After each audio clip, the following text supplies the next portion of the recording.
bosun brained by a marlin spike. And Cookie's throat was marked alike. Clutched by fingers 10. And there they lay at the break of day, all good dead men. Yo ho ho and a bottle of rum. 15 men of them sip and snort. Yo ho ho and a bottle of rum. 10 of the crew had the murder mark. Yo ho ho and a bottle of rum. 'Twas a cutlass swipe or an ounce of lead. A gaping hole in a battered head. To leave the deck a rotting red. Under darkened skies. And there they lay before my eyes, serene in their demise. Yo ho ho and a bottle of rum.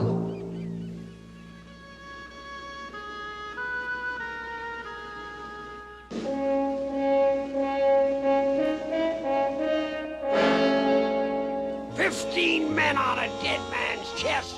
Yo ho ho and a bottle of rum. Drinking the devil is done for the rest. Yo ho ho and a bottle of rum. We wrapped them all in a mainsail tight with a yo heave ho and all our might. We heaved them over out of sight to the sea below. And there they lay all alone to rest with Davy Jones. Yo ho ho and a bottle of rum! Ha ha ha ha ha!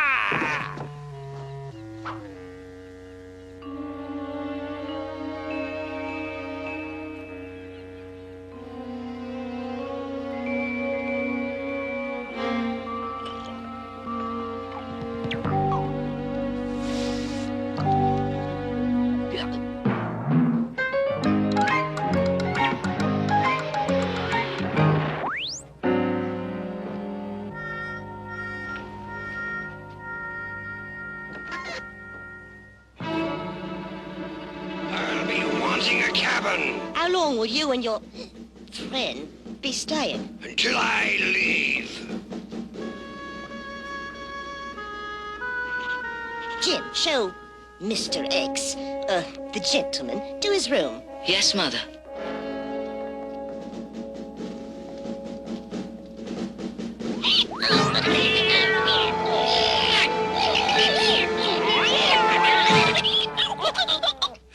Drops of rum in his belly, and the little groghead forgets his manners. Ain't that so, Hiccup? How are you called, lad? Jim Hawkins, sir. Well, Jim Hawkins, here's a penny for ye. And there's another penny every day if you keep a weather eye open for a seafaring man with one leg. One leg, sir? Soon as you see him coming, run faster than a typhoon and let me know. Yes, sir.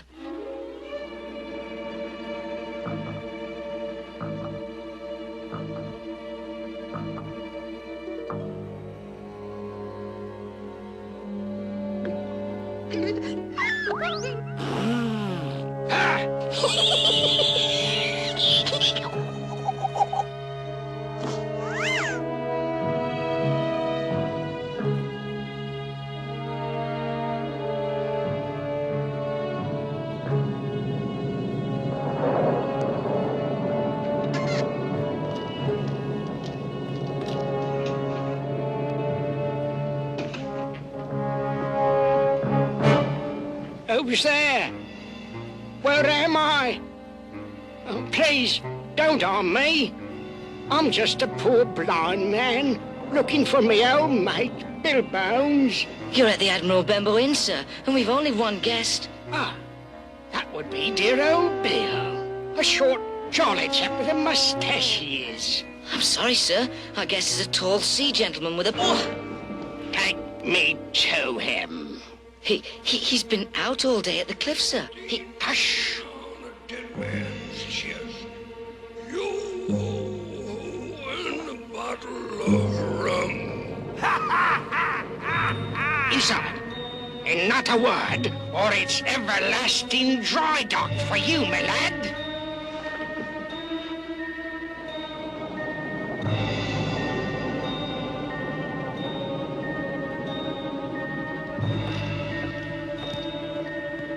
Is that my old shipmate, Bill Bones?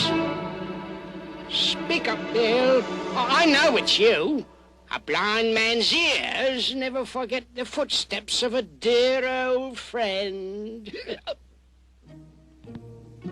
Is that little hiccup I hear tiptoeing away? What is it you're after, Pew? I've come to deliver something, Bill. Boy, take me to dear Bill. Lay hands on your dagger, Pew, and you'll never see darkness again. You know, I'm not a man favours violence, Bill. Just shake me hand, and I'll be on me way.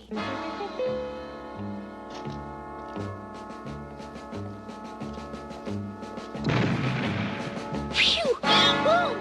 Rum! Bring me rum!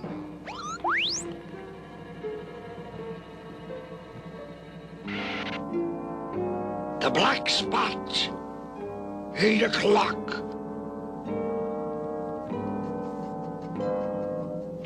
They can't scare me. I'll fool 'em yet.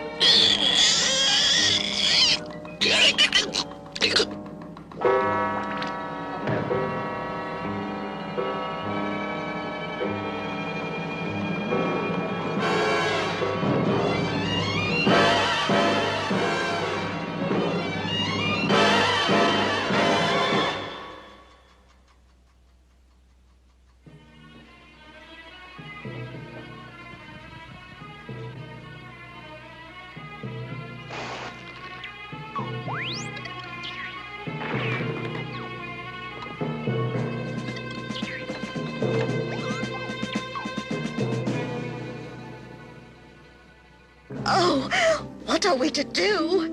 We must fetch Squire Trelawney. Yes, at once.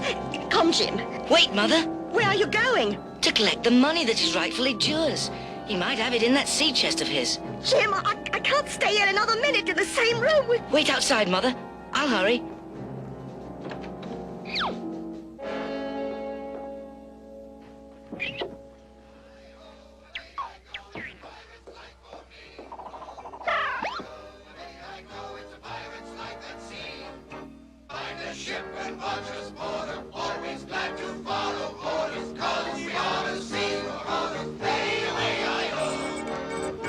Mother! What is it, Jim? The blind man is coming back. Hide under the bridge, quick. I'll wait for you. No, I'll be all right. Hurry. Is anybody here? Eins, zwei, drei! Aye, mein Herr! Break the door down. Hold on, mates. Maybe the door ain't bolted. An order? Is an order!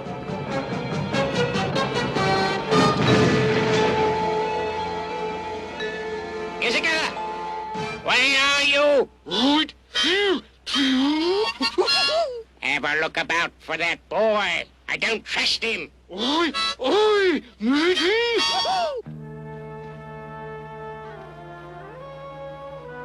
Bones is kaput! Give me the map. He don't got it. We searched him. Search him again, you fools. We search him again, mein Herr.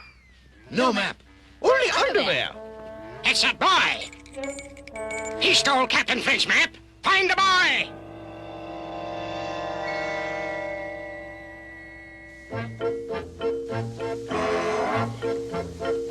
Find that boy. Find the boy. Find the boy and you find the map. Find the map in the old village. Search every corner and every niche. We got to find that boy. Keep looking, keep looking. Find that boy. Keep looking, keep looking. When we find him, we'll fix his bones. Tie him up in rocks and stones. He'll lie on the bottom at Davy Jones. When we find that boy. Keep looking, keep looking. Find that boy. Keep looking, keep looking. Find that boy. Keep looking, keep looking. Find the boy. His chest. It's It's up here in the cabin. He kept the map wrapped in a red oilcloth. Open the chest. Phew. I ain't one to believe in ghosts, you know. Us neither. Ghosts? What ghosts? That chest wants opening of itself. It does. Lead me to it, you stupid ignorance. Look! It's alive! Oh!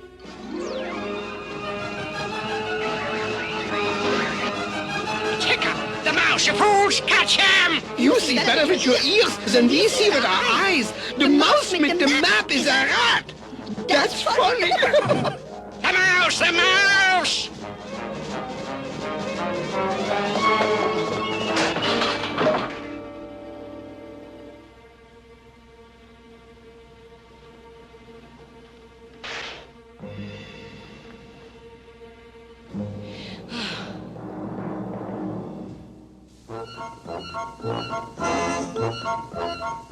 Find that mouse! Find the mouse! Find the mouse and you find the map! Find a map in the old voyage. Search every corner and every niche. We've got to find that mouse. Keep looking, keep looking. Find that mouse! Keep looking, keep looking. When we find that little rat! He'll feel the rat of gloves and bats. There won't be enough to feed the cat. When we find that rat! Keep looking, keep looking. Find that mouse! Keep looking, keep looking.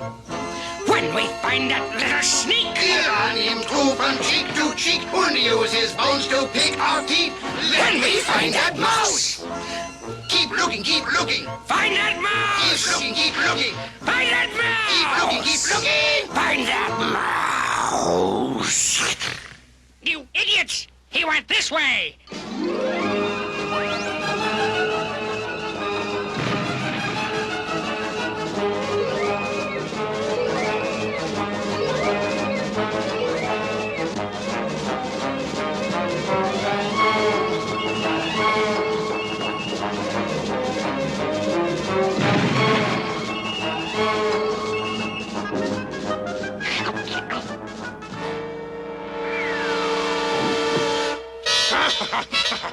Where's the map? What map?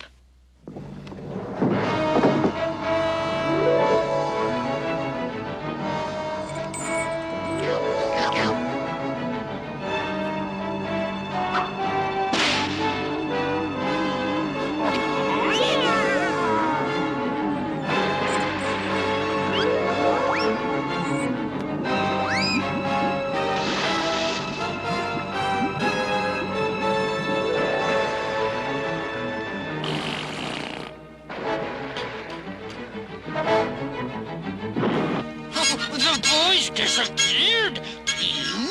Forget the boy! The mouse has the map!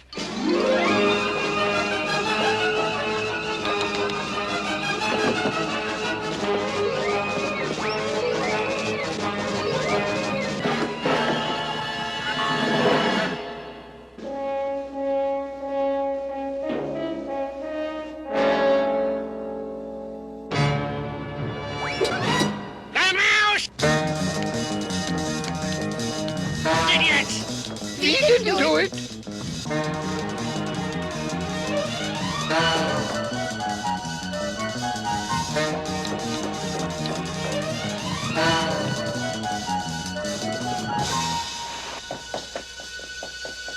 All right, where's the little traitor gone to, anyway? Maybe what we saw we didn't see.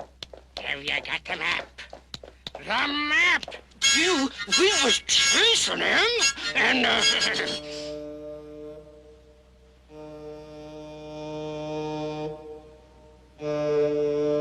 The warning signal.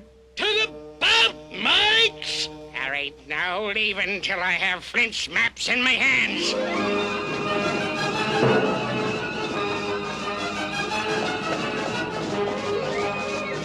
Which way is the mouse? Put me in the right direction, you liver-livered sea dogs! Damn it! I'll find him on my own, you scurvy coward!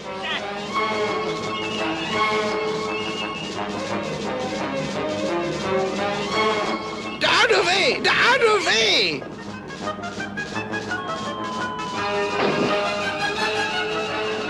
They never listen!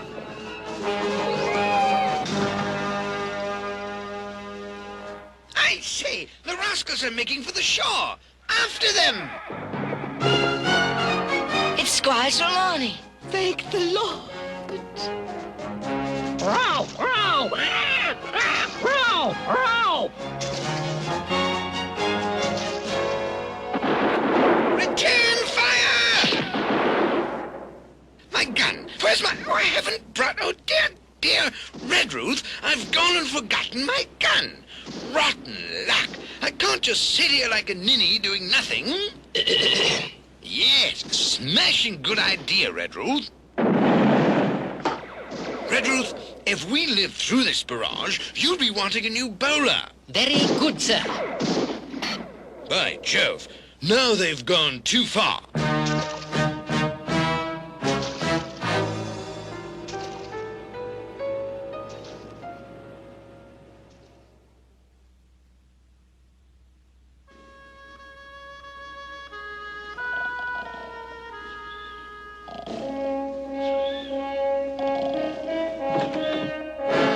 Dr. Livesey, how is she? Your mother's sleeping comfortably, Jim. A bit of rest, and then, I say, what's that in the corner? It's called a mouse. They're little four-legged creatures that skitter about and nibble your cheese and... Oh, sorry, Livesey. Of course you recognize a mouse when you see one. Squire Trelawney, I was referring to that odd red bundle the rodent is using for a pillow. I wonder if that's what those pirates were so anxious to get at. Let's have a look, eh? Red Ruth, relieve the creature of his pillow. As you wish, sir. Oh.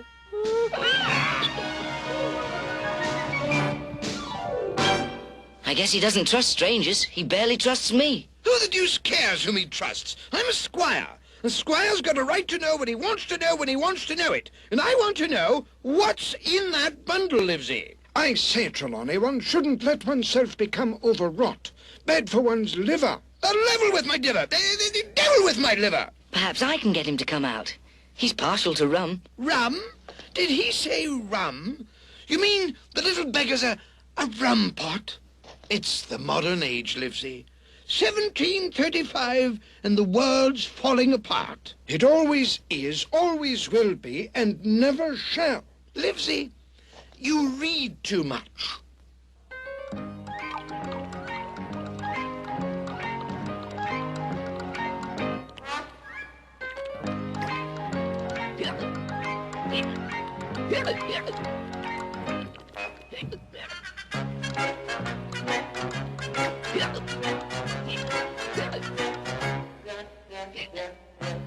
Ill-mannered to boot.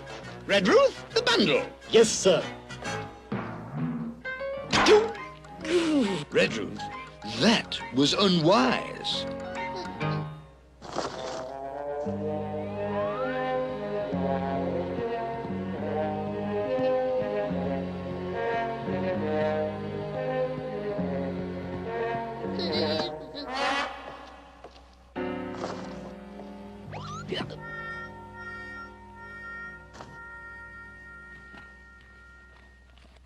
I say it seems to be a map.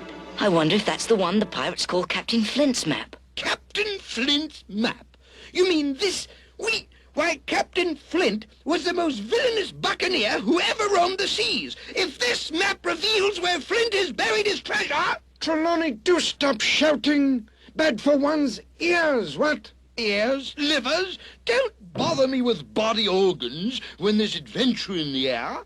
Jim, my boy, you're going to be rich, and your dear mamma will never have to work a day again. Oh, I'd like that, sir. Wishful thinking. Jim, I'm going to fit out a ship in Bristol Dock, and we'll sail her to the Isle of Treasure. A real ship, sir? Utter nonsense. And, my lad, I'm going to set your mamma in my house while we're at sea. She'll be well seen to there. Oh, thank you, sir. The only proper way to accumulate treasure is to inherit it. Sir, how much is Captain Flint's treasure worth? Oh, I'd say about £750,000. When do we leave, Trelawney? Good show. Adventure! Adventure, my friends! That's what keeps a man young.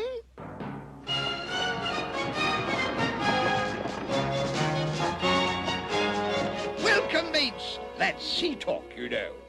Aye, aye, sir. By George, the lad learns quickly.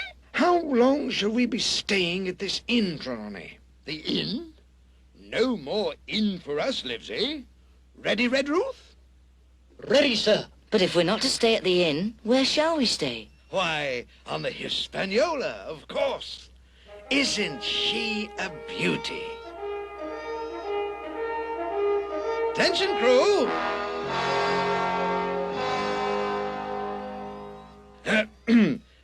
Anchor away! up sail! And, begin! I'm the owner of this ship, and I say, off we go! I think the bloke wants us to cast off. Hoist the anchor! Raise the mainsail! Set the jib! Stop lively, you swabs!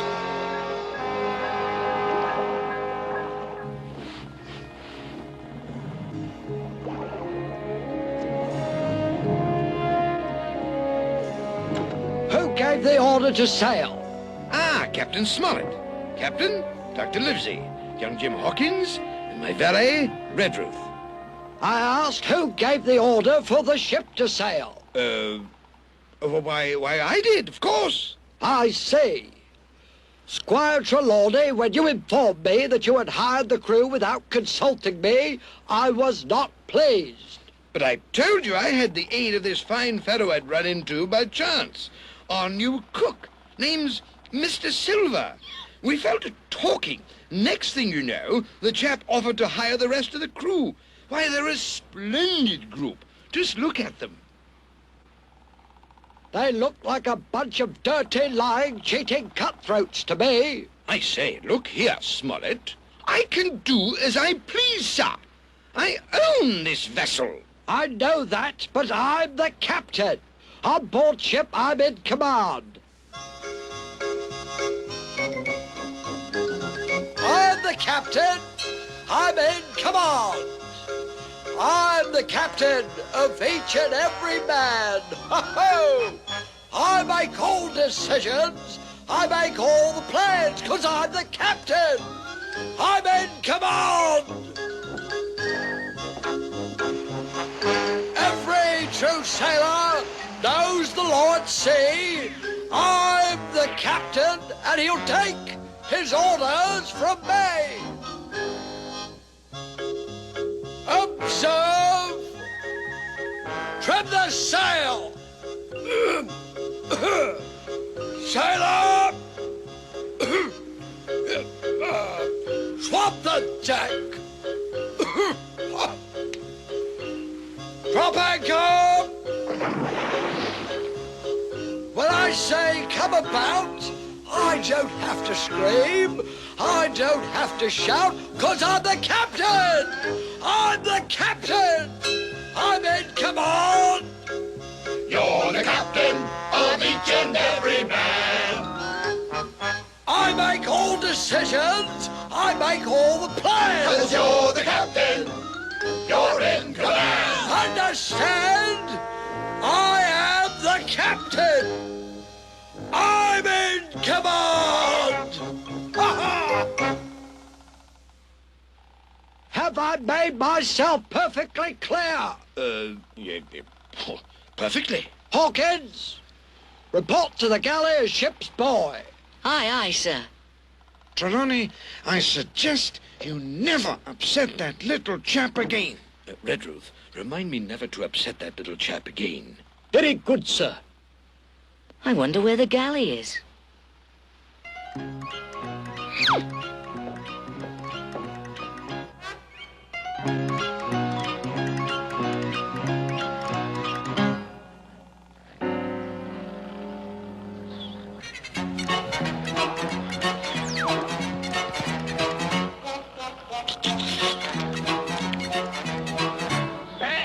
Pieces of eight, pieces of eight. Hell now, who might you be, mate? Jim Hawkins, sir. I'm ship's boy. Well, welcome aboard, Jim Hawkins. I'm the cook. Some call me Cookie, some call me Barbecue. But the name I own is Long John Silver. Keep a weather eye open for a seafaring man with one leg. Something wrong, Jim? No, Mr. Silver. It's just that I've never been aboard a ship before. Why, you're just a landlubber adrift, lad. But don't fret, 'cause old Long John will teach you your duties. First things first. You see that loaf of Strike Me Dead? Strike me dead? Well, that's what we call bread. Well, Jim, if ever I should ask you to bring me Strike Me Dead, it's that one there you carry to me straight off. Yes, sir. Ah, thank you. Now, this here's Captain Flint. Captain Flint? Captain Flint? He's 200 years old and once belonged to a buccaneer now dead. Thank the good Lord of the King's gunpowder. Gunpowder! Gunpowder! Gunpowder! Rig in your booms, boy. Rig in my booms? That means pull in your elbows. There you go, Jim. It ain't nothing but sailor talk. Sailor talk. Sailor talk. Thee must learn it like a babe learns to walk. Sailor talk. Sailor talk. When thee be learner, thee speaks sailor talk.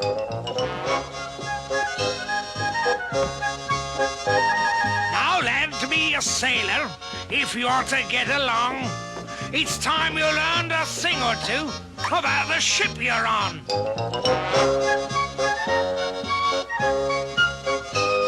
Now, facing towards the front, you've got the bow in sight, and port is on your left, and starboard on your right. Come about means changing course, eve 2, you trim the sails, and to find the wind direction, you check on your telltale. Sailor talk, sailor talk.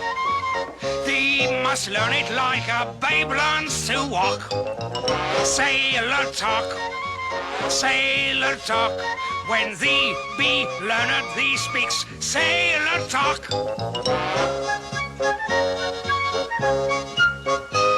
Now barnacles be Spectacles? belly timbers, Food? a chigger be, A door? and a gobstick, A spoon? a salt be, A sailor? his head rails. His teeth? But should he be a besser, beware for he's a thief. Sailor talk, sailor talk. Thee must learn it like a babe learns to walk. Sailor talk, sailor talk. When thee be learned, thee speaks sailor talk. That's port, and that's starboard, and that's... Mr. Silver, those men at the apple barrel, they're pirates. Ein, zwei, drei, a pirates, you say? Pirates, you say? I swear it on my honor. That's good enough for me, Jim. Anchor here, boy, while I let them know no pirate has eaten Long John Silver's chow, by Jupiter. By Jupiter! By Jupiter! Morgan, Gorilla, lend a hand with these here pirates. Pirates.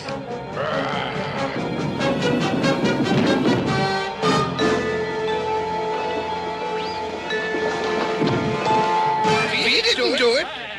Belay there, men. This is a ship of law and order. None but the captain rations the punishment. Take 'em to the brig. Hear me right. You wrecked my mother's inn. It was somebody else.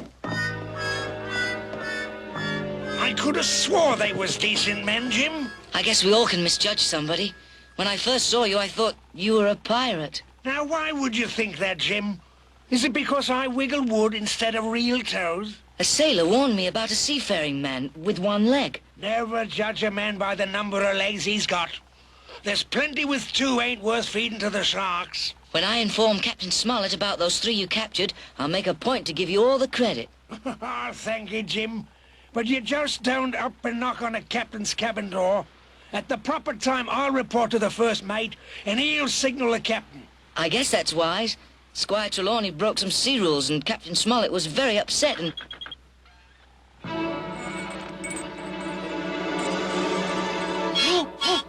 And a bottle of rum.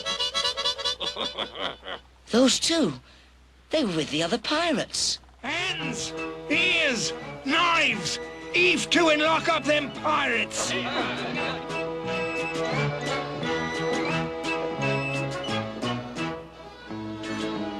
It was a lucky day for us when the squire hired you, Mr. Silver.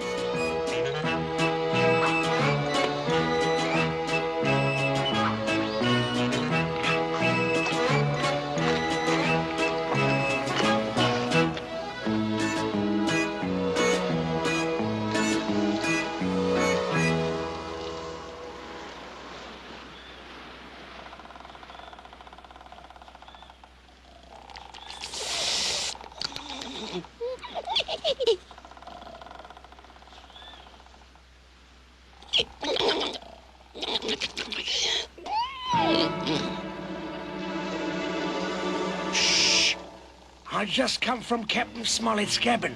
He sent me personal. Was it about the pirates I identified? Aye, that it was, Jim. The captain has decided a decision, but he swore me to secrecy. Can I trust you, Jim? On my honor as an Englishman. Well, here's how she lays, mate. The captain's ordered the 5 buccaneers to walk the plank this very night. You mean? Aye, Jim. Over the side the murdering heathen go. Now, seeing how you ain't a full-grown man, I'll understand if you lack the courage to witness the execution. Good night, lad. Wait, I'm not afraid. You got anything to say before you hit the drink? Say it now, you heartless barnacles. Little boy, Yes? we hate you. No, no.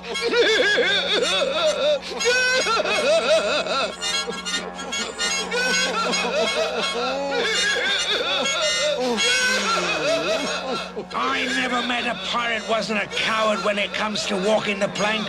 Say hello to Davy Jones, you dirty blubberheads. Hello, Davy Jones. We hate you too.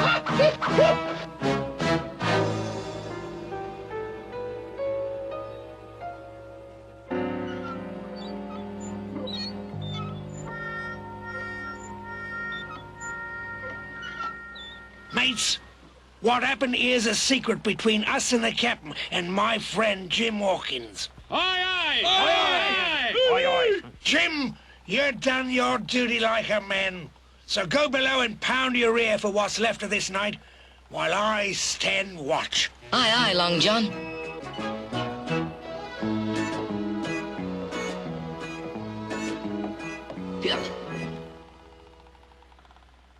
Hiccup, what are you doing in there? Hey, I'll get you out. Oh, whoops.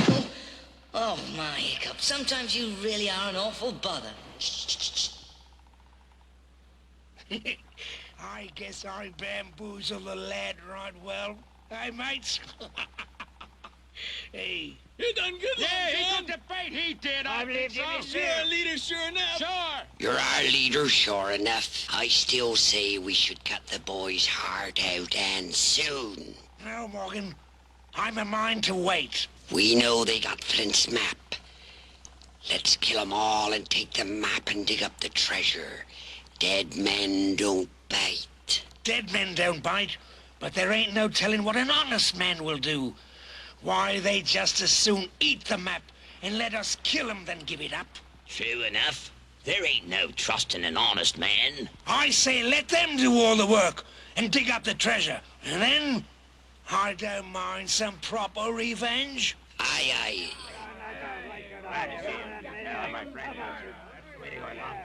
Morgan, seeing how I'm the one true leader of this bunch, you can show your respect by navigating over to the barrel and bringing your leader a nice juicy apple.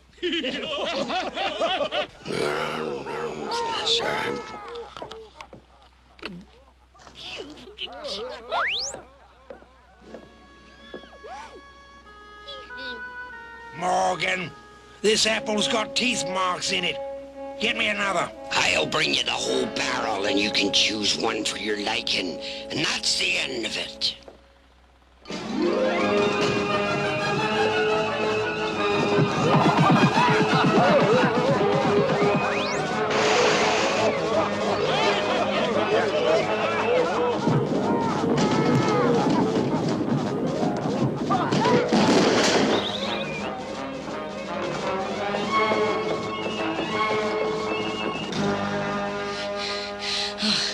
If Long John means to do us all in, well, why would he make his pirate friends walk the plank?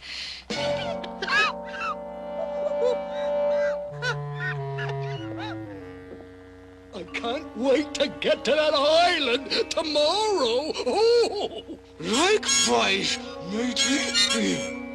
You could say that again.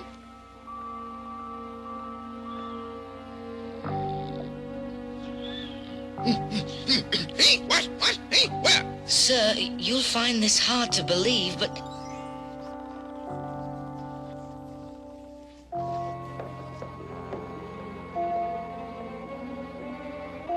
You're shocking me. I don't believe you believe it. Well, I certainly don't. Not me. Do it, could you? Oh, heavens. Absolutely stunning. I can't believe it. I can't. Absolutely can't.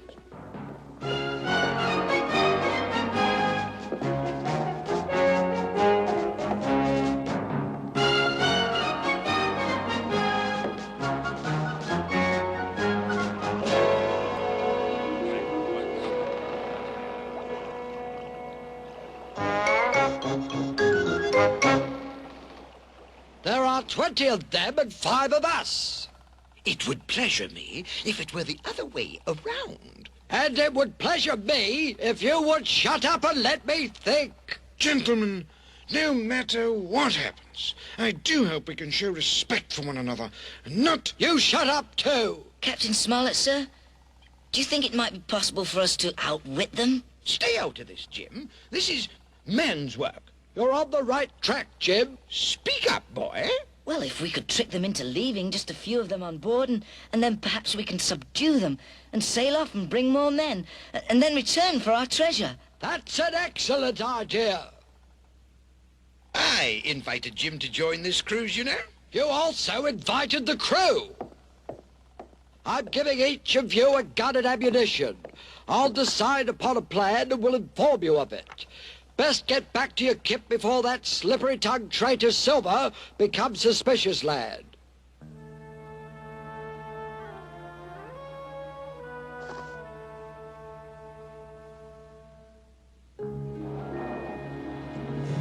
Land ho! Land ho! Land ho!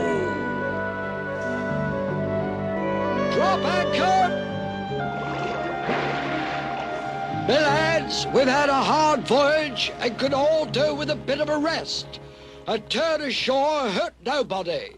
Take one of the gigs and stay all afternoon. Captain, are you saying we can all go ashore? You've earned it. Take food and all the grog to your liking.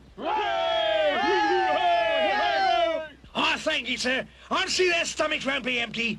Jim, once we hit shore, we'll have a look about together, eh? Oh, well, I have this pain. Thank you for inviting me. I'd best wait till tomorrow. Oh, yes. Just last night, the lad here was complaining about this terrible pain. Eh, Dr. Livesey?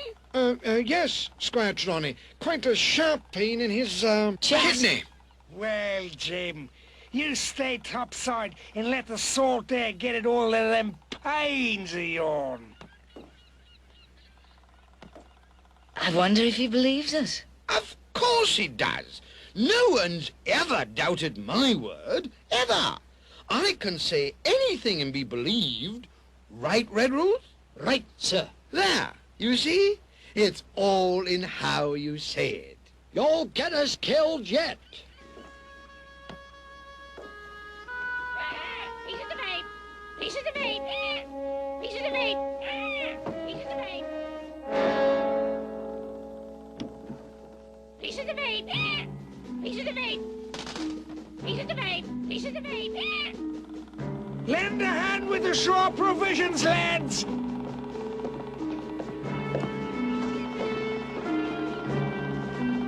Captain, the 10 of us is ready to shove off. 10? I clearly gave permission for all of you to take leave. And very kind of you it was, sir. But you see, sir, 5 of the crew has took sudden sick. Hands, ears, knives, Morgan, gorilla. How are your pains, mates? Pains? Them chest and back and kidney pains that ache so bad. You know, you better stay aboard and treasure your health. Doctor, it looks like an epidemic to me. Oh, quite, I say, by Jove. See,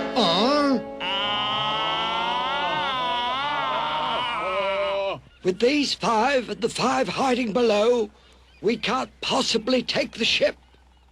It's all my fault. I never should have trusted Long John. Now, don't blame yourself, Jim. There's no bigger fool on this ship than me. Yes, sir.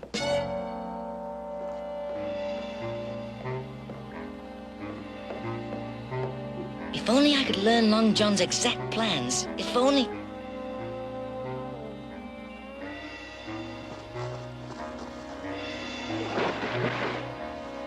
Come on, Hiccup. There's loads of room. I don't blame you. If Long John discovers me, they're sure to drown me or worse. I hope while I'm gone they don't murder all who remain here.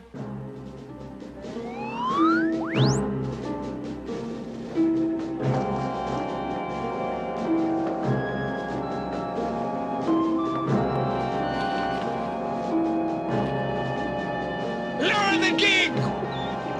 Row, ye barnacles, row!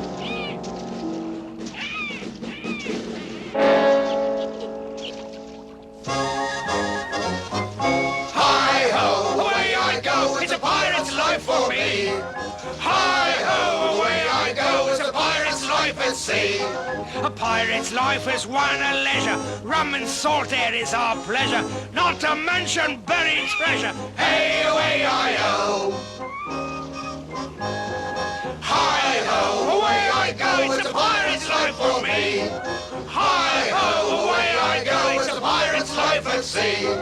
Hi-ho, away I go, it's a pirate's life for me. Hi-ho, away I go, it's a pirate's life at sea. Hi-ho, away I go. What is it, Red Rose?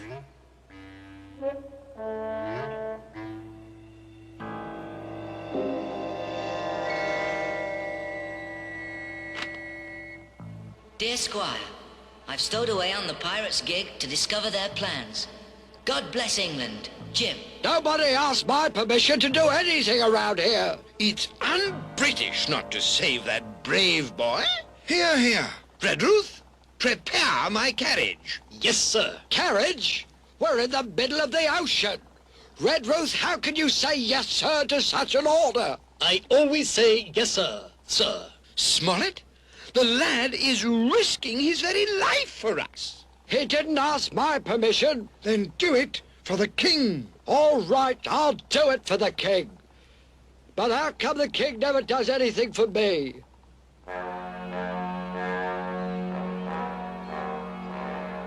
Form a gangway for your leader.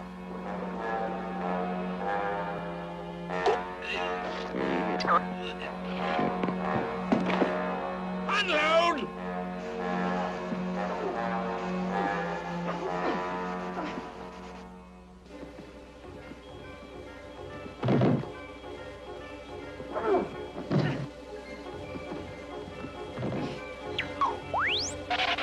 Rig out the rum. Bulldog, there'll be no drink until the cargo's unloaded. I need a drink, mate.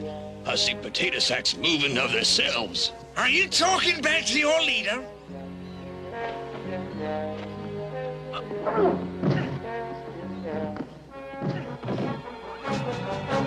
I need a drink.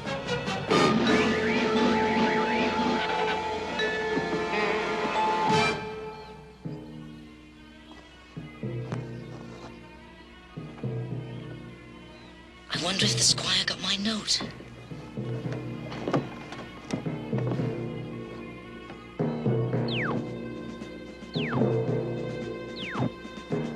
Gentlemen, I have prescribed a bottle of rum each for your illness, and I suggest you begin medication at once. Never mind medication. Can we drink it? By all means.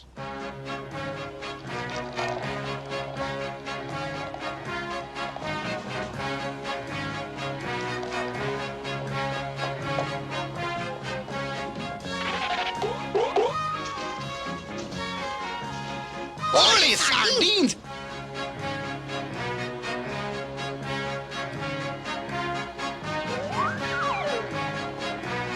You are a disgrace to all pirates! Congratulations, gentlemen. We've outsmarted the rascals. Once I discover we're gone, they'll man the cannon. I doubt it, Smollett. When uneducated people get drunk, their minds go blank. Their minds may go blank, Trelawney, but their cannonballs don't.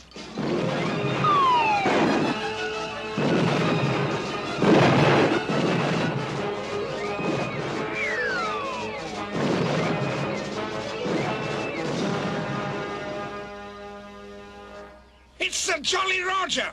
The Hispaniola is ours, mate! But our boys are shooting too hard just to kill. That cannon sounds angry. Redruth, it's time for an expert to take over. Absolutely, sir.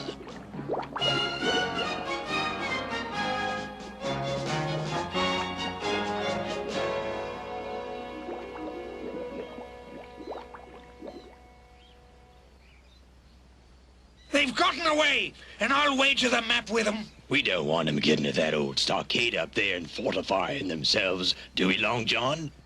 Aye, mate. Off we go, men. Through them woods is the shortest way. I don't see Jim with them.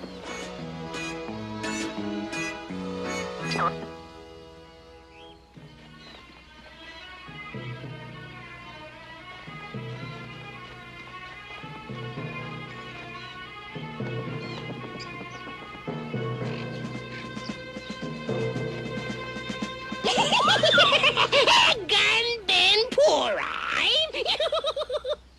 I beg your pardon. Gun, Ben, poor eye. Oh, I mean to say, I'm poor Ben Gunn, I am. I've been alone on this island these past 5 years, I have. You were shipwrecked? Shipwrecked wasn't I, no. Marooned was I, mate. Nay. No, I wasn't shipwrecked. I was marooned. Marooned! Is it your habit to speak backwards, Mr. Gunn? It's been so long since I talked with a human, I forgot how to speak, I have. Oh, backwards speak I. I speak backwards. Confusing, am I? Oh, wait, no, I'm confused. Alone been I? I've been alone so long. Every time I talk, comes it out wrong. Oh, backwards speak I. I speak backwards. Confusing, am I? Oh, I am confused. Problem there's. There's a problem, you see. Everything you say backwards sounds me. It sounds backwards to me. Oh, something like that. I don't know. Wait! I think I've got it. If you take all the words you say backwards and turn them all around and say them backwards, then backwards would be forwards. Because the backwards of backwards is... Forwards! Oh, so glad am I. Oh, I have that figured. Oh, backwards speak I. I speak backwards. Confusing am I. Oh, I am so confused. Problem there's no.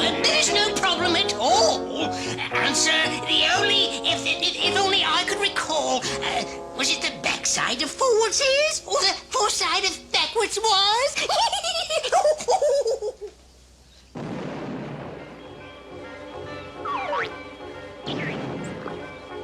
Mr. Gunn, I've got to help my friends. Pirates are trying to kill them. Pirates? One leg, a man one is? Is one of them a man with one leg? Silver John Long, his name is. Yes. Oh? I mean, yes, his name is Long John Silver. Silver? Why, it's that sweet-talking swordfish and his gang what left me here to rot, they did. And all because I had the wrong map to a certain treasure. Captain Flint's treasure? Same, the very. About 10 degrees right, mates.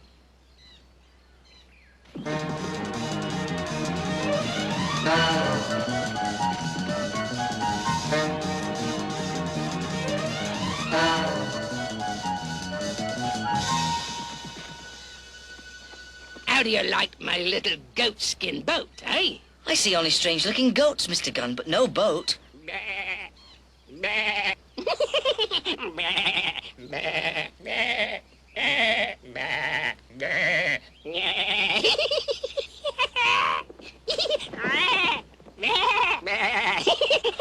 Their language speak I. You speak their language. Oh, aye, matey. I told them to step aside so you can see me boat. If you ever need her, she's yours, matey. On a certain condition, that is to say. What condition, Mr. Gunn? That your friends give a former pirate, now a very pious man, safe passage home. And in exchange, I'll give him valuable information. I'm sure the squire will agree. We'll be needing men to man the vessel once we subdue the mutineers. How many mutineers might there be? There are 20 of them and 5 of us. Was that goat talk, Mr. Gunn? Hey, laddie. Nothing's as good as goats when it comes to cursing, I always say. This way, mates. Can't we start with a spot of rum? You'll get your rum when we get to that stockade before the enemy do.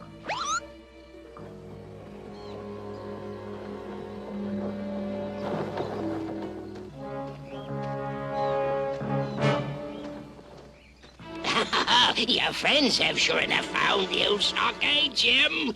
You just navigate a straight course right through there, and you'll be with them soon enough. Yes. Thank you for helping me, Mr. Gunn.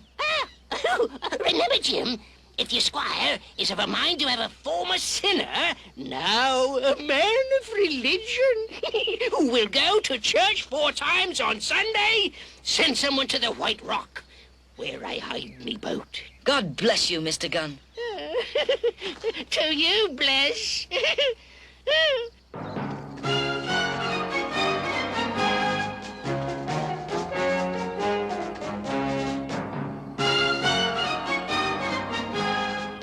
It's me. My boy! I say, Yes, sir. Jim! Hiccup's back too. if it weren't for that rodent, we'd never known about Captain Flint's map or gotten into this mess. Squire, it's beneath a gentleman to blame a mouse for his own greed. Absolutely, sir. Jim, what have you learned of Silver's plans? Nothing. But Gunn Ben meet did I.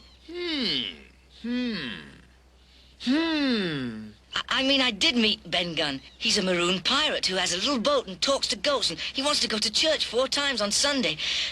He also has valuable information if we'll promise him a safe passage home. Doctor, examine the boy. He's lost his senses. Senses, my lost haven't I mean... Flag of truce! Flag of truce!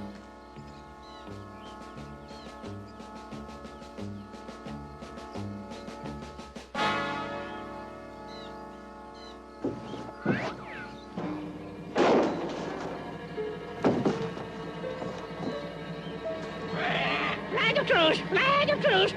Flag Find a truce! Looks like your son can do with a spot of rum.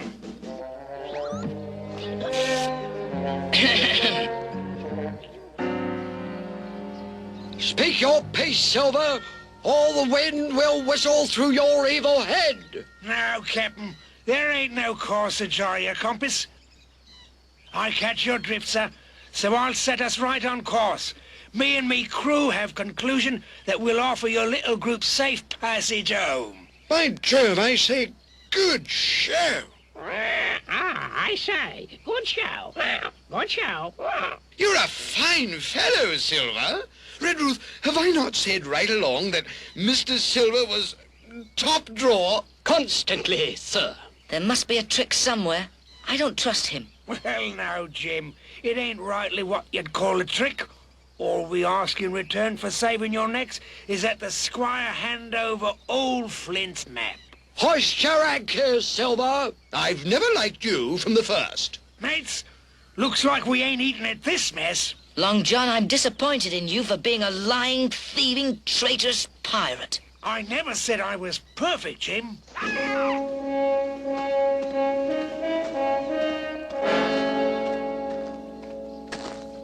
By George, we show those buccaneers who runs this ship what? Charge!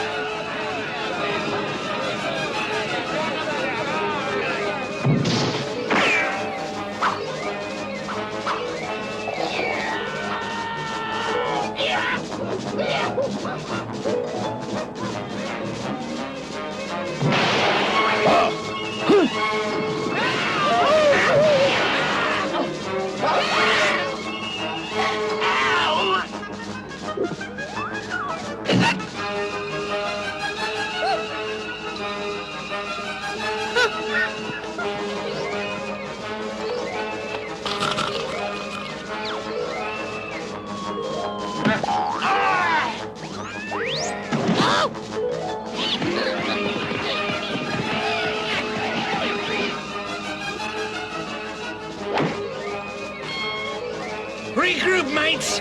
Regroup! Charge!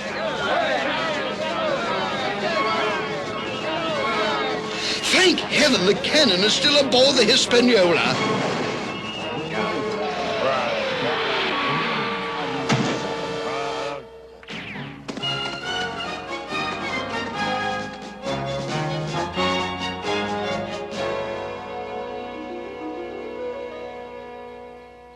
Morgan, slip up that knoll and see if she's a dud.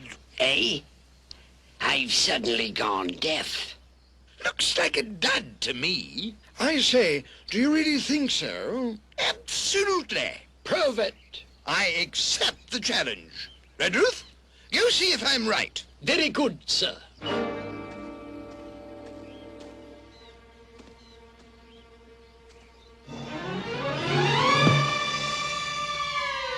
Guess I showed you, eh?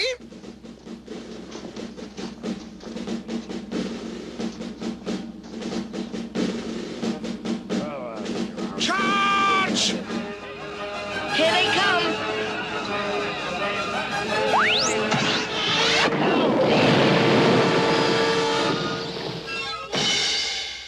Regroup, mates! Regroup!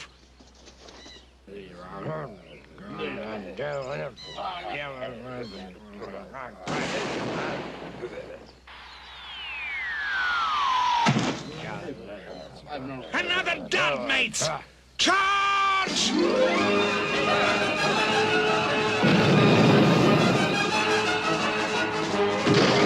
We've done it! Regroup, mates! I say, those chaps don't fight fairly. Avast, ye numbskulls!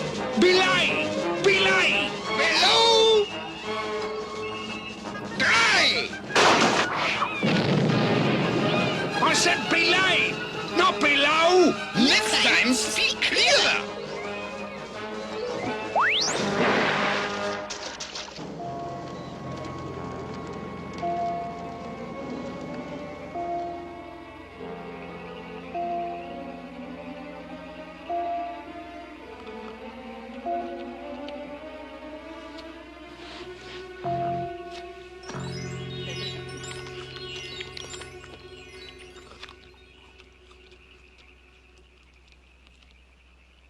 Captain, how do you feel? Ship shape. How do you really feel?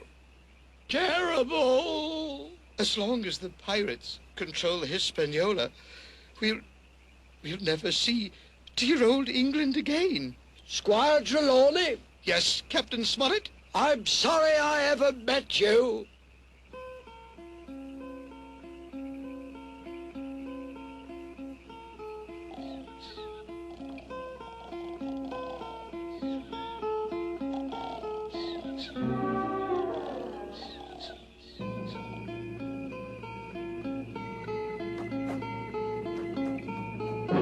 I say, the boy's gone again. Gone? Redruth, wake up! Jim's gone! Yes, sir. Wake up, wake up, Smollett! Jim's gone! Nobody ever asked my permission. I wager the lad has gone to seek the help of this Ben Gunn chap. I'm off to find them both. Ta-ta, gentlemen. Even my wife never asked my permission. Look here, Livesey. If you think you can save our skins by speaking to a fellow whose sole claim to fame is bad grammar... Somehow, this Ben Gunn has managed to survive here all these years. The man must know something, even if it is backwards.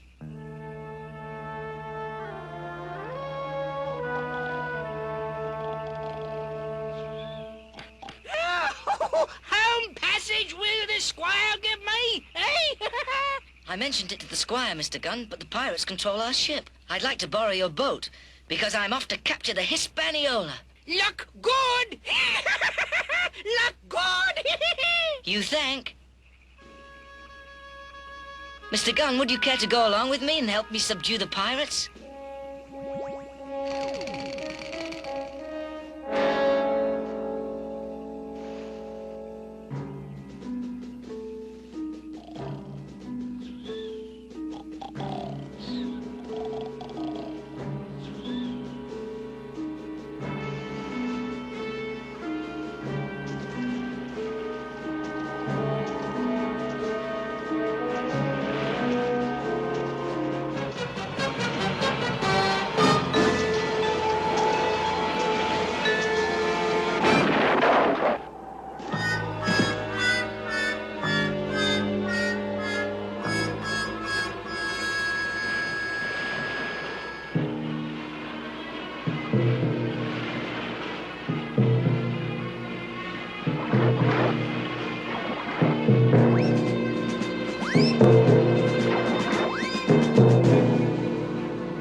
That's my bottle. Hands off. It's mine, ye son of a thief, serpent.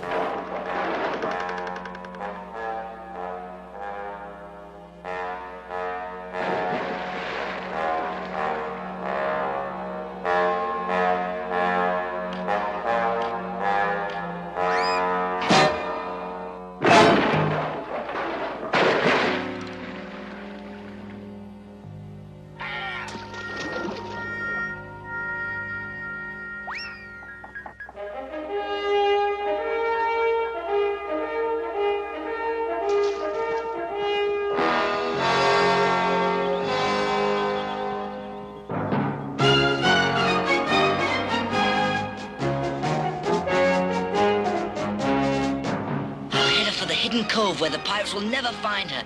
The perfect place to beach her.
saved my life.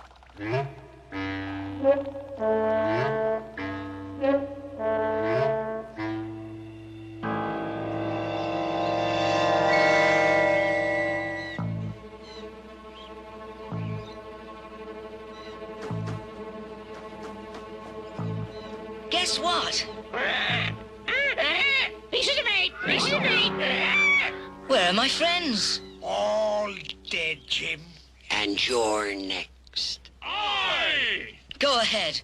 I'll not beg the likes of you for mercy. Well, now, Jim, take your bearings. Why not join up with old John Silver and enjoy what's left to live in? Never. And before I die, there's a thing or two I have to tell you. Here you are in a bad way, ship lost, treasure lost, men lost, your whole business gone to wreck.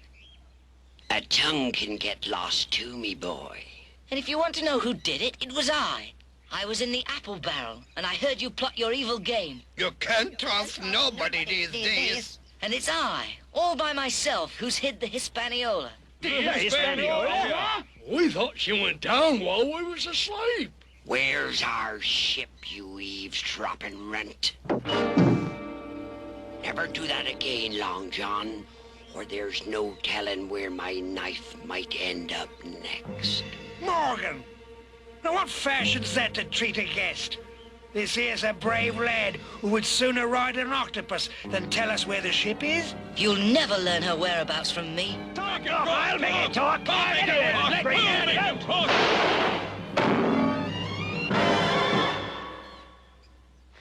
What good is it all, great leader, if we ain't got a vessel to cart us back, huh? Well, the boy will tell us when his head is cleared. He's still confused, because he suffers from having gone to school and being exposed to all them good manners. I'll never tell. And besides, if you should ever find the ship, you'll sail with empty pockets, for none of it has meaning without Captain Flint's map. Aye, true enough that is, Jim. Where did you get that? Two can play the game, Jim. There's some things I don't tell neither. All right, you treasure-hungry buccaneers. The sun is up and it's time for picking shovels. Picking shovels! Picking shovels! Picking shovels! Hi-ho, away I go, it's a pirate's life for me. Oh, hi-ho, away I go, it's a pirate's life at sea. Find a ship and watch us board her, always glad to follow orders, 'cause we are the sea marauders. Hey, away I-ho. Bear 10 degrees west. Hi-ho, away I go, it's a pirate's life for me. Hi-ho, away I go, it's a pirate's life at sea.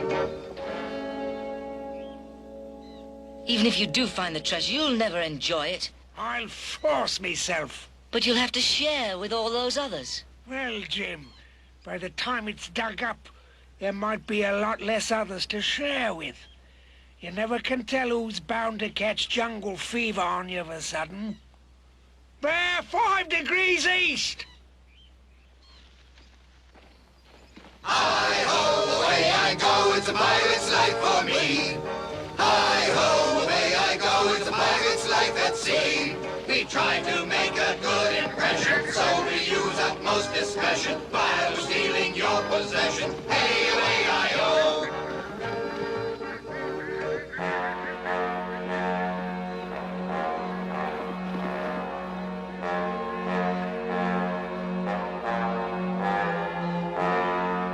There seems to be one man missing.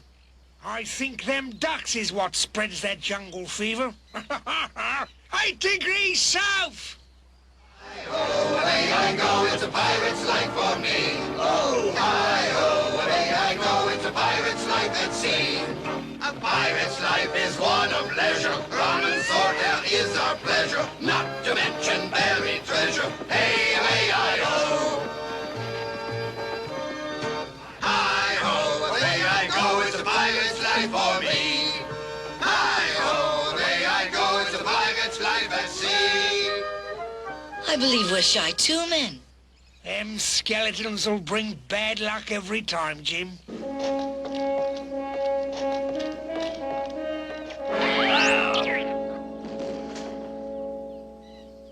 I think we've lost another 2. You'd think they'd have the decency to say goodbye. bear 14 degrees northeast. Poor Big Ben. I believe his bell wants fixing.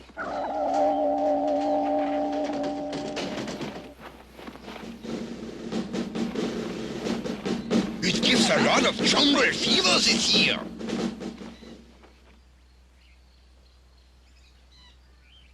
What are you waiting for? There's a lifetime of dreams just 3 feet underground there. Dig, you sea dogs, dig!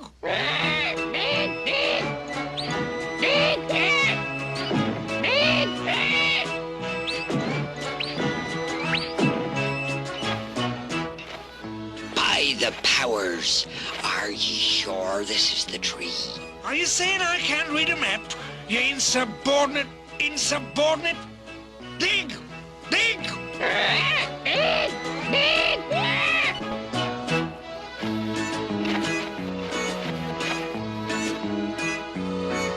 It's the wrong tree, man. Dig, by thunder, dig!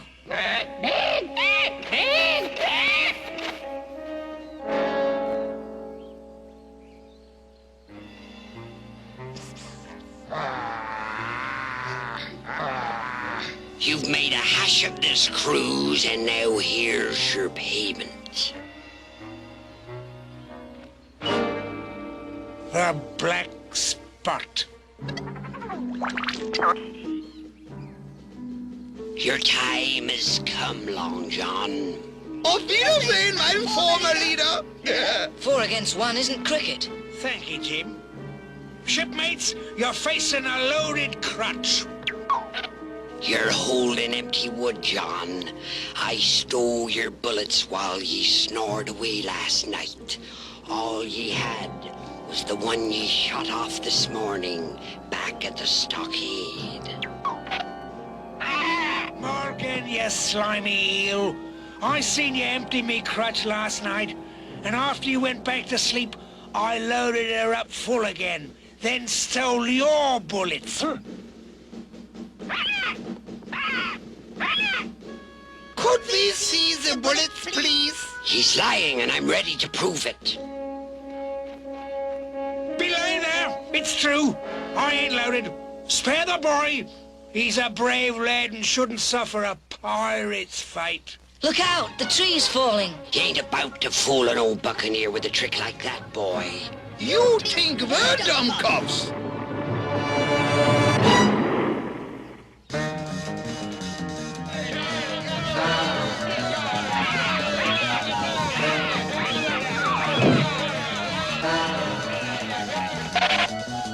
New leader, cutting or shooting first? Both.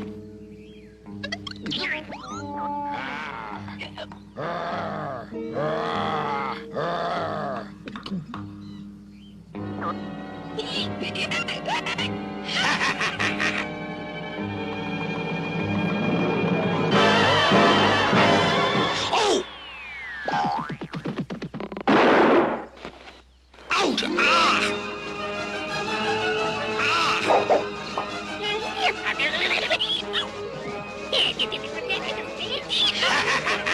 Razor, razor.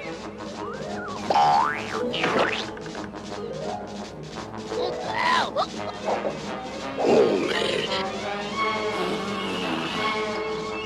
Razor. Oh, man. Oh, man.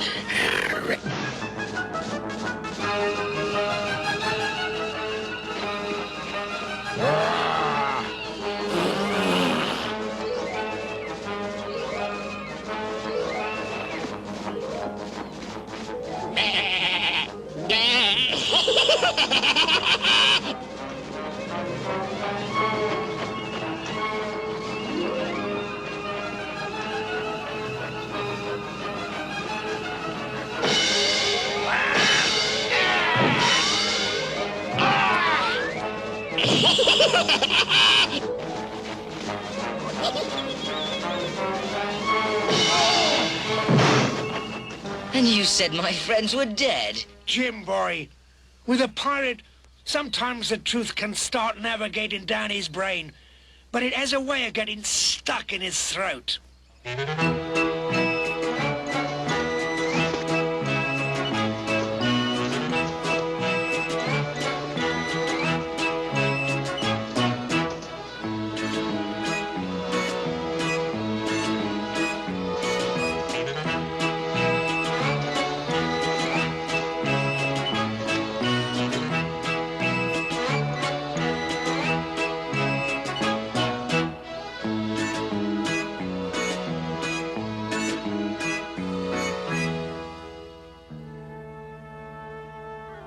It's nothing but hollow laughter, Jim. I'm sorry about your injuries, sir. What injuries? Oh, just a bunch of holes in my body. Sir, why do you call it hollow laughter? What's the good of it all, Jim? We've no ship to take her home in. Why, Captain, I thought you liked the Hispaniola. But she's at the bottom of the sea. I say, not quite, eh, Jim? I captured her, sir. You mean all by yourself, you... She's weak. Why, you little landlubber. Why is everybody standing about? There's treasure to be moved. All hands laid to. This is your captain speaking. Up sails.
Why, you're all cheating. We didn't do that. It's all Long John Silver's fault. He didn't deal the cards. I mean that we're gonna hang you, dumbcots.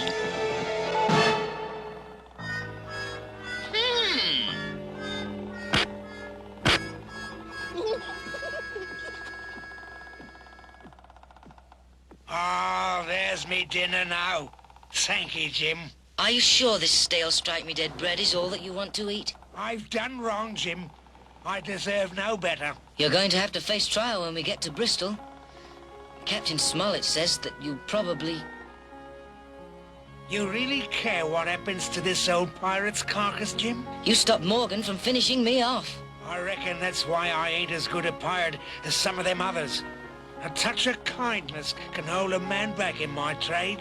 At the trial, I'll tell them about the good side of you. I promise, Long John. Oh, thank you, Jim.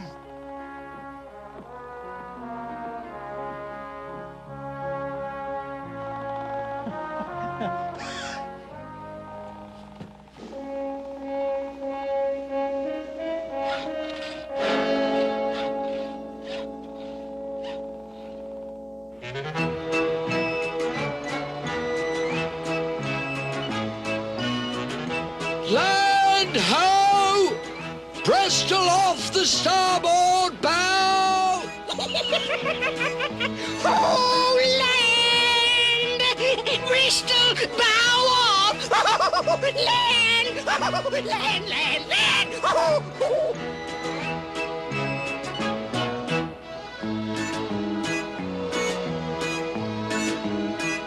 Squire Trelawney, why must men be hanged? It's necessary, Jim. Hanging is a warning to others who might have evil inclinations. Then why are there more hangings each year than the year before?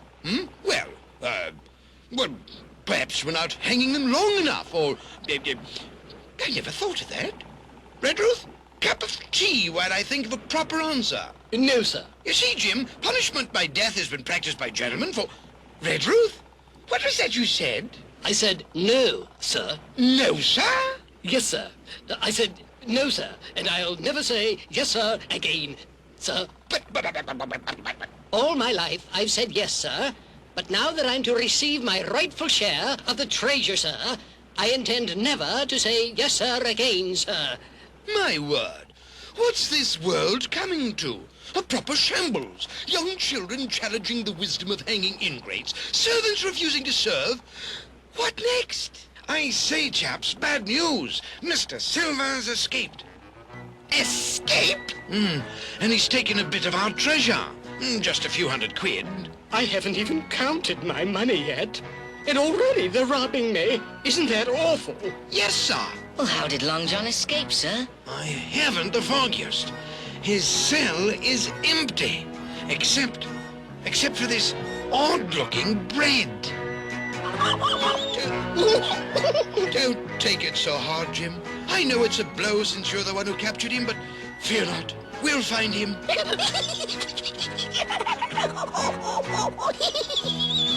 One of our jolly boats is missing.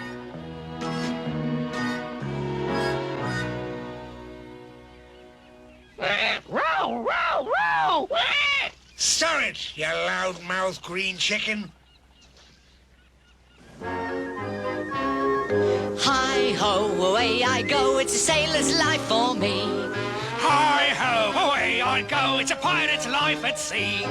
A sailor's life is great adventure, all in all there's nothing better. Long as I've got my buried treasure, hey, away I-ho. Hi-ho, away I go, it's a sailor's life for me. Hi-ho, away I go, it's a pirate's life at sea. A sailor's life is full of wonder, sailing seas to the land down under. Whilst the pirates pillage and plunder, hey, away I-ho. There's nothing like a ship-shape crew with scrubbed-down decks that look like new. I wouldn't mingle with the likes of you, hey, away I-ho. Hi-ho, away I go, it's a sailor's life for me. Hi-ho, away I go, it's a pirate's life at sea. Life at sea is so much fun. With guns and knives and bottles of rum and golden glitters in the sun, hey, away I-ho. Hi-ho, away I go, it's a sailor's life for me. Hi-ho, away I go, it's a pirate's life at sea. And I'm very sure that you'll all agree, it's a sailor's life. It's a pirate's life. It's a sailor's life for me.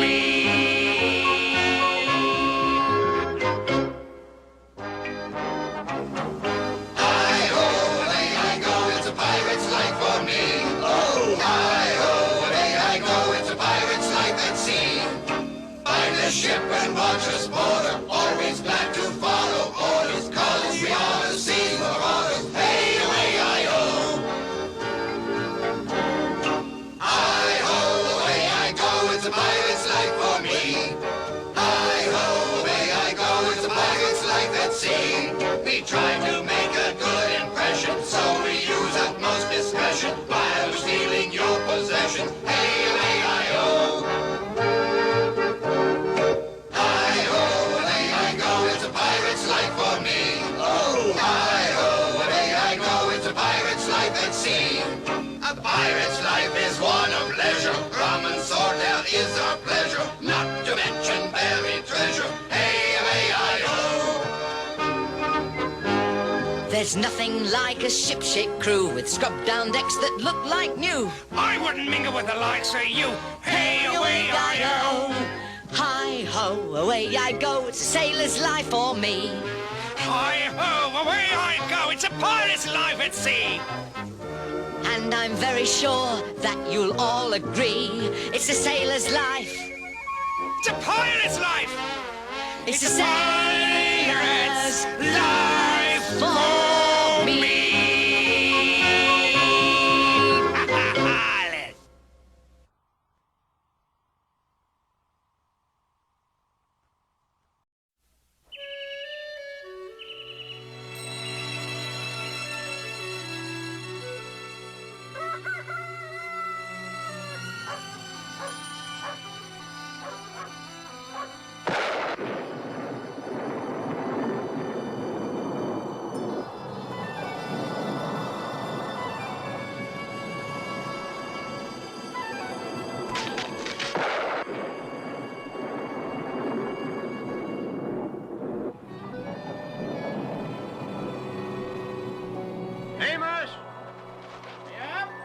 Better get down to the pasture right away and herd those horses into the stable.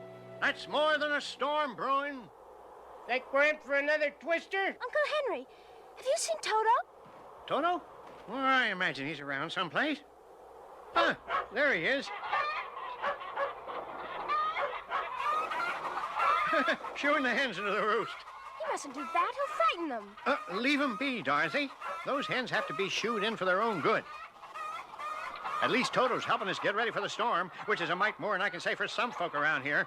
Now, Henry, don't be harsh on the girl. What? I'm not being harsh on her, Emily. I just want her to use her two God-given hands like everybody else around here and help us tie down a few things before they blow clear over the eye away. Well, now, maybe the child's ailing. Then she ought to be in bed, not getting in everybody's way. Don't mind your Uncle Henry. He's just nervous about that storm. Are you ailing, child? Seems to me you've been mooning around since before breakfast. Oh, no, Aunt Em, I'm not ailing. Although I do feel sort of, well, tingly inside. Tingly? Most strange and shivery. I knew it. You've gone and caught the chilblains. Dorothy, you march right into the house and get to bed. I'm going to make some hot sassafras tea and plenty of... Oh, no, Aunt Em, it's nothing like that. It's the storm. The storm? Well, it was on a day just like this. A long time ago, it seems. That I was scooped up by a cyclone and swept to the land of Oz. Swept? Oh, land's sakes, is that what's troubling you? And I thought it was serious. Child, when will you understand? There is no land of Oz, except maybe in your dreams. Oz just doesn't exist. Oh, it does, Aunt Em. It does exist. I was there. And so was Toto.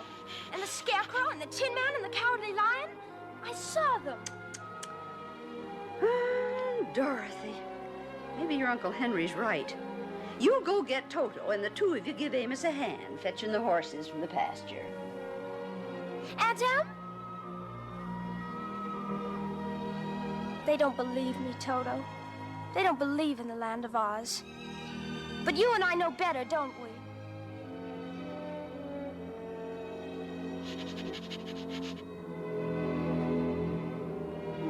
Far from this Kansas prairie, there's a magic land.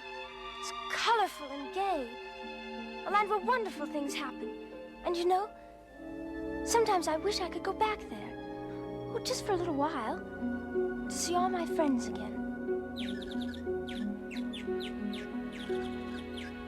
There's a faraway land, a faraway land, where daydreams and wishes and rainbows are planned.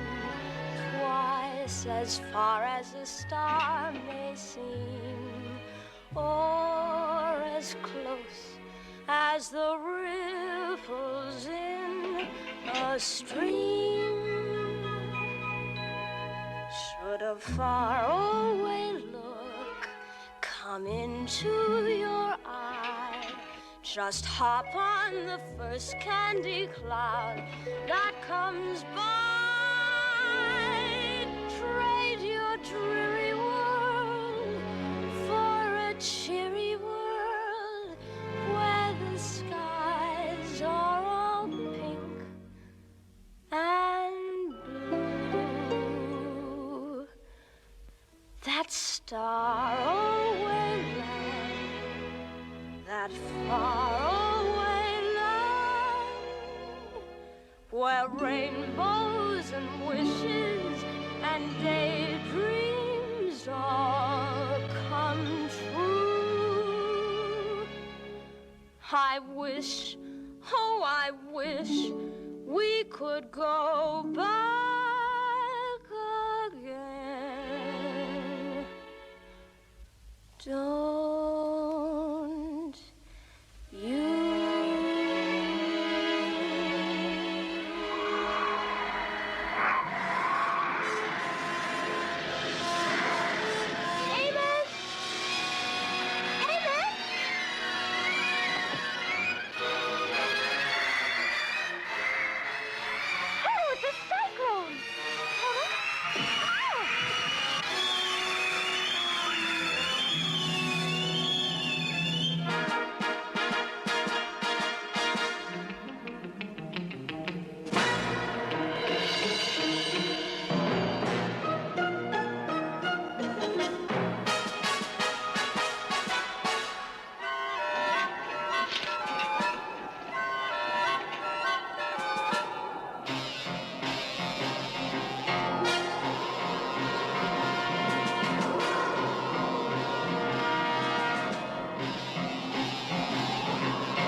afraid you'd blown away.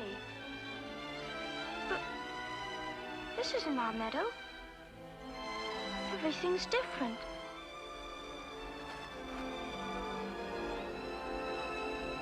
You know what? I don't think we're in Kansas at all.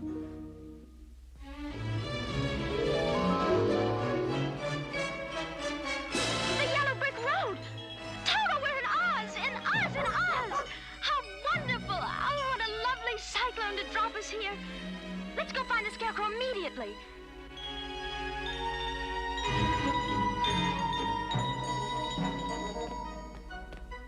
Well, if that isn't silly. What's silly? This sign pointing in 3 different...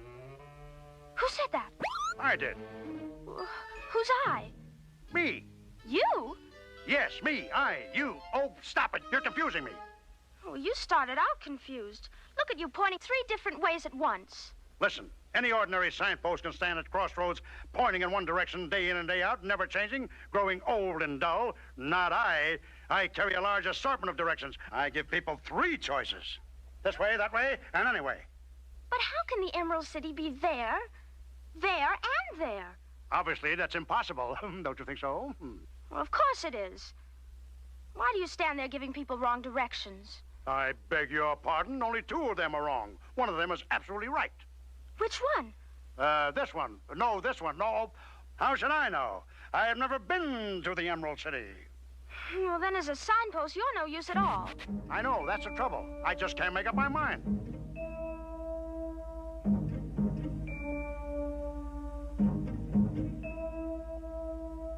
Most everybody knows the way that he or she goes, but life has treated me quite unfair. 'Cause I go off in all directions, I go off in all directions, I go off in all directions, never, ever wind up anywhere. When people venture forth, they know their south from their north. They seldom carry a diagram. But I go off in all directions, I go off in all directions. Confidentially, I'm just a sham. So don't get out of joint if I just point, and point, and point, and point, and point. 'Cause even I cannot tell exactly where I am. I'm lost. Oh, my, and I'm so eager to get to the Emerald City and see the Scarecrow. Well, that road will take you there. No, this road. Oh, dear, there I go again. Toto, looks as though we'll have to find the Emerald City by ourselves. Good idea. Ever get lost again, just look me up. By the way, give me a call when you do.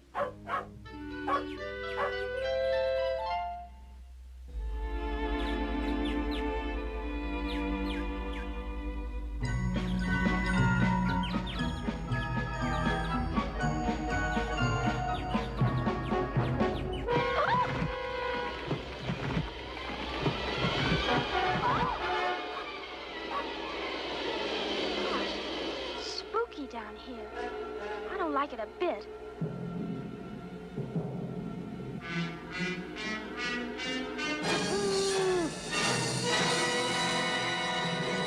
Oh, look! Golden berries!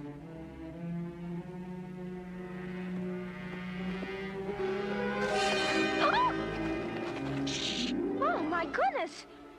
You're alive! Yes, but I don't know how long it's gonna last. Toto, a real live jack-o'-lantern. Oh, please make him hush. She'll hear him. She'll come here and find me and turn me into pumpkin pie. Who will find you? Who are you talking about? Mombi, of course. Who's Mombi? You mean to say you never heard of Mombi? The very wickedest witch in Oz? Where do you come from, anyway? Well, I'm Dorothy from Kansas, and this is Toto. He's from Kansas, too. And you never heard of Mombi there? Don't you have witches in Kansas? Well, not officially. No witches. Must be very far away. Oh, yes. Very far. A long, long way. Even by cyclone. But why is Mommy after you? What did you do? It's more what I didn't do. I'm her slave, you see. She waited until I was ripe, then stole me from the field where I'd been raised from seed. Took me home and carved a face on me, and made me arms and legs and put me right to work. And I hate my job. I hate being a witch's helper. I don't mind stirring the magic potions or saddling her broomstick, but when it comes to feeding the spiders and dusting the toads, Oh, so icky and ooey. Ugh. so wormy and squirmy. And she's getting more and more of the nasty things because she's cooking up a very special wicked potion for an extra special evil deed, which takes plenty of spiders and toads. This morning she brought in 24 fresh ones. So I ran away and hid myself here. If she finds me, she'll do terrible things to me. Terrible. Poor Pumpkinhead. I don't blame you a bit. We mustn't let her find you. You just come with me to the Emerald City and meet my friend the Scarecrow. He's King of Oz now, and he'll set you free. He doesn't like witches either.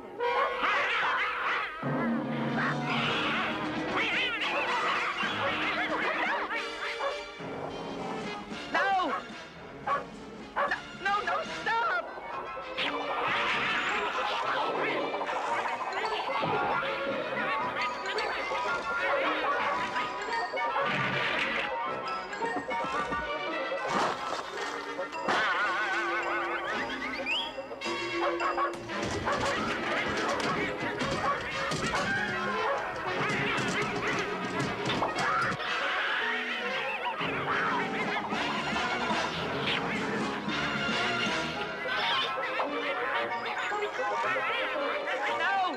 No, don't follow him!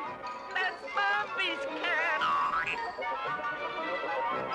No, stop!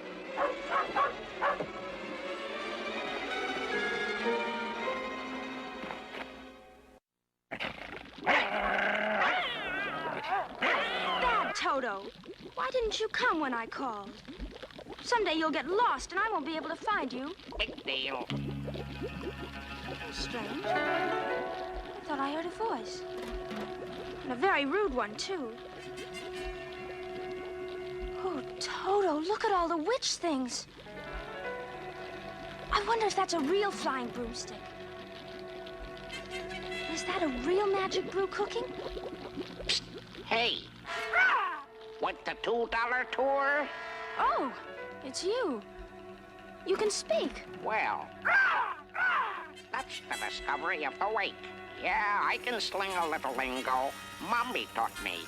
You interested in magic? Oh, yes. Go ahead, take a look in the pot. Lift the lid. Don't be afraid.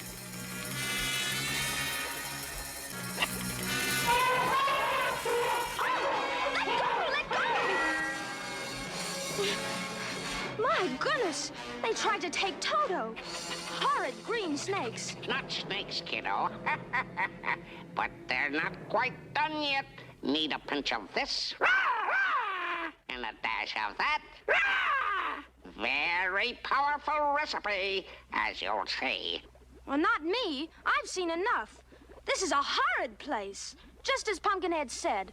Good day, Mr. Crow. Oh! What's your hurry, my dear? Stay and chat a while. I'd like to, but I really can't. It isn't often that I have such pleasant company. This isn't really a visit. I just came to... You must be hungry, my dear. Let me get you something to eat. No, thank you very much. I'm not a bit hungry. Something for your dog, then. The dear little creature. Ow! Stop that, you naughty dog! You'll have to forgive Toto. He doesn't usually snap. Toto! Toto? Then you must be Dorothy. How perfect. Now you must stay. I insist. Thank you, but... Sit down! I keep my strong armchair for special guests. Ah! I've been wanting to meet you ever since your last visit to Oz, when you destroyed my cousin, the Witch of the West, and helped a miserable scarecrow to the throne of Oz. He's not miserable. He will be when I get through with him. Things have changed, my dear. It is Mumby you have to deal with now. And Mumby has powers you never dreamed of. She looked in the pot, Mumby. She saw what was cooking. You saw my new pets. Elephants, my dear. Green elephants. A magical brew of giant green elephants. To batter down the walls of the Emerald City and scatter the troops of Oz and place Mumby on the royal throne. And as for that straw man king, there won't be enough of him left to stuff a mattress. How can you think of hurting the Scarecrow? He's the kindest, gentlest creature in the world. Hey, Mumby, that brew looks a little weak to me. Needs something to spice it up. Maybe some puppy dog tail? Yes, and his ears and whiskers, too. Wonderful idea. You let Toto alone! You wicked old witch. Don't you dare put him in the pot. But the fire is dying out. I need more wood. Pumpkinhead! Pumpkinhead! Where is that lazy lout? Pumpkinhead! I'll fix him, too. I'll be right back with a nice load of firewood. Coming, pet? Looks like we'll never see Kansas again, Toto. Psst. Pumpkinhead! Shh.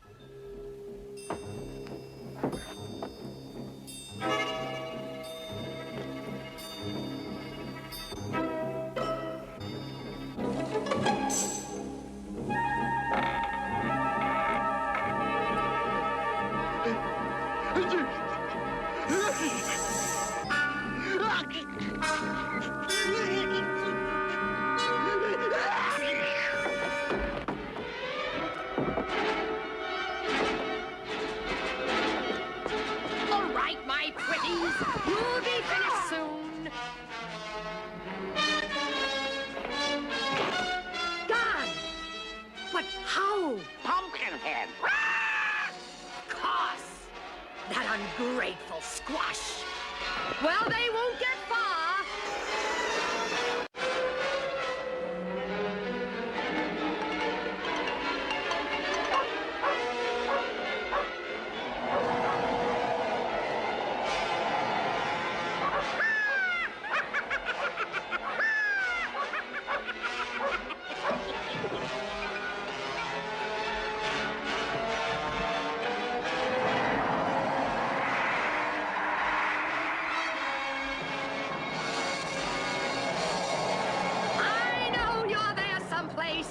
Well, go ahead, fools. Go to the Emerald City. Warn the Scarecrow. A lot of good it'll do when my green elephants come crashing through the gates.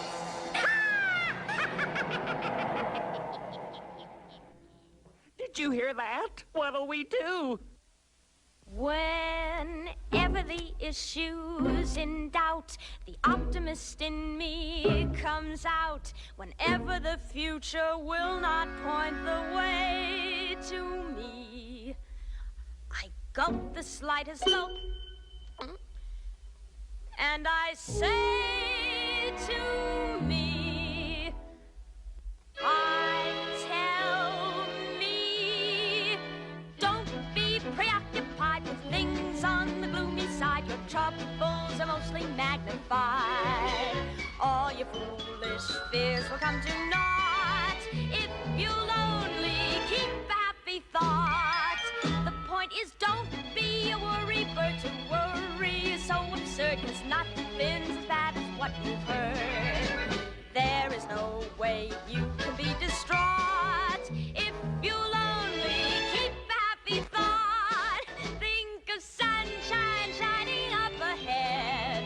Think of every happy ending that you've ever read, and you will do what you have to do. The future is up to you if you've got the jolly point of view. show you good for life.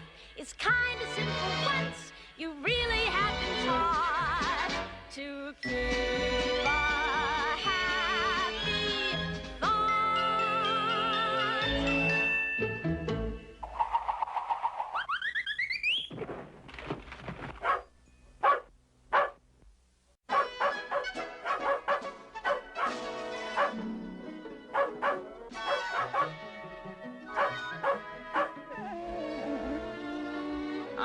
All right, just don't stand there. Come help me.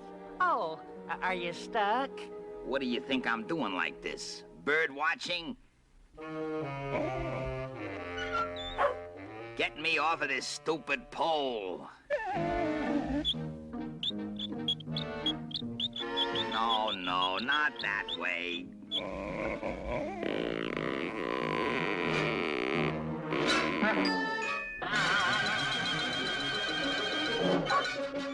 Oh, my aching back. This feels good. Thought nobody'd ever come. Much obliged to you folks. I'm your friend for life. You can say a lot of things about old Woodenhead, but he never forgets a friend or a favor. No siree. Woodenhead? Who's Woodenhead? That's me, Woodenhead Stallion, the third, at your service. What happened to you, Woodenhead?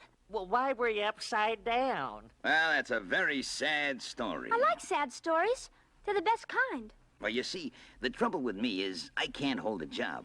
I had fancy ideas for a wooden horse, but nothing worked out. I wasn't fast enough to be a racehorse, too lazy to be a farm horse. Tried to get a job as a clothes horse, but just didn't have the figure. Poor Woodenhead. Oh, say that again. I love sympathy. Oh, poor Woodenhead. Thank you.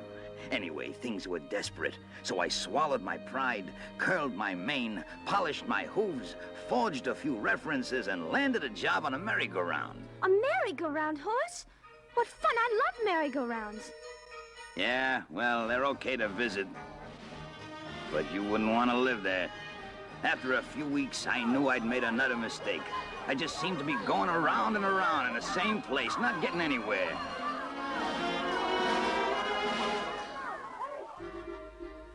Some horses win derbies and world acclaim, while others jump hurdles in search of fame.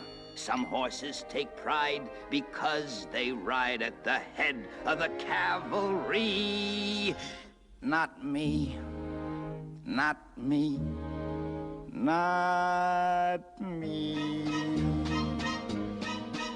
Around and round and up and down, from village to village, from town to town.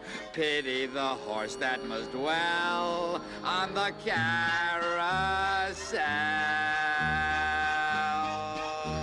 Pity the horse that must dwell on the carousel.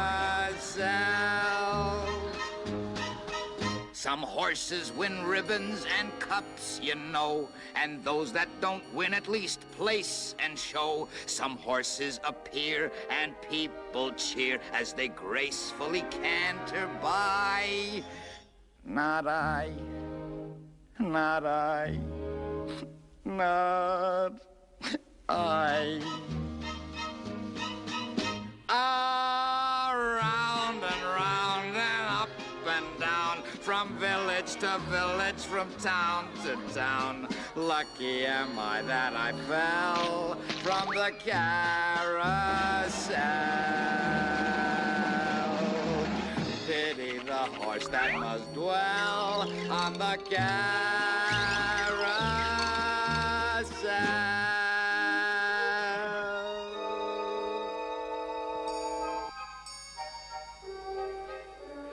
Well, that's the story of my life. Always finishing last. Wooden horse, what are you gonna do now? I don't know. Well, why don't you come with us? We're on our way to the Emerald City. Emerald City? The capital? You know somebody there? You got connections? Well, my friend the Scarecrow is king. The king? You know the king? Well, why didn't you say so? Kings give out fine jobs all day long. Why, with one stroke of his pen, he can appoint me Royal Steed, head of the Royal Cavalry. Swift promotion, that's what I like. Will you put in a good word for me, Dorothy? The trouble is, he may not be king for long. His throne is in danger. Danger? We're on our way to warn him. I'm your boy. Who can get you there faster than me? We'll gallop all the way.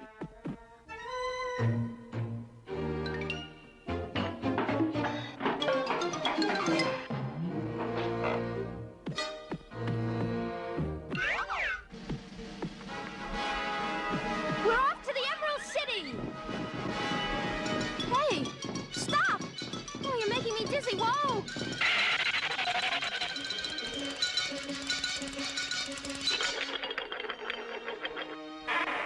I'm sorry, it's that stupid merry-go-round training. Got me going in circles.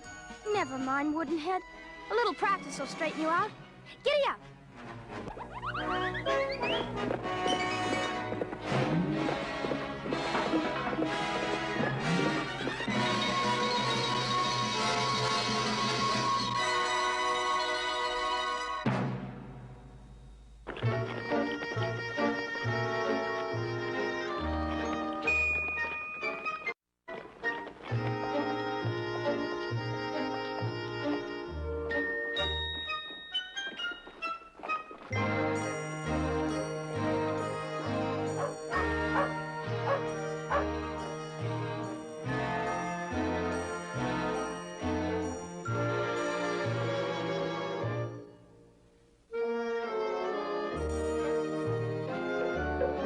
Nine-letter word beginning with S.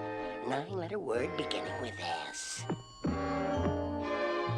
A young girl and two, creatures to see you, Your Majesty. Tell him to go away.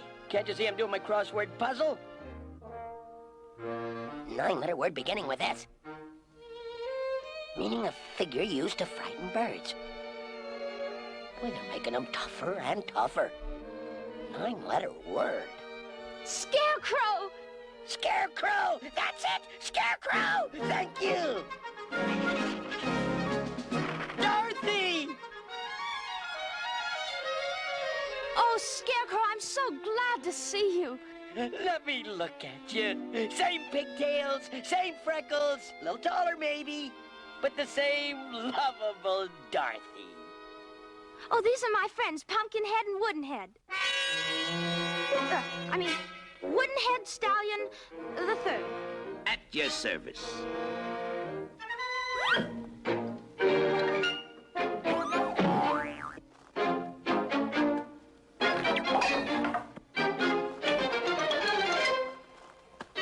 Oh, Scarecrow, you're so royal looking now with your beautiful crown. But you know, I was much happier wearing my battered old hat.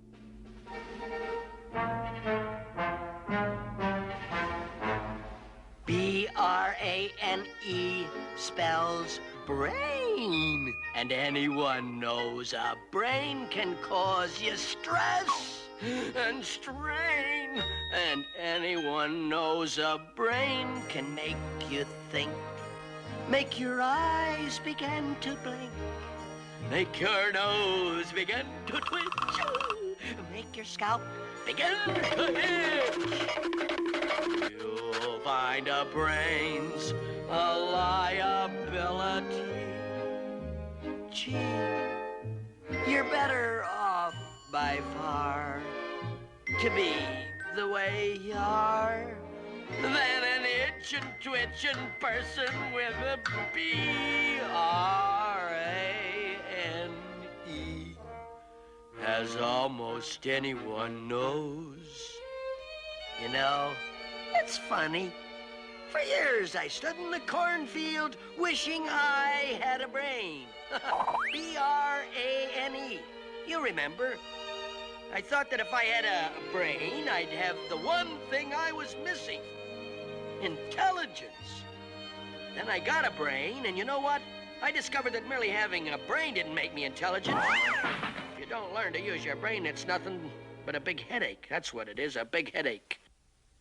You'll find a brain's liability. Gee, you're better off by far to be the way you are than an itch and twitching person with a B-R-A. And he, as almost anyone knows, my head simply wasn't made for a crown. Yeah, that's what Mombi thinks, too. Mombi? Who's Mombi? The wicked witch who made me. She wants to be Queen of Oz. We came here to warn you. She's on her way here right now with a herd of magic green elephants. She swears she'll capture the Emerald City and take your crown and make everyone her slave. She can't do that. It's unconstitutional. It's illegal, immoral. It's downright inconvenient. Oh, dear, I know I should be doing something kingly and impressive, but I don't quite know where to start. This is my first invasion. You know, I've simply had no practice.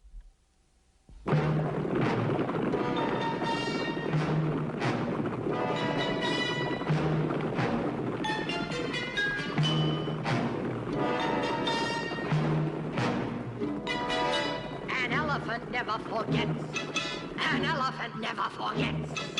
Whatever it happens to be, large or small. An elephant never forgets.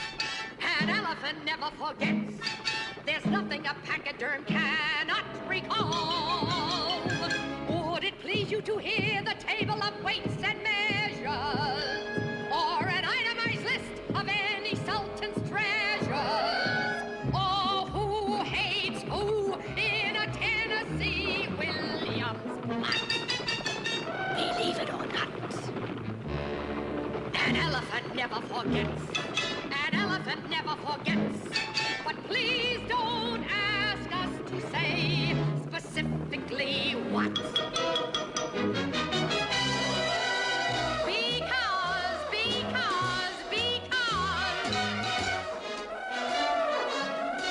We forgot. How much time do we have? When do you think Mommy will get here?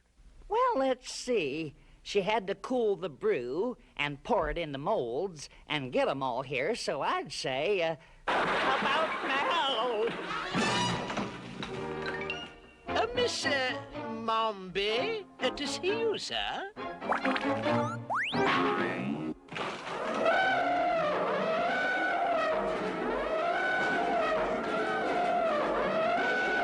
The secret exit! It's our only chance! This way wouldn't head through the curtains.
Stopping. Toto and the Scarecrow, they're captured.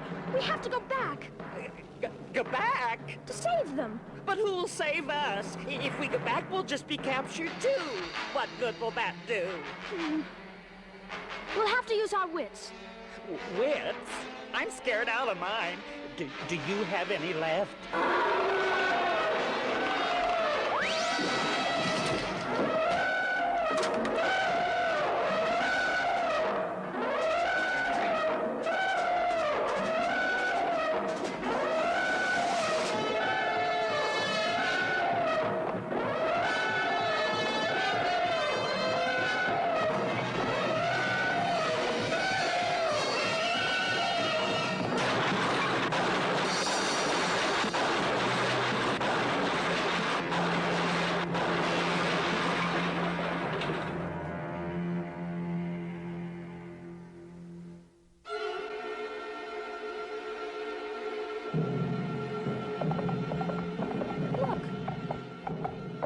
What's happening to that beautiful castle? Why is it changing? Under Mombi's rule, it's becoming mean and ugly, just like her. Ugh. We must save our friends and save ours. But how? On to Tinland, Wooden Head. Let's see how fast you can go.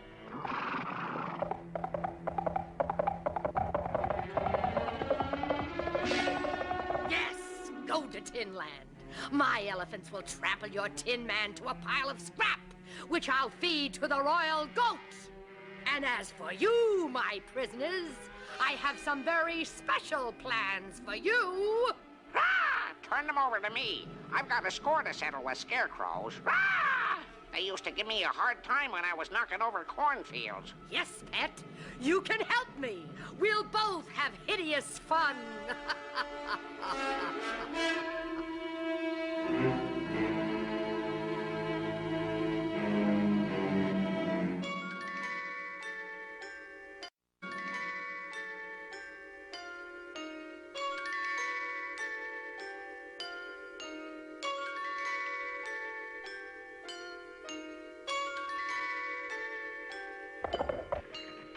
Welcome to Tinland. No rust allowed.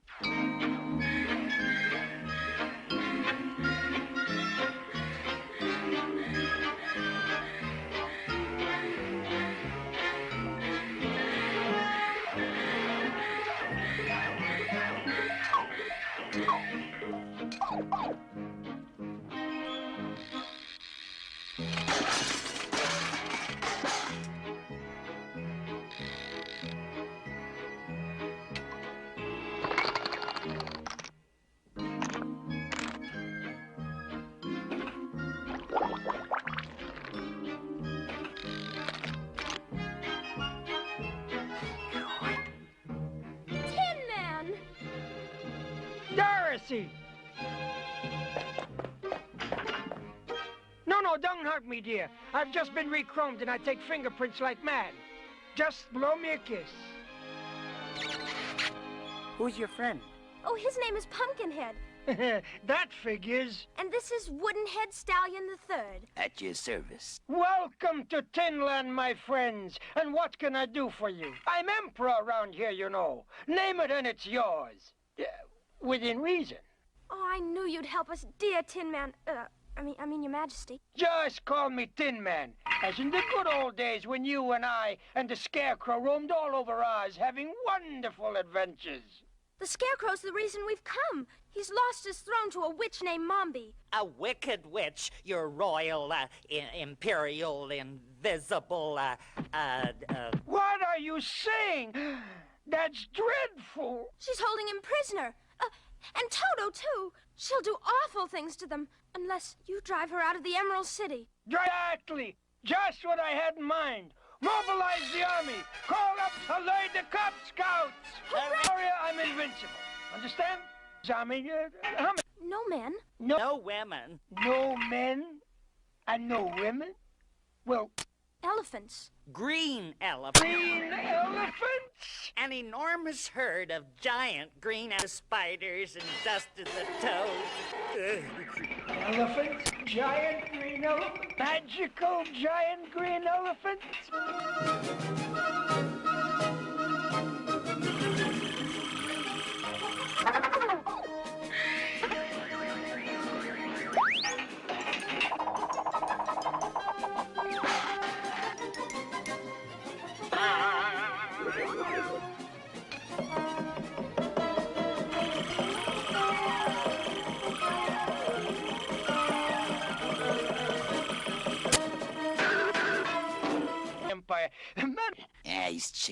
spells and hard and anywopathy. But keep me off the vest I don't possess is almost any. Nope. I just can't afford the mighty lion! Hold him a little lower, honey. Don't make me snap. Elephants? Well, if it's elephant fighting you want, you've come to the right shop. Oh, good. Let's get started right now. Now, maul 'em, mash 'em, murder 'em, massacre 'em. Tie their trunks into bow knots, snap off their tusks and use them for toothpicks. I'll tame elephants, you say? Well, not exactly tame. Oh, well, I can lick wild elephants, too. I'll pulverize them, paralyze them, How wild? Well, they're not exactly wild either. They're sort of green. Green? Green. Strange color for elephants. They're magical. Mom bewitched them up. Magic? Witchcraft? Uh-oh, here we go again. Wonder who he'll send us to. Bright, green, magical elephants, led by a witch?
Dorothy, my dear, I'm afraid the Emerald City Rumble is out for now.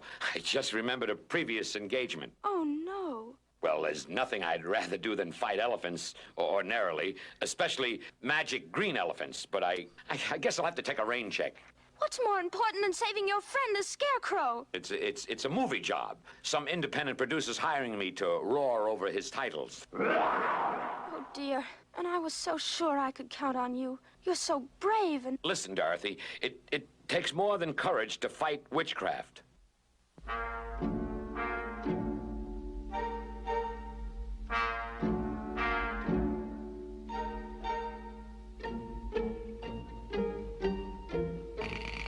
N-E-R-V-E spells nerve. And anyone knows that nerve can throw you quite a curve. As anyone knows, a dragon looms up large, and your nerves tell you to charge. But you find out when you do that the dragon's nervy too. Dear friend, I'd like to go, but no siree. Gee, although you're in a jam, I'll stay the way I am. 'Cause I sure ain't got an awful lot of N-E-R-V-E.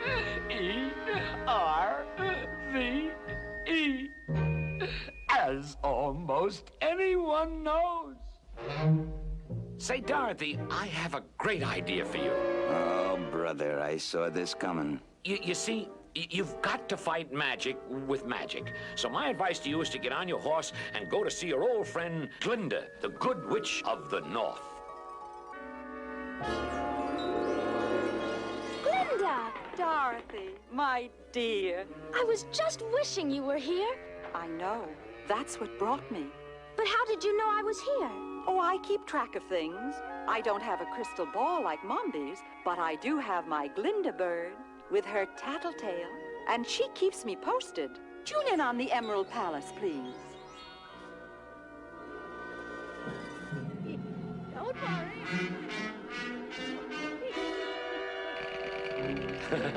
Bye now. So you know about Mombi and what she's doing? Yes, and our friends are in great danger. Then you will help? Oh, say you will. You're our last hope. Mombi's evil magic is very powerful. I'll do what I can, but even good magic has its limits. In the end, Dorothy, it's up to you. I don't understand, Glinda. I thought magic could do anything. No, my dear. You have only you to look to. You have you and you alone. You're the magic glass you look through. That leads you through the great unknown.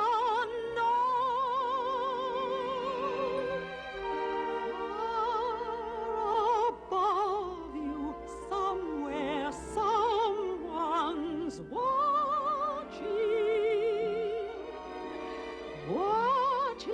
all you say and do. Watches and cares, hears all your praise, and in the end, my friend, he'll see you through. In the meantime, you have you. No one else but you. You have only you. I'm beginning to understand. I guess if we have faith in ourselves, we have some of the greatest magic of all. Now that you understand, I can show you this. In this silver box is my counter magic. It's an illusion. If it is to work, you must do exactly what I say. Open only in the Emerald City, and then only in case of dire emergency. Is that clear? Open only in Emerald City, and then only in case of dire emergency. You'll want to open it sooner, but you mustn't. Have faith in yourself. I understand. Another thing, the silver box mustn't be seen by anyone before you actually use it. Now, where can you hide it? Let me see. As it happens, ma'am, I am somewhat hollow. You may have noticed a sliding panel in my side. That's it. Open it up and pack me full. I am the poor man's Trojan horse. Now, no time to lose. Off with you. Thank you, Glinda.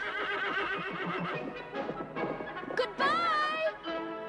Keep them tuned in, Glinda Bird. They're going to need plenty of help. So they've been visiting that goody-goody Glinda, eh? And I suppose she gave them some magic to use against me.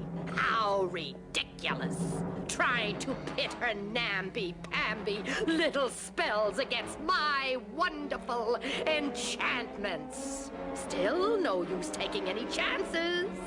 I'll stop them before they get to the Emerald City. How shall I do it? By a wall of flame?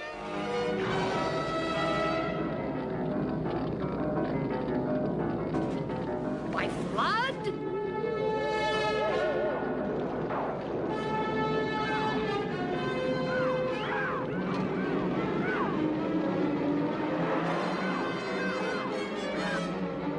I know. The ferocious forest. They'll never come out of it alive. Abracadabra! abracadabra. 1, 2, 3. When in doubt, try a tree.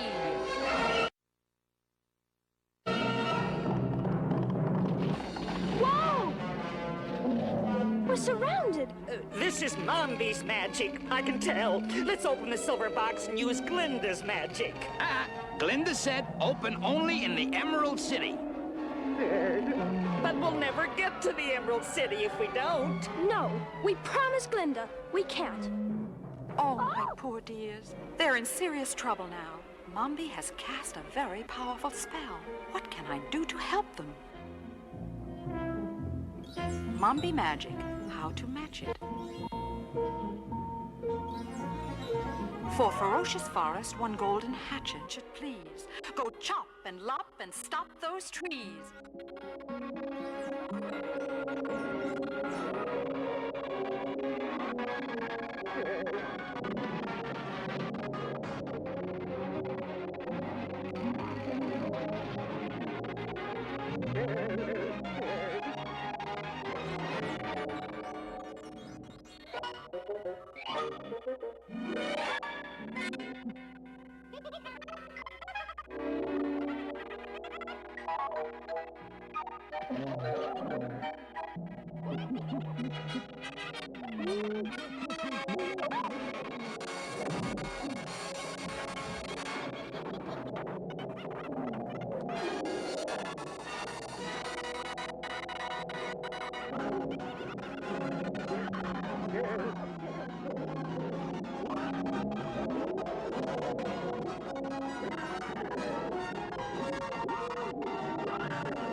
Do you think it's time for the silver box now? Well, she said open only in case of dire emergency. I guess this is pretty dire. Honey, you'll never find anything direr. Ow! Hurry! Hurry! It won't open. Press the spring! I did! It won't open! It's stuck! Hurry up, for goodness sake!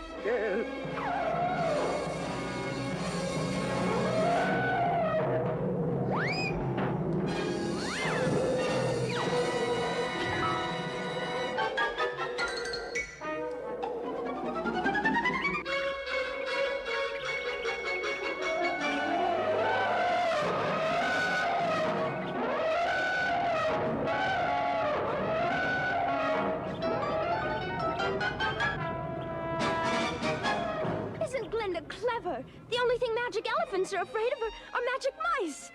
That long-nosed warthog chipped my enamel. I'm gonna need a new paint job. Please, we're not safe yet. Mombi still holds the palace. Still holds the Scarecrow and Toto, too. We've got to save them. If we're not too late. On to the palace. Giddy up.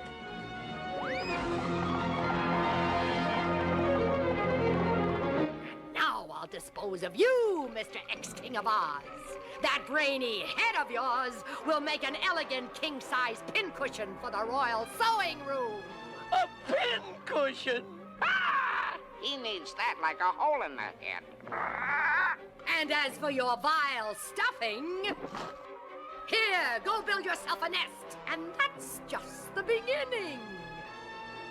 I'll pluck you piece by piece, bit by bit, till you're nothing but a bundle of dirty rags that I'll throw into the fire. But not just yet. Worry a while. Now what shall I do with you, Toto? Turn you into a marble statue and set you on my mantle? No, not a statue, drat you. Marble's not horrible enough. Not for Dorothy's pet. Let's see.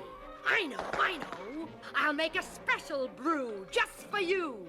Shrink you to mouse size and feed you to my cats. What do you think of that?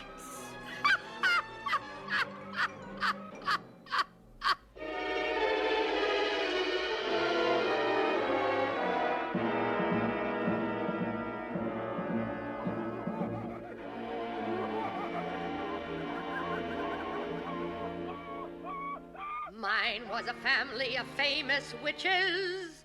Great-grandma had world renown. She was the witch who put the hex on an entire city we'll call X. She brewed a brew which they all sipped into a coma. They slipped. My sisters and my cousins and my aunts all won prizes for their poisonous plants. And dear mother, as she bid this realm adieu, said, sweet daughter, this advice I leave with you.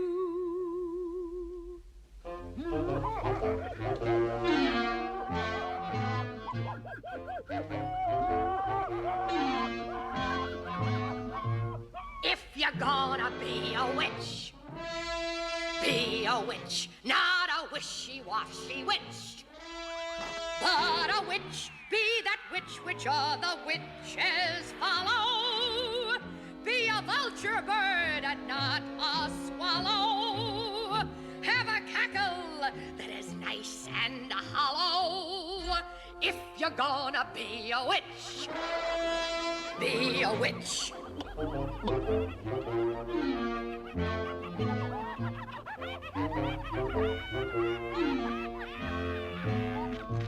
If you're gonna be a witch, not a namby-pamby witch. Never switch, be a witch that's absolutely ruthless. And to coin a phrase, be downright toothless. And in every photograph, be toothless. If you're gonna be a witch, be a witch. That's the pitch. Be a witch. Be a witch. Mombi! Look! My elephants! In retreat! Who's chasing them? The cowards! The cowards! No matter what happens, you'll never regain the throne of Oz. And you'll never see Dorothy again. You can't hurt that poor little dog, Mombi. He's never done anything to you. Go on, Mombi. Shrink him. Shrink him. If you're gonna be a witch, be a witch. A mouse! Mombi, look what you've done. Mombi! How humiliating!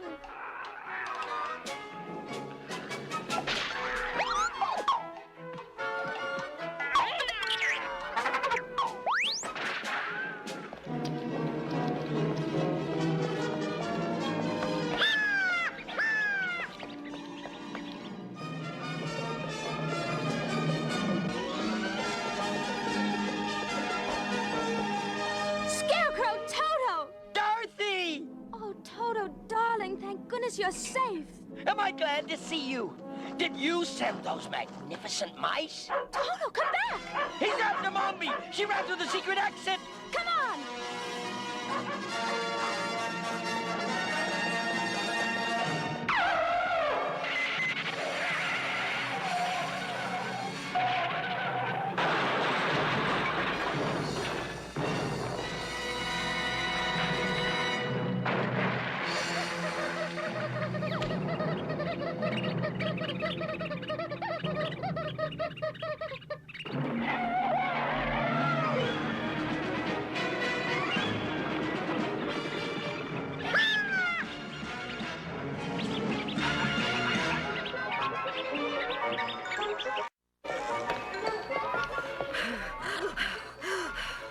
No place to hide. That's it! Disguise! Oh, no one will find me now. And maybe I can still do a little damage with my poison thorns. Old Mombi isn't through yet.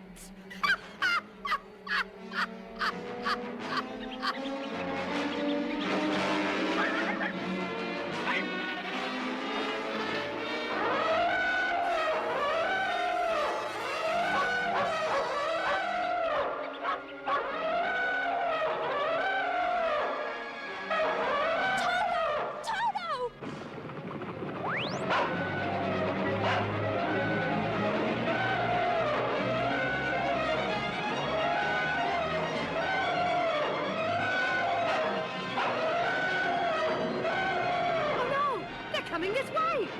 It's me, Mombi! Don't you see me? Go back! Go back! Ow! Ow!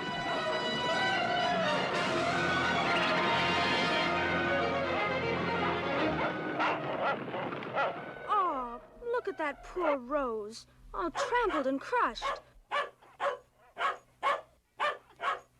Toto, hush. It's Mombi! Yes, Mombi, Queen of Oz. It's all your fault, Dorothy. Why, oh, why did you have to return to Oz? If you hadn't come back, I would have ruled forever. Ruled Oz, ruled Tinland, ruled the forest, and all the enchanted places.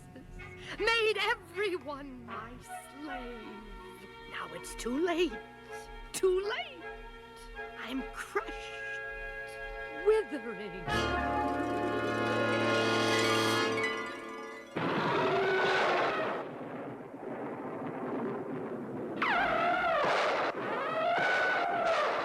What's happening? You see, when a witch dies, all her magic dies with her.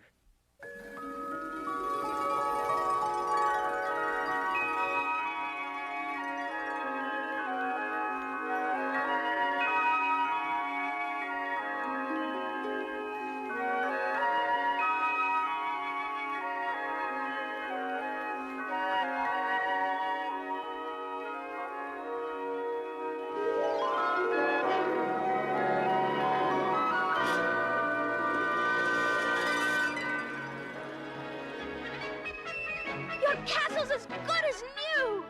Now you're king again! Give a cheer, a lusty cheer, to let them know we're here. We've returned to the land of Oz, to the wonderful land of Oz. Betcha the Scarecrow who lives in Oz is smarter than the wizard ever was. See the Emerald City gleam as it has in every dream. Are the Munchkins concerned? Tell them at Oz, tell them at Oz, tell them we've returned to the land of Oz.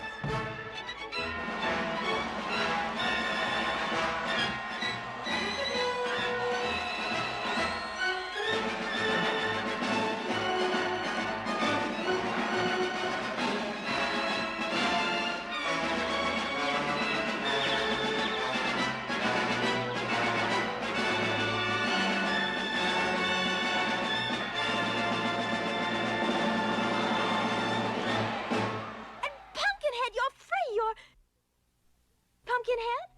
Where are you? Pumpkinhead! Oh, Pumpkinhead, what's happened to you?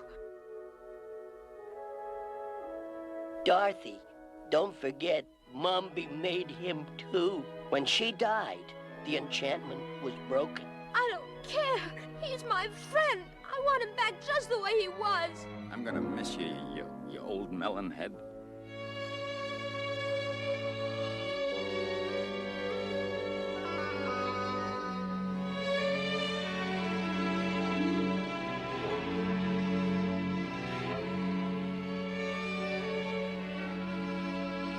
What good are my famous brains if I can't figure a way to bring him back? Oh, Glinda, I'm so unhappy. There now. Remember, you're the bravest girl in Kansas and Oz. And you've just saved your friends from a terrible fate.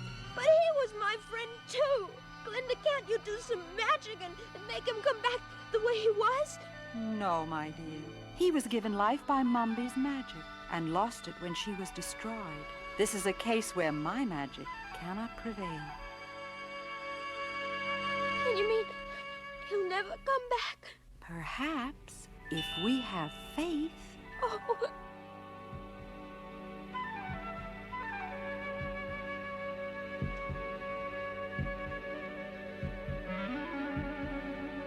Hello. Oh, you're alive! Oh, thank you, Glinda. You did know a way to bring him back. No, dear. I didn't do it. You did.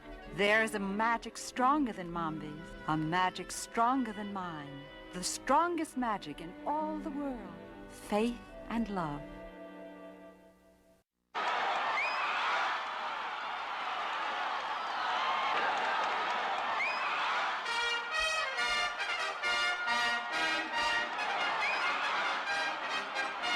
Say, Dorothy, you didn't forget me, did you? Remember that high-paid, low-work job we were talking about? Think you could put in a word to your friend, the king? Dear fellow Ozonians, excuse me, I am delighted to be here today, and a little surprised too.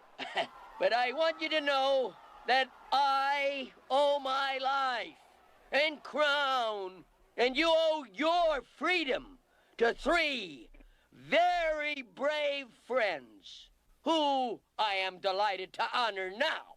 Charlesworth Pinto Stallion, the 3rd, front and center. I mean you, Charlie. Hey, that's me.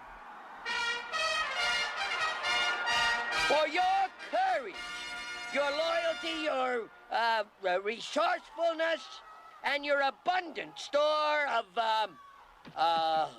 horse sense, I appoint you Royal Steed to lead the Royal Oz Cavalry in all formations, to carry me in all parades and processions at regular pay, plus a special bonus of 3 bales of oats a month. Thanks, Your Majesty. Pumpkinhead, step forward.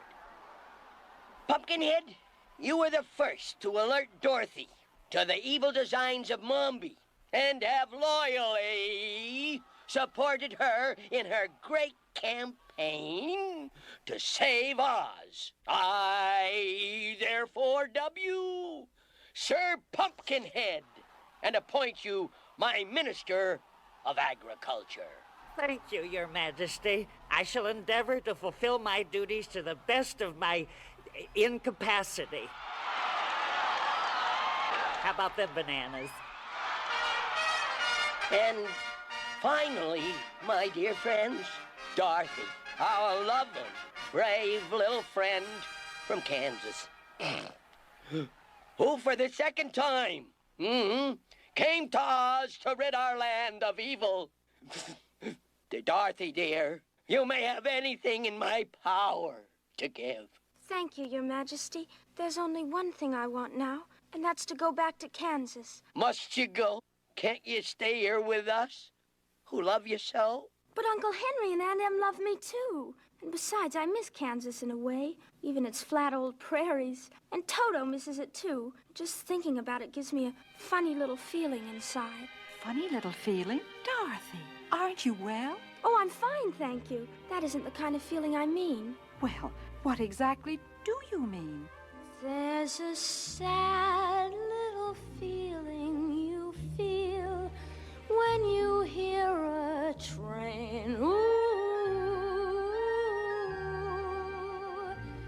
There's a sad little feeling you feel that you can't explain. Ooh. It's a lot like the feeling you feel when you start to roam. I guess you could call it that feeling for home. There's a sad little feeling you feel when the cold winds blow. There's a sad little feeling you feel when you stub your toe. It's a feeling the honeybee feels for the honeycomb. I guess you could call it that feeling for home. I wanna go home. I wanna go home.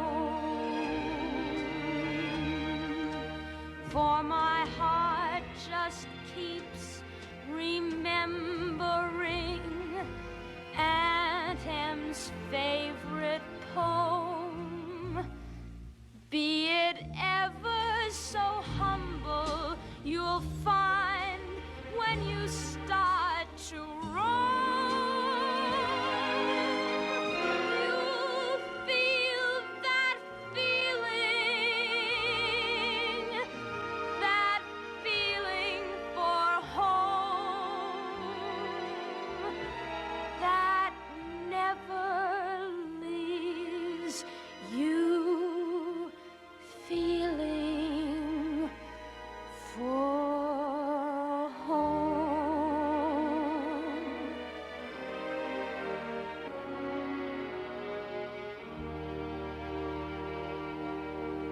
I wish I could help you, Dorothy, but I'm afraid my power stops at the border.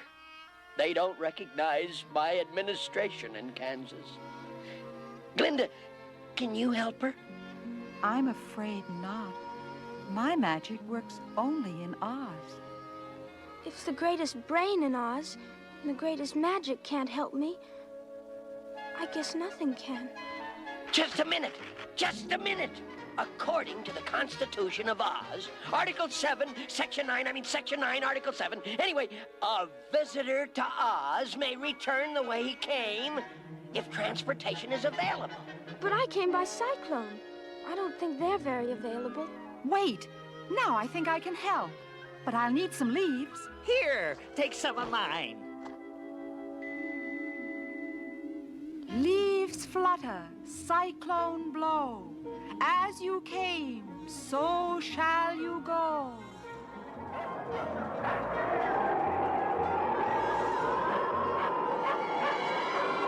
Toto!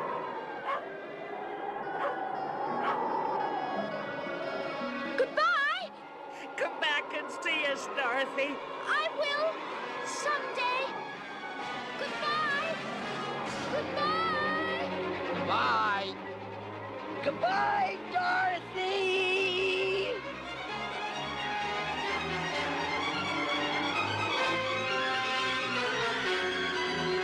Thank you.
for children with stories to be told, brought into this world with its uncertainties.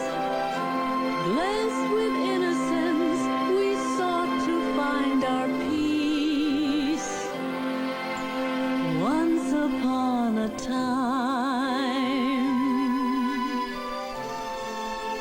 once upon a time,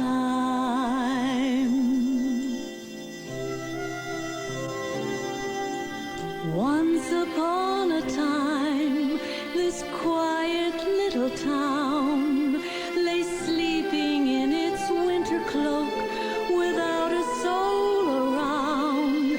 Yet a child's story was destined to unfold while the town lay unaware, nestled in the cold. Once upon a time, once upon a time, once upon a time.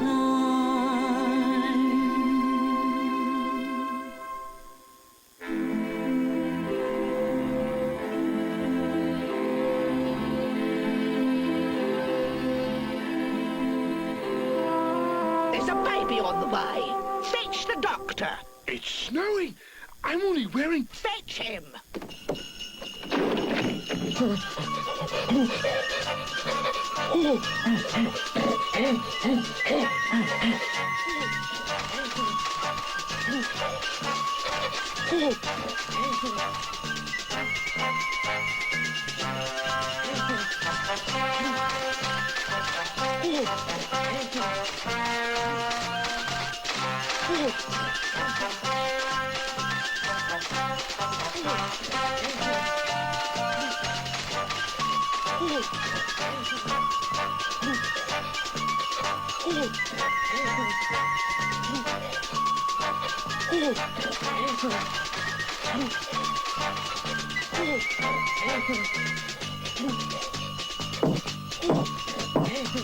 Banging on the workhouse door. In the middle of the... Man falls asleep after a hard day. And then his miserable wife... Oh! What's your name, lovey? Too ashamed to say, eh? Well, us nice folks at the workhouse here will give your little take a name. What's that you're clutching there? My, isn't that a pretty locket? Where's my baby's locket? It's all safe right here, lovey. If I should die, you must give the locket to my baby, so one day he'll know who he is. Promise me. Promise me. I promise, lovey. You can trust Mrs. Bumble. Well, where is she, Bumble? She...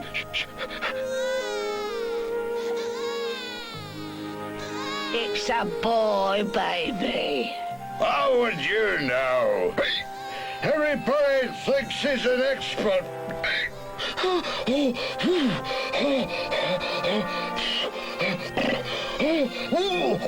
Running around in the cold night dressed like that?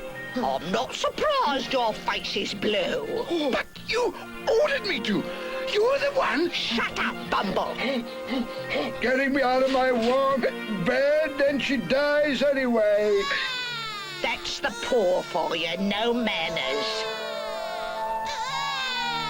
What's his name? His mother wouldn't say. Hers or his. We name them alphabetically, and next on the list is O. Yes, so what say we call him Oliver? He'll be wanting a last name, too, I suppose. Although why poor people need one, I'll never know. Seeing as how he twisted up our night, sir, shall we call him Twist? Oliver Twist, so be it. Now he's all yours, Bumble.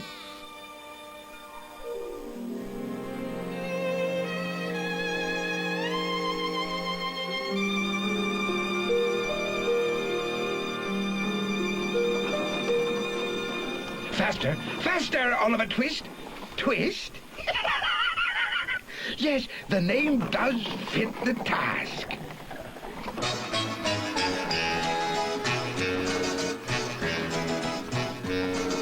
Work!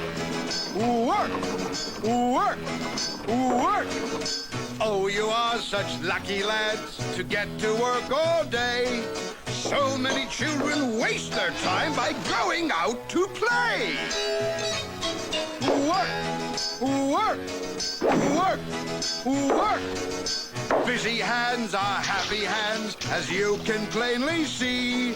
A little sweat can never hurt, just look what it did for me. Work! Work!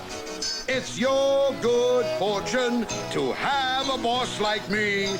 Why, a penny a week and food to eat for menial tasks as these. Ha! You should be paying me. Work! Work! Work! Work! Working builds good character and makes you strong, you see? So don't forget, as you grow old, you owe it all to me. Work! Work! Work! Now work!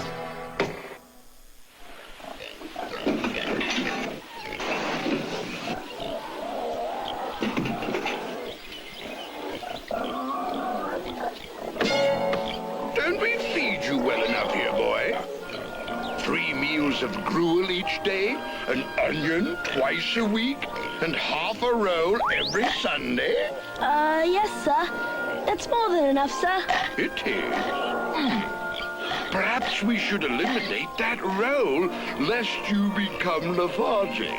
Oh, that's very thoughtful of you, sir.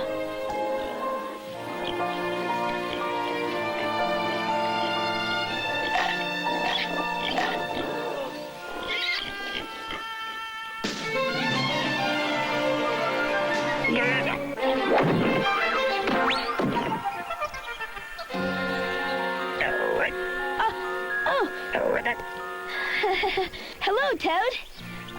My name's Oliver Twist. What's yours? Oh, I don't know what that means in Toad language. But I think I'll call you Squeaker, because you sound like a squeak. You're welcome. Would you like to be my friend? Good, Squeaker. But whenever people are near, I'll have to hide you. We don't get enough food around here, and if one of the older boys sees you, he might want to eat you. Don't worry, Squeaker. I won't let any harm come to you.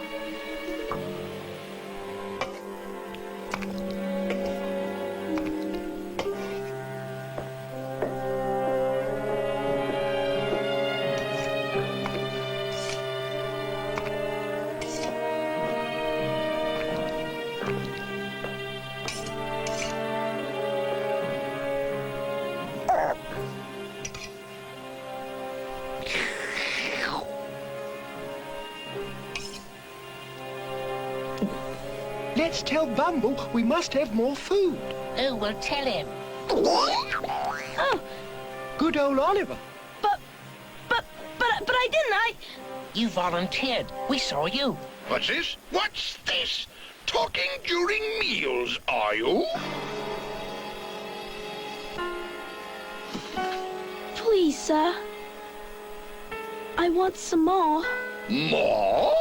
More!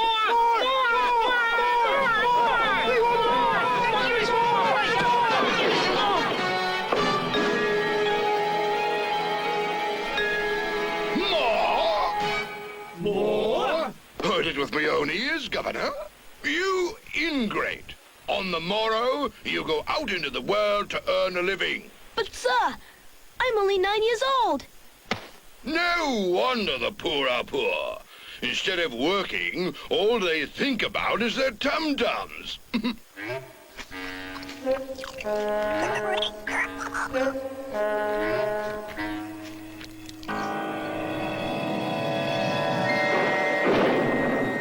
Please, sir, what does that sign say? Can't you read, numbskull? Nobody ever taught me to read, sir. Excuses, excuses. It says Undertaker.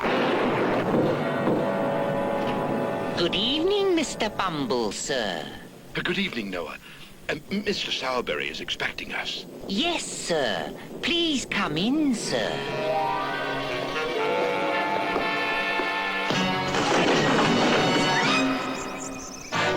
Clumsy. He didn't mean it, sir. Clumsy! Don't defend him, Noah. The boy is a clod. It grieves me that you have suffered the loss of a loved one, but in the large scheme of things... No, Sowerberry. It's me, Bumble, with your new apprentice, Oliver Twist. Oh, yes, Bumble.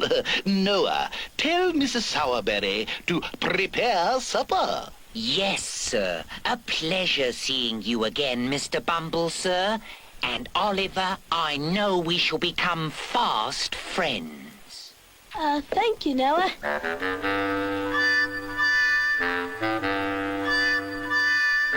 All right, young Oliver. I'll feed you and clothe you and give you a good bed. And each and every week, I'll pay you the sum of 1 penny.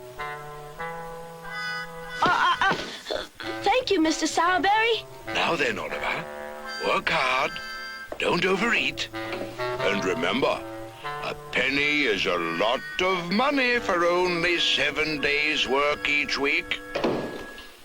I trust you're not frightened because I'm an undertaker, Oliver. No, sir. An undertaker is not unlike a butcher or a baker.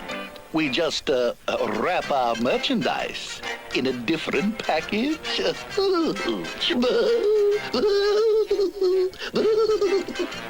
Oh.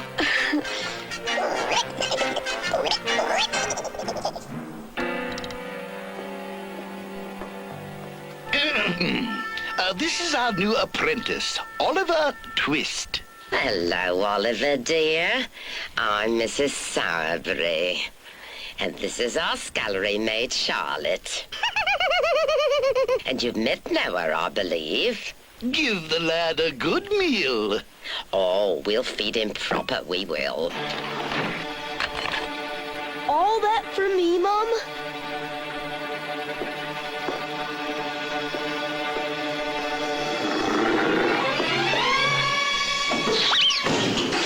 I said we'd feed you proper, and we will.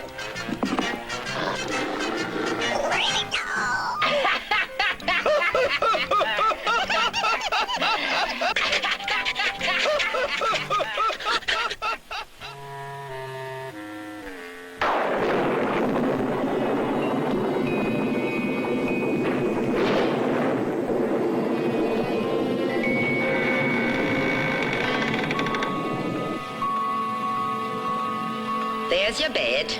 You don't mind sleeping among the coffins, I suppose. No, Mum.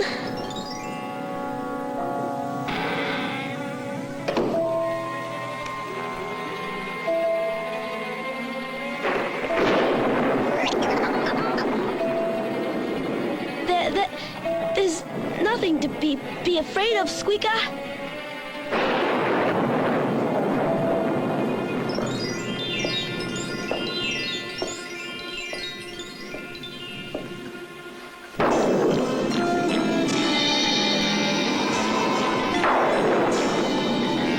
Who's afraid of ghosts and bats? Only fools and scaredy cats. Oh, everybody knows they're only shadows.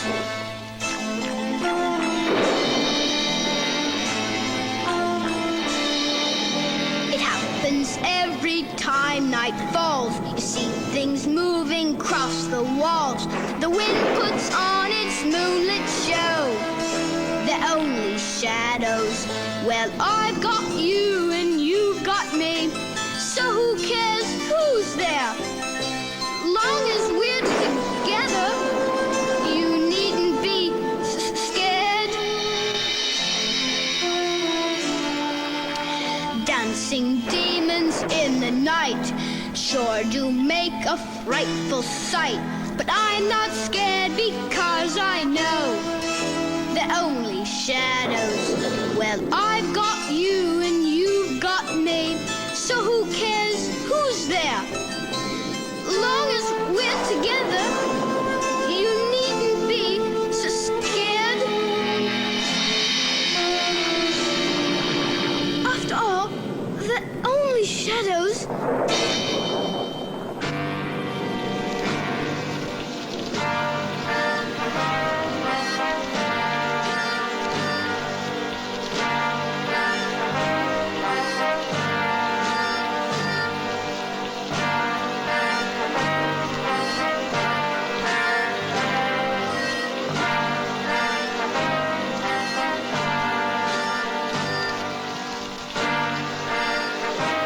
Shall I start crying now, Mr. Sourberry? No, Noah. Oliver has a sweeter face. Oliver, at the graveside, I want you to weep a bit. Mourners appreciate a good weeping from a stranger, and when they discover you are in my employ, they'll recommend me to their friends. Yes, sir. Let me hear you weep, boy.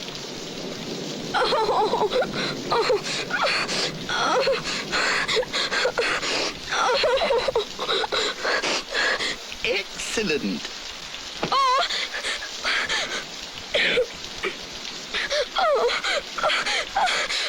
Not quite that much, Oliver. For tears like that, they'd have to buy a more expensive coffin.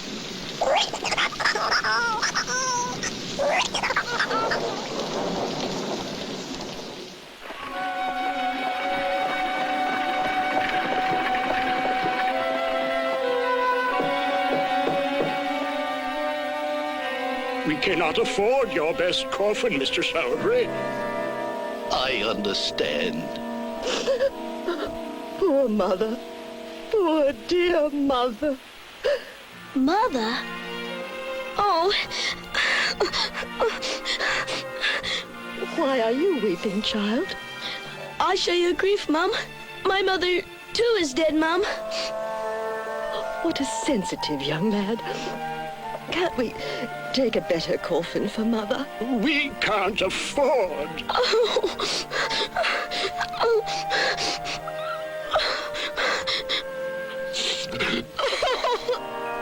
Mr. Sourberry, we'll have your best coffin. As you wish, sir.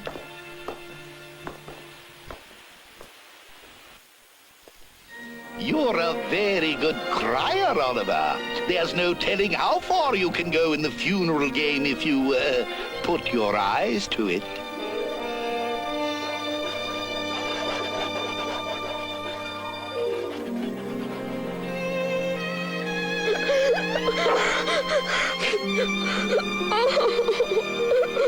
What you crying about now, you bootlicker? I'm crying for all dear mothers, especially my own.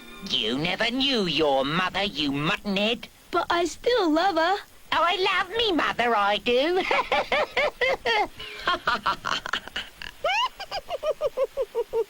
Don't make fun of my mother. Oh, I love me nobody dead mother, I do. You can't laugh at my mother.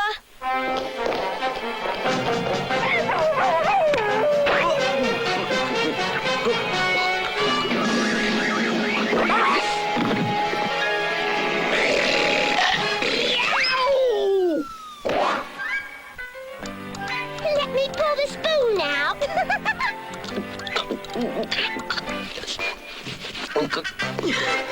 I'll get it out.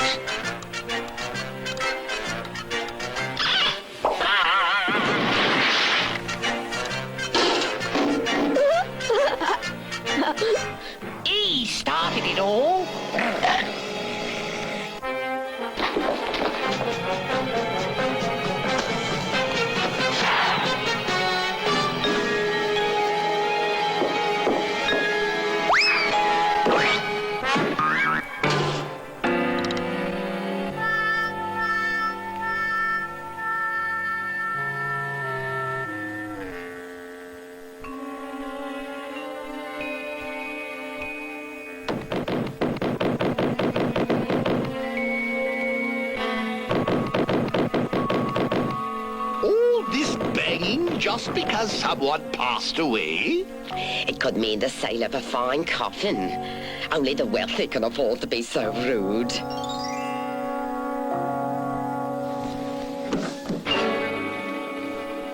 I am Mr. Monks. The governor of the workhouse informs me that you board an apprentice known as Oliver Twist. Yes, Mr. Monks, but, Take me to him.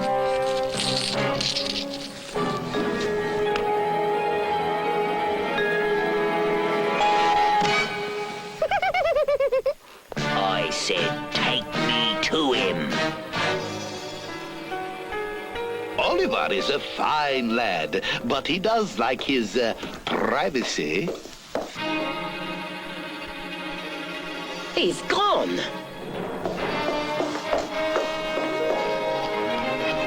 You let him escape.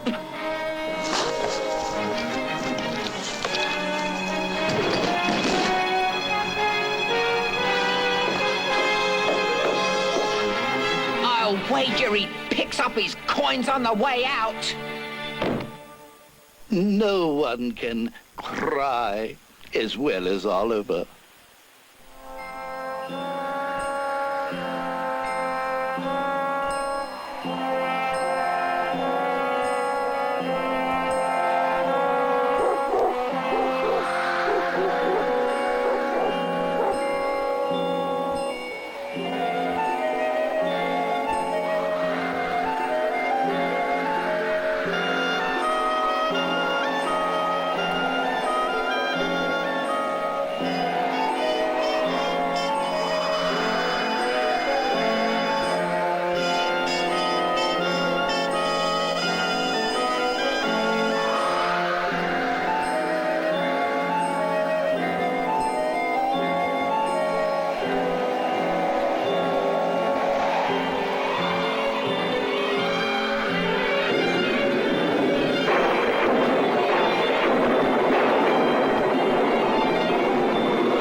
Squeaker?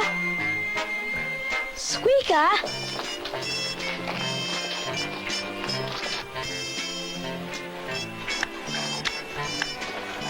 Squeaker? Oh, no you don't, mate. You little thief! I'm calling the police! I'm not the thief. It's him, sir. Oh, sir, I'm no thief. Your hand's in my pocket. I was only looking for my friend. But you have your hand in my pocket, you thief! Well, like he says, sir, I was looking for his friend. His friend? In my pocket? He's a toad, sir. There you go, sir. His friend's a toad.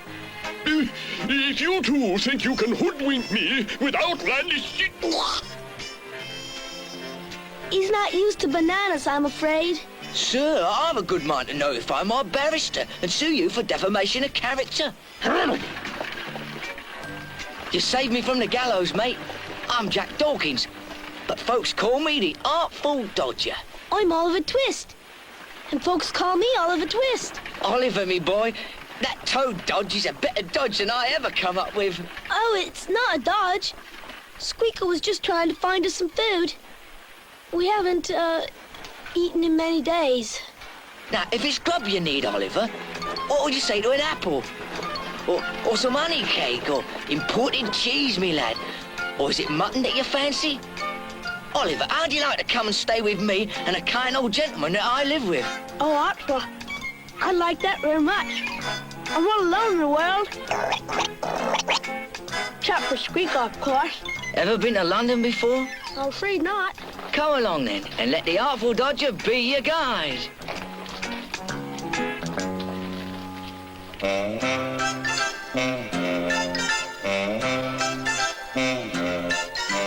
I'm a man about town, a man about town of mine.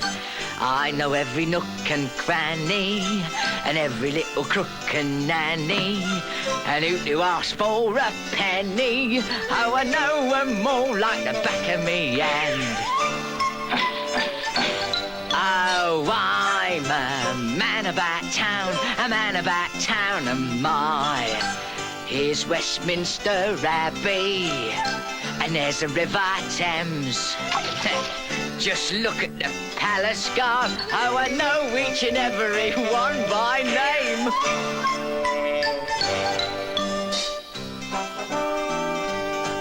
It's fun to walk on London docks. Big Ben's quite a sight to see. The palace gates or the marketplace, it's all been home to me. You're a man about town, that's true. And who knows, maybe someday soon I'll be a man about town like you. Here we go, mate.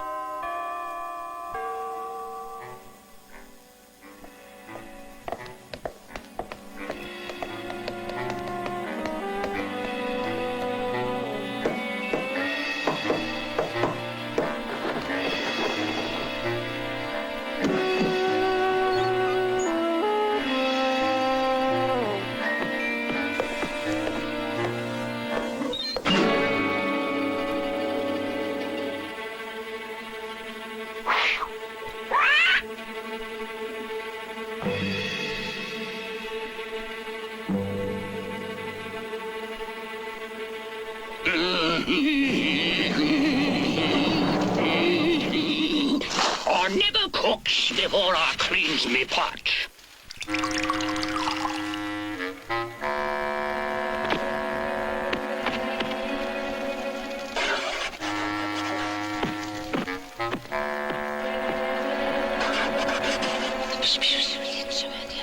Oliver Twist, meet Fagin, that kindly old gentleman of which I spoke. Hello, Monsieur, oh, my dear.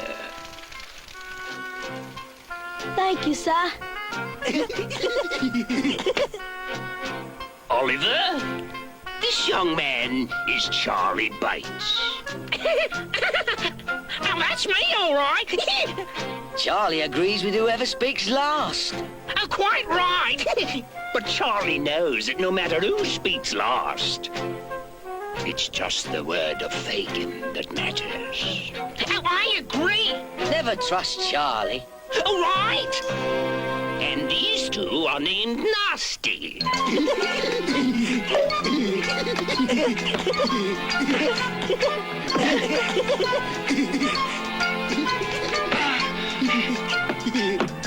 You see, Oliver? That's why I named each one of them Nasty. For not only are they identical in looks, they also possess identical nasty dispositions. Oh, how true! We are two lovable guys, we are. Oh, I'll swear to it in court, I will. And this is me oldest pal, Gabby. Isn't that so, my dear? Isn't that so, my dear? Why, he has your voice, sir. That lad is right. Be quiet, Charlie. Be quiet, Charlie. You too, my dear.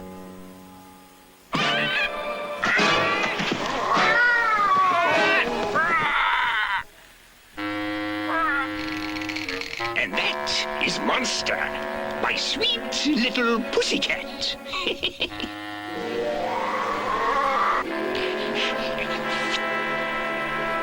And these are Gabby's gang.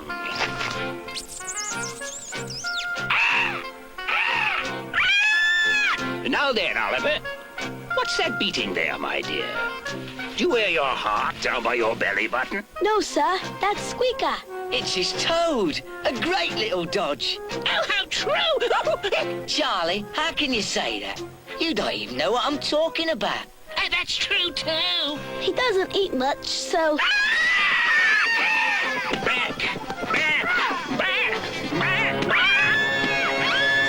Oliver, it would be wise to keep your eye on Squeaker. Some of Gabby's gang is very fond of Toad. Righto! And Monster likes to eat birds. In short, everybody is afraid of somebody. Oh, right! That's how Fagin keeps us all on our toes. Afraid? Righto! Isn't that rather cruel, sir? Righty-daddy! Shut up, Charlie. No more talking. Oh, I agree. Then agree. In silence! As you wish. Oliver, I understand you've had a long walk. Now you shall have a long sleep. Come.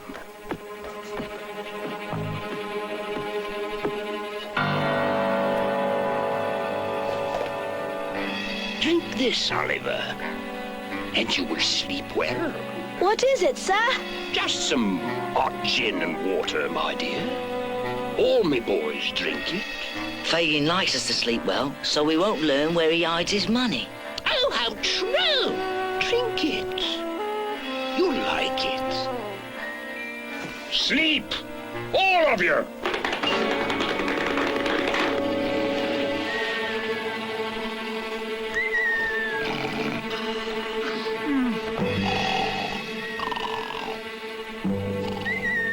Sleep!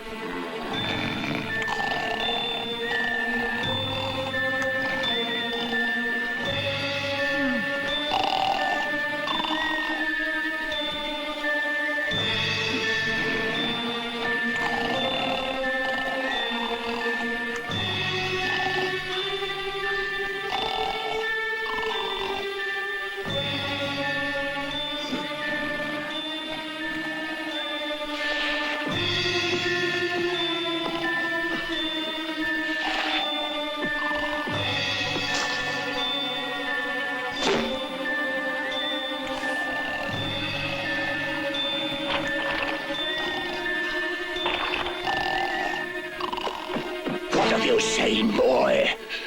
Tell the truth, or... I saw him in my dreams, sir.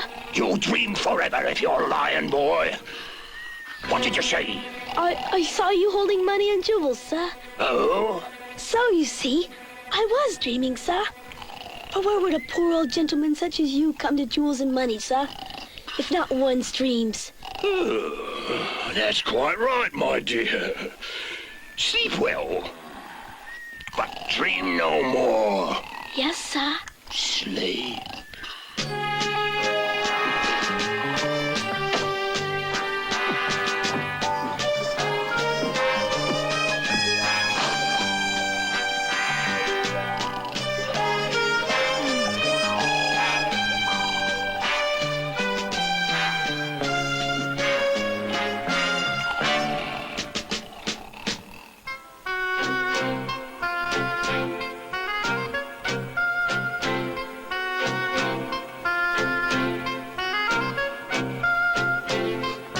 Oliver?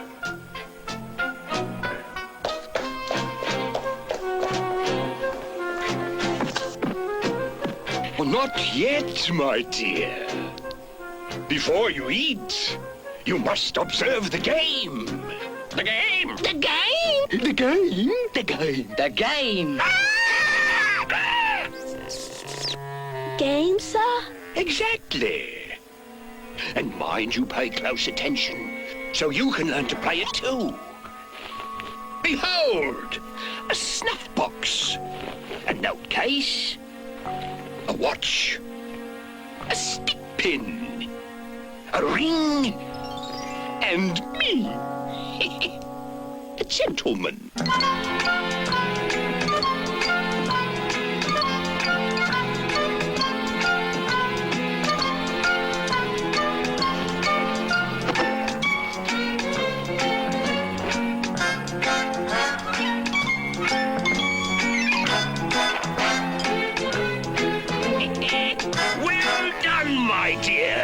Well done! Now, off to the streets to play the game! Off to the street!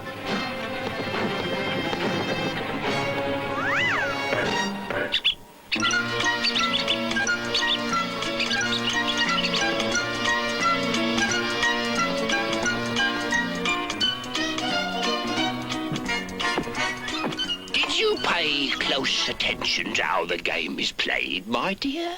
Yes, sir. But it seemed like they were trying to steal your belongings, sir. Steal? No, Oliver. That wasn't stealing. It's only stealing when you get caught. Otherwise, it's just a game, my dear. Just a game, my dear. Come here. I'll show you how the game is played with strangers.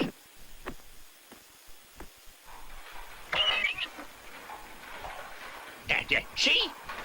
There are my dear boys now. There are my dear birds now.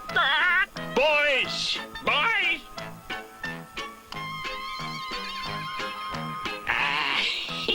See how Artful has spotted that man who's bending over to tie his shoe? You see how cleverly Artful bumps into him? In goes his hand and out of the man's pocket. But Artful has the man's handkerchief, sir. Has he, my dear? Look again. The Dodger has passed the article to Charlie. Was that Charlie who ran by so quickly? Of course. Hot gin and water lends a boy strength and speed, my dear. Strength and speed, my dear.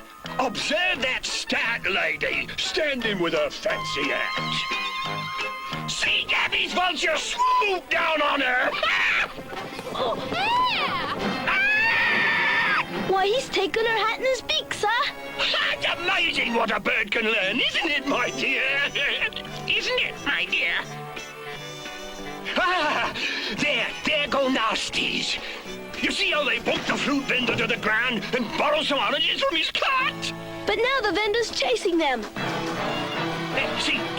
See how me faithful pussycat runs between the vendor's legs and sends him sprawling. Sir, are you sure that isn't stealing? No.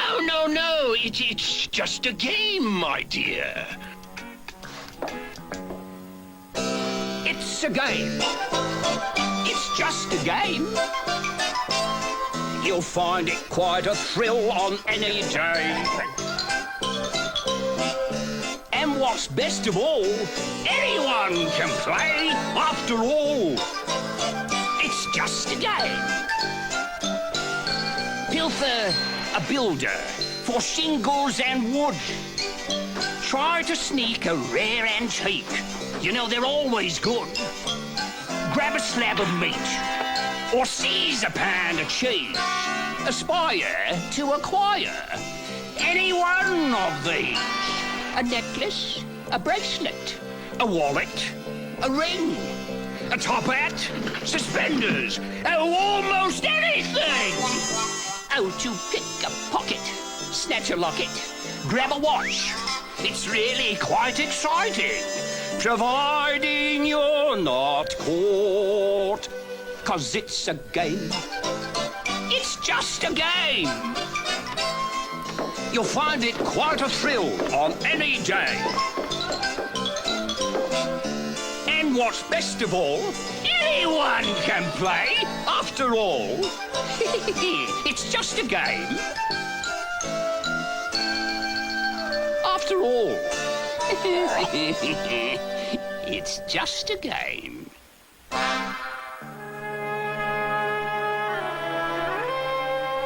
A marvellous haul. Good work. It's wine and mutton for lunch today, my dears. Oliver, you must pattern yourself after those fine lads, and you'll soon be earning your keep here. Here, come. See if you can remove me handkerchief without alerting me.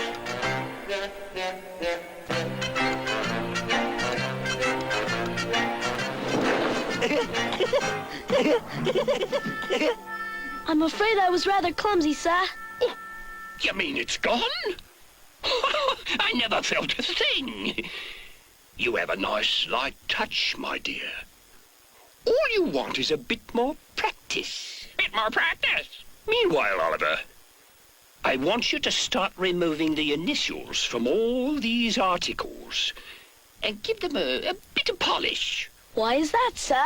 Because I say so.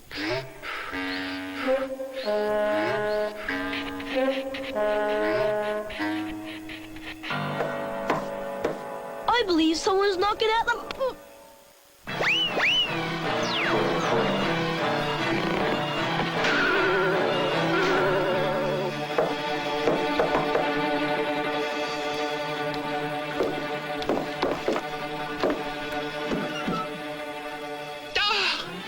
It's dear Nancy.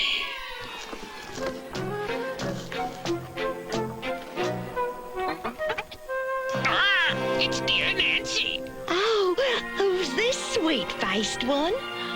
Nancy, this fine lad is Oliver Twist, who's come to live with us.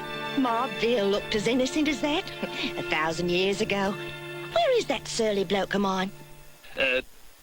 Bill is on an errand.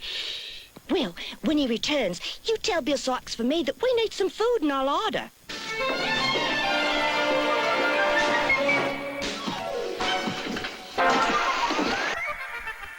You see, Oliver? That's what we call stealing. Because you were caught. What a bright young lad. A bright young lad,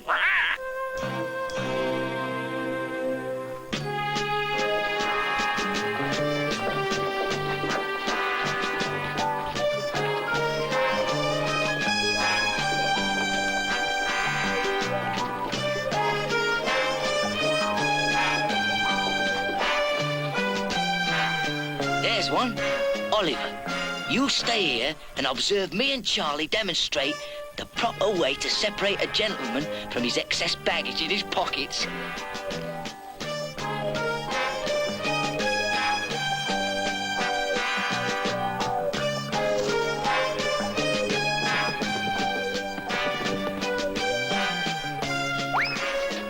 Wait for me! Beg pardon, sir. Stop thief! Stop thief! Stop thief! Stop thief! Stop thief! Stop! Stop thief! Stop thief! Stop, boy! Stop thief! Don't let him get away! Stop! After him, I say! Stop that thief! Stop that boy there! You clumsy oaf! You've injured my hat! I'm sorry, sir. Who do you think you are? I'm Oliver Twist, sir.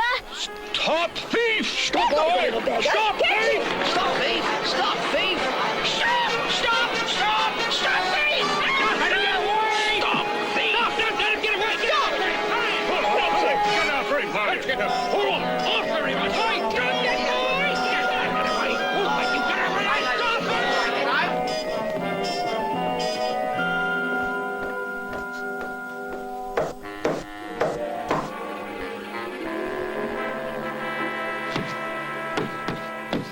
That's Bill. I'd recognize his heavy foot anywhere.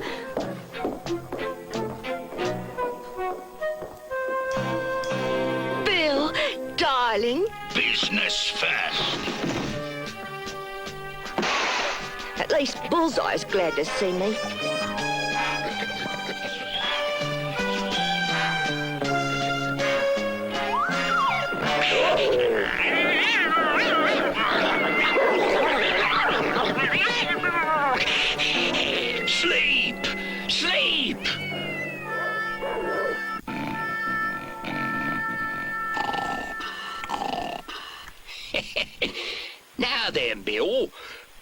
sort of trinkets have you accumulated? Whatever they are, they're worth more than you're going to pay me, you two-faced, double-dealing, scheming, cheating old miser. Coo, Bill! How can you accuse your dearest friend of cheating?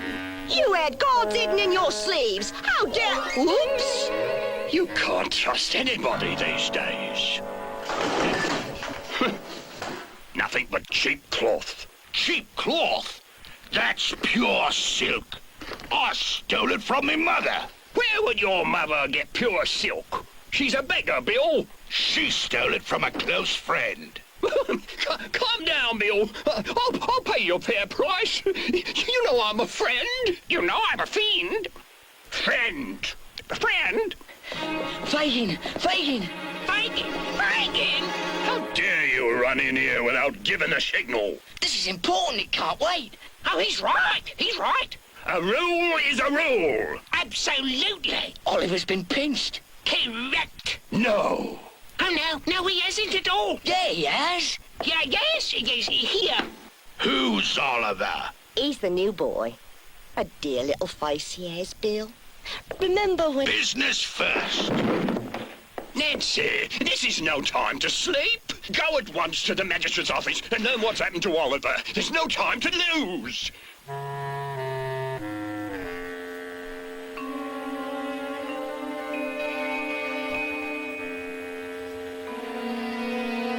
I'm not a thief. I'm not a thief.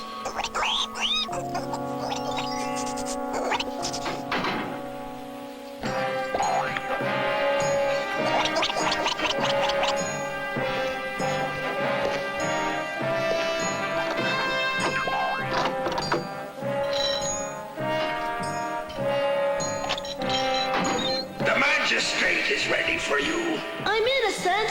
Why, of course you are, you dirty little thief.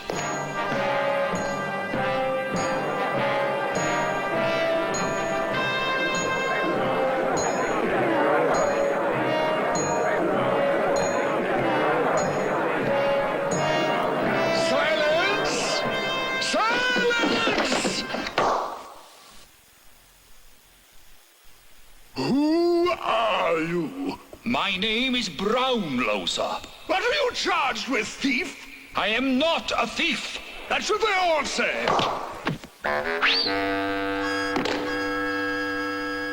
Now then, you scoundrel, will you confess you stole the... What exactly did you steal? It is I who have been robbed. Why didn't you say so in the first place? Is this how you treat a citizen? You dare raise your voice to a magistrate? I have the highest regard for citizens, Mr. Lowbrow. Brownlow! Don't correct a magistrate! I wish to speak concerning the young lad who has been mistreated by an angry mob, sir. I myself am guilty of prejudging the... Aha! You admit you're guilty, eh? When we would say last, you thief? I have never been in jail. I am guilty of assuming the boy stole my handkerchief. The boy maintains he's innocent. But... Quiet, Mr. Bluenose! Brownlow! Silence! You see, it's all in the point of view. The judiciary process is quite complicated, true. But one must remember, it's all in the point of view. And I say guilty! He's guilty! It's very plain to see. Just look at those beady eyes, those shabby clothes, some disguise. It comes as no surprise he's guilty! Guilty! He's guilty! You can always tell. Even without evidence, they'll try to plead their innocence. I just use my common sense. He's guilty. Guilty! He's guilty! nothing left to decide. After all, I'm always right, so I order with delight. He's guilty. Guilty. Guilty. Guilty. I sentence you to 3 months hard labor.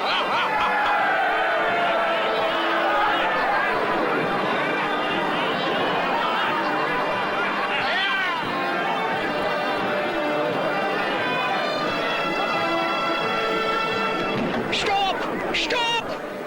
That boy is innocent. Who are you? Oh, I'm a book vendor, sir. Well, that gentleman owns a book. I was going to sell him. Forgive me, sir. In the confusion, I retained the book for which I have not paid you. I knew you were a thief, Greenlow. Oh, no, sir. I'm sure this fine gentleman speaks the truth. I'm here about the robbery. There's been a robbery? Lock all the doors! Sir, that boy who lies unconscious there did not steal his gentleman's handkerchief. It was stolen by 2 other boys, and I saw it all. Why have you waited so long to clarify this outrage? I would arrive sooner, but there was no one to mind my stall. All decent citizens had joined the mob.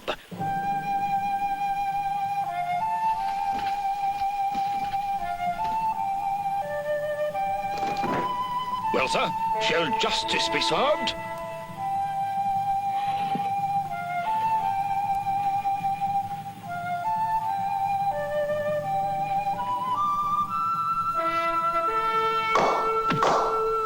Case dismissed! Out of my courtroom, out!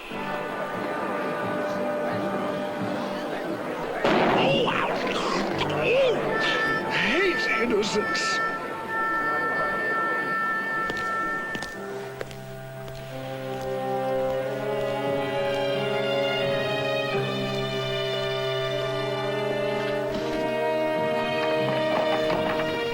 Where have I taken the boy? He's gone. Oh, now we'll never find him.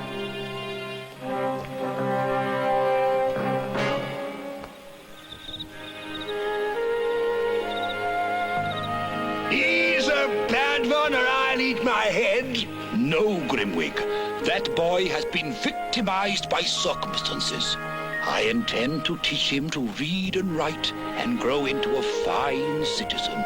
He'll steal from you one day, Brownlow. I doubt that, Grimwig. Mrs. Bedwin, please nurse the little waif back to health.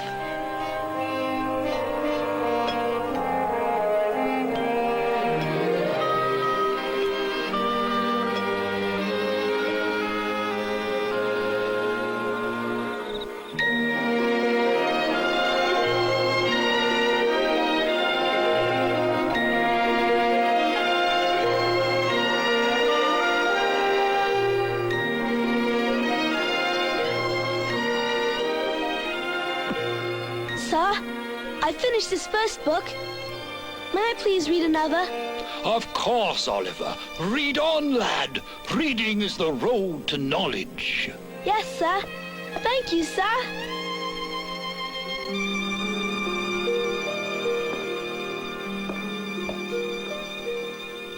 He'll disappoint you yet, Brownlow, or I'll eat my head.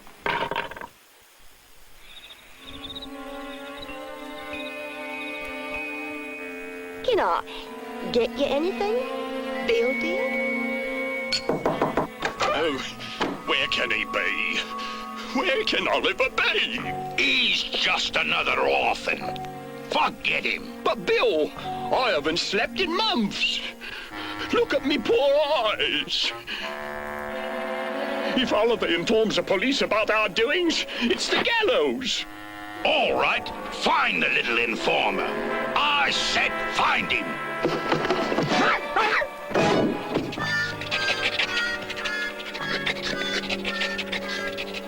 Where is Oliver? Where's he hiding? Got to find him, Oliver! Oliver! Oh no, where can he be? Oliver! Oliver! Wait!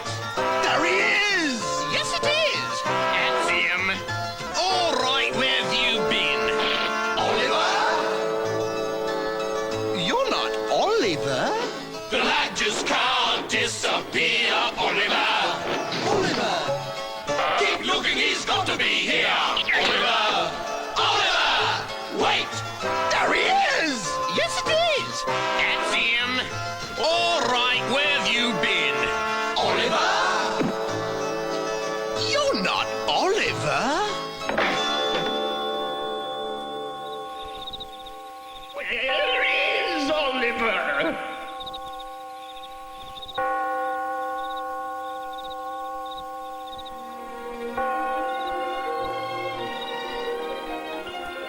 sir.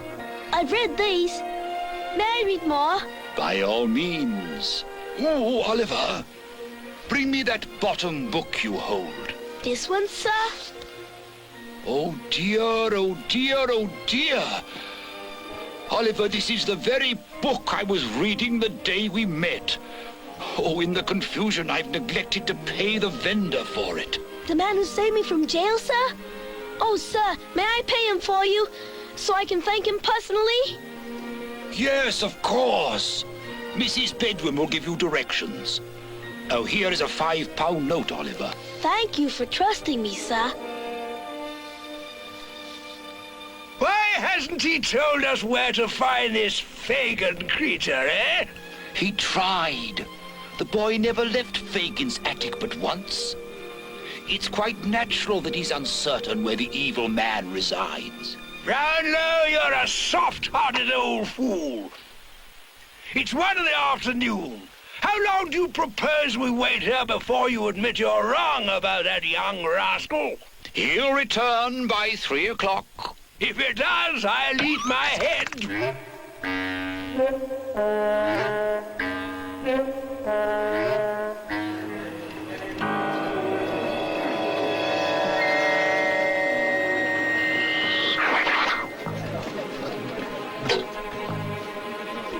When I get me hands on that Oliver Twist,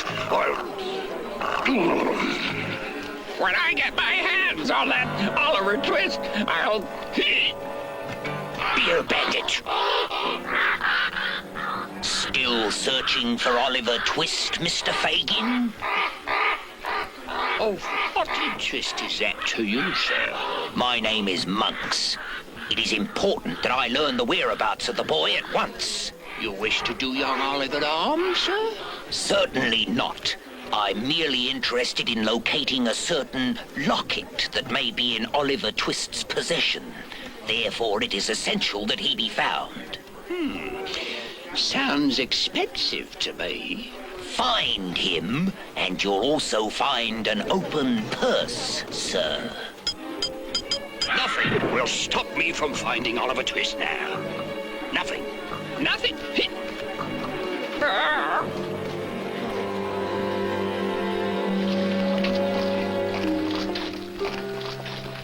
Oliver Twist! Oh, help me! Help me, please! Don't get involved, dear. Help me! Help! Probably just a bad boy who needs punishment.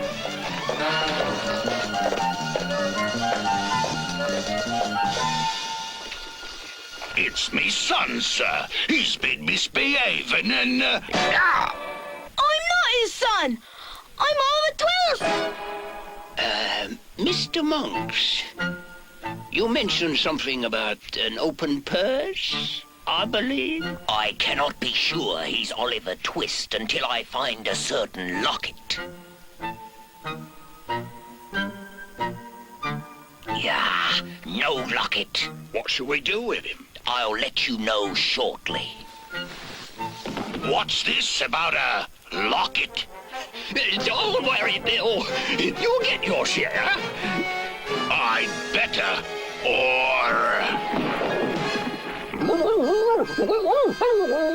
He's stolen your money. He's probably on his way this very moment.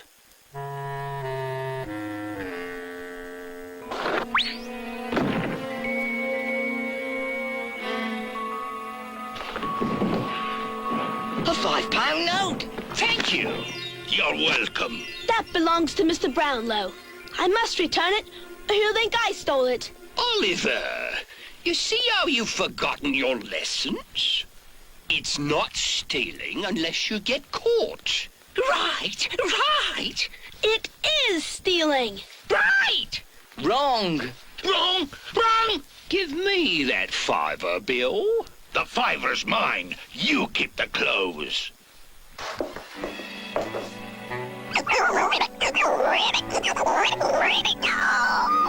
Oliver, don't cry. They won't hurt you anymore. Will you, Bill? I won't hurt him. I'll kill him if he doesn't tell me where he's hid that locket.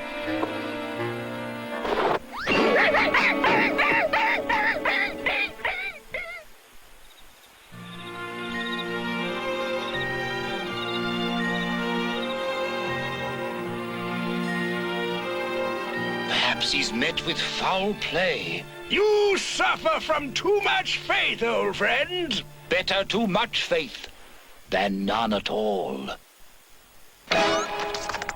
Oh, Oliver, where are you? I wouldn't tell you thieves, even if I knew. And then stay until you tell the truth, my dear. Fagin is your best friend, and not fancy gentlemen who force boys to read books filled with nothing but words.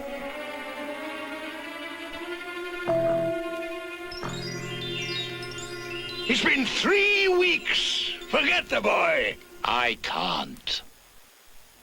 Mr. Brownlow, 2 people have arrived who've read your notice. Send them in at once. You have information about Oliver Twist? Well, Shut up, Bumble!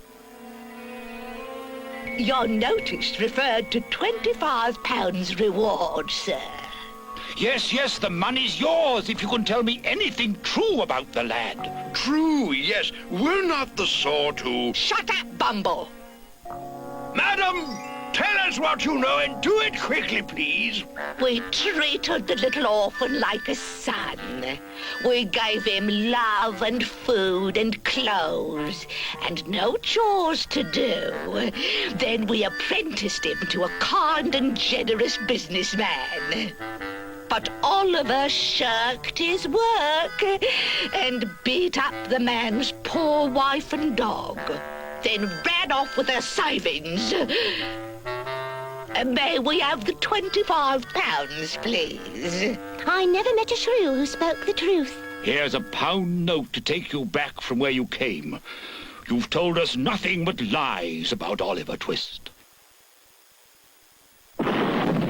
You're both fools, or I'll eat my head.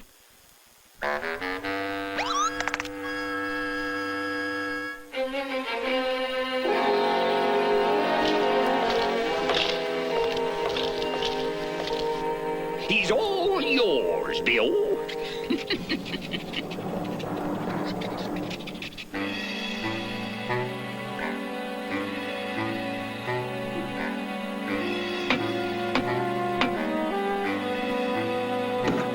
Show me the room where Oliver Twist was born. Born? Well... Who ruins our sleep? On that iron bed she died, poor thing. What was her name? She gave no name. What did she say to you? I can't recall, sir. Oh, my memory is returning. She said one day the child would know who he was. How would he know? There was a piece of worthless jewelry. Ah, a locket. It's worthless, sir. I wear it now and then. Give it to me. At last! Sir, if that locket is worth so much to you, should my husband and I not benefit? By all means, madam.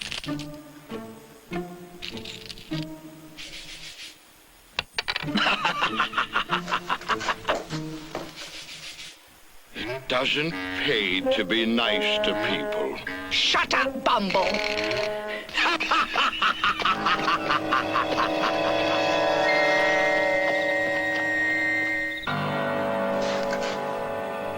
Why are you taking the boy, Bill?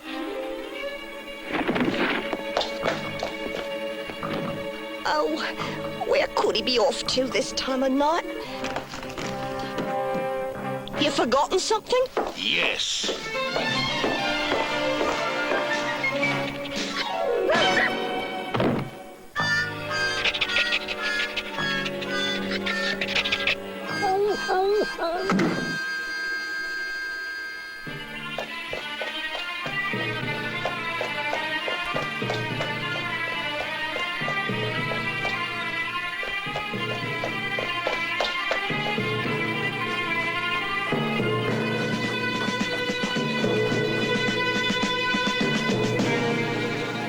Sykes, sir.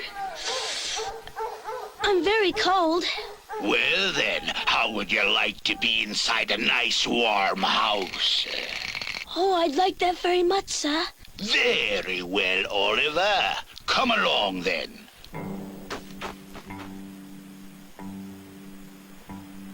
Up you go. Onto me shoulders, lad. Your shoulders, sir? So you can slip through that narrow window, then tiptoe to the front door and open it ever so quietly. And before you know it, we'll both be inside as warm as you please. But is it proper to enter through a window, sir? It is if you plan to burglarize the place, Oliver, me boy. Do as I say or your brains will be hanging out your ears, boy. Yes, sir.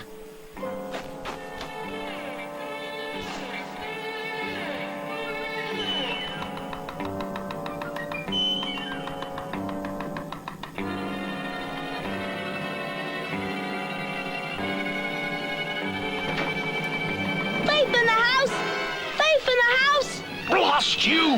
Faith in the house! Faith in the house! You stupid little blimey!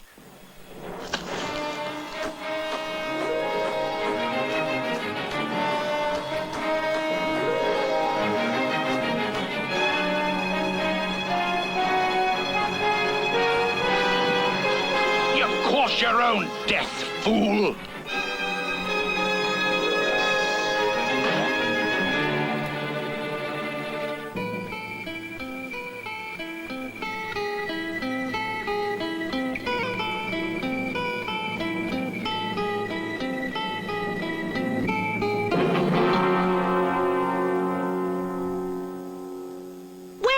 Taking the boy. Go home, Nancy.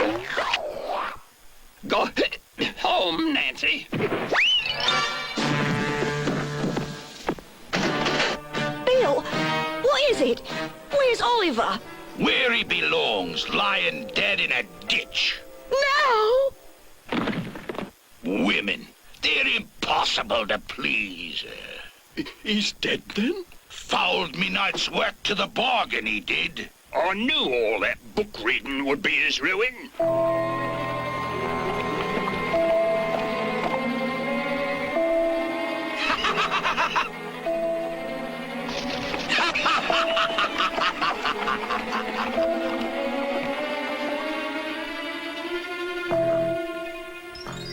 Oliver Twist is who I feared he was. The boy must die. Is it worth £100 to have him done in, sir? That it is. Then pay me, sir, for I've anticipated your needs. Oliver no longer lives. You're heartless, the lot of you.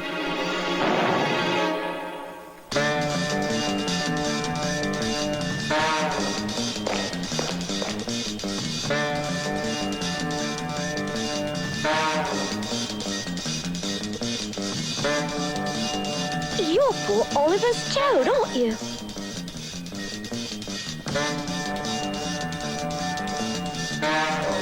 What is it, Squeaker?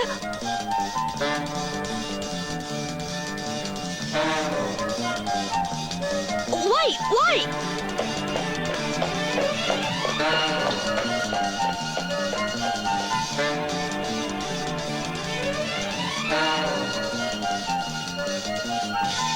Poor little orphan boy. Not even 10 years old. Oliver! You're alive!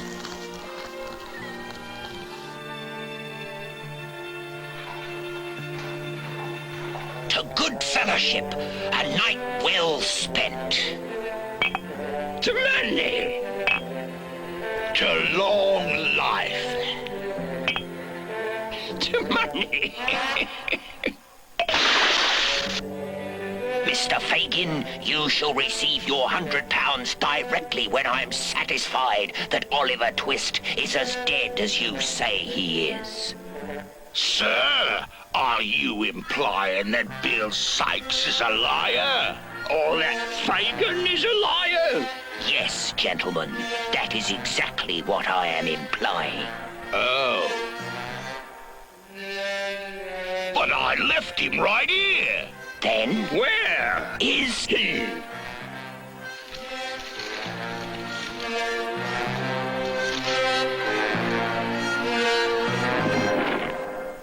Gentlemen, I suggest we remain very calm and attempt to puzzle out this little mystery. Yes, that is most wise. By all means, let's not lose our heads. Our brains will show us the proper way. And this is it.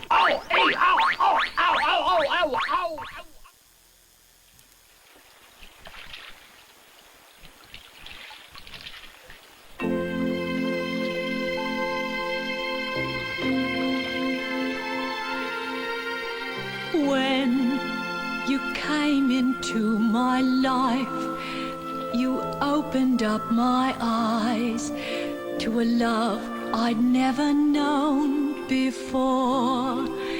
It's you who taught me how to live, who showed me how to give a love I'd never shown before.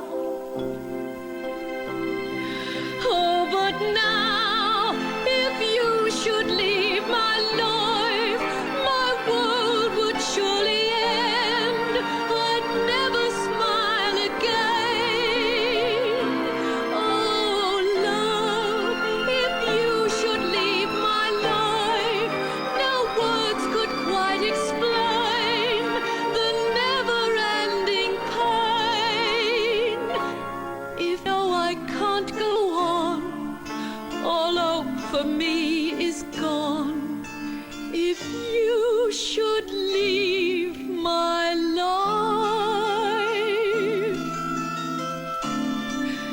if you should leave my life.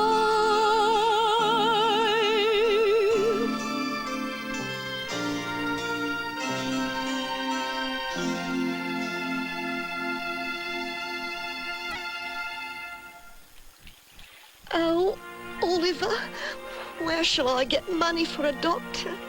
Mr. Brownlow. Mr. Brownlow. Mr. Brownlow? Who is he, Oliver? Is he a friend? Where does he live? 100 pounds they've robbed me of! Thieves! This world is full of thieves!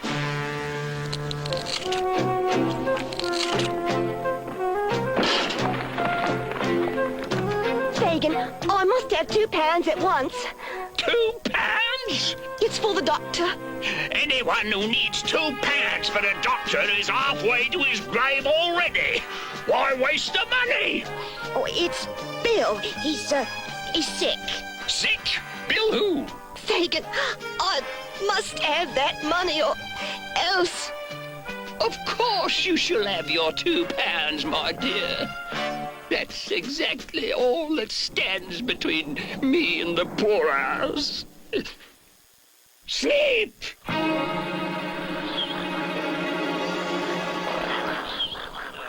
Sleep!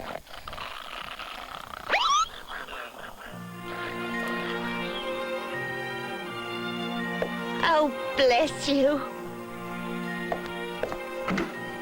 Follow her. What? Fagin, you miser! Can't a man sleep? You seem quite well for one so ill, dear Bill. Who's ill? Dear Nancy just borrowed £2 from me to pay a doctor to tend to your illness. Why would Nancy? Why indeed, dear Bill? If she sold me out, if she has sold me out, and then I'll... Where is she? Ah, the bird doesn't know, Bill! Ah, the bird doesn't know, Bill!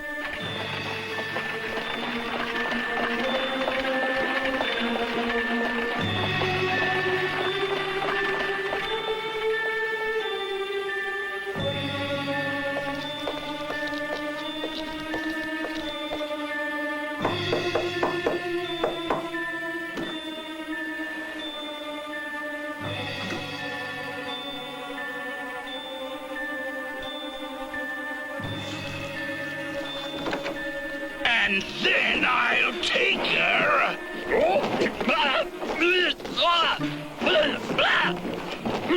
Have you learned the whereabouts of Oliver? Phasing, the door is open. Phasing, I couldn't knock in code fashion because the door is open. What's the use of learning code if folks leave doors open? Here, I'll follow Nancy and come back to find... What of Nancy? She's back at your apartment. And what of Oliver? She has him on the third leaky boat along the Thames off London Bridge. At last. One slice worth £100. When I get my hands on her, I'll...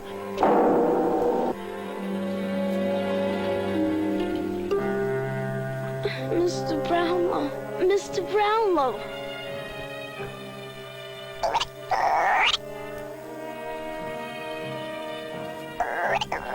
Squeaker! I'm alive! How do...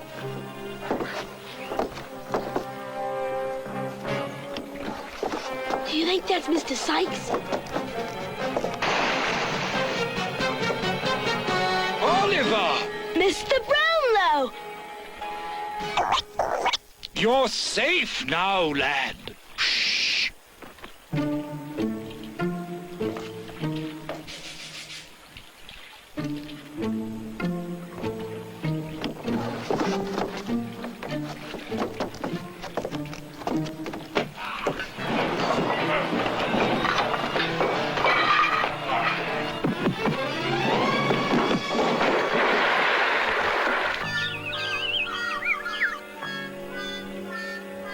Tell us who you are, and why you wish to harm this boy. That is none of your affair, sir. You will do as Mr. Brownlow suggested, or I shall hold your head beneath the Thames for 20 minutes, sir. Oliver, let me know when 20 minutes have expired. 20 minutes underwater? I shall be dead inside of 2. I like to leave no room for doubt, sir. Brownlow, hold the scoundrel steady when I bash him a time or two. Wait! I'll tell all. I was the only child of wealthy parents. Theirs was a marriage not of love. My father divorced my mother, who, unbeknownst to my father, had the divorce set aside. And when my father met another woman and fell in love, they were married. And when she was with child, they learned about my mother's deviousness. But meanwhile, my father's wife, that is the second wife, who legally was not but thought she was, ran off in shame.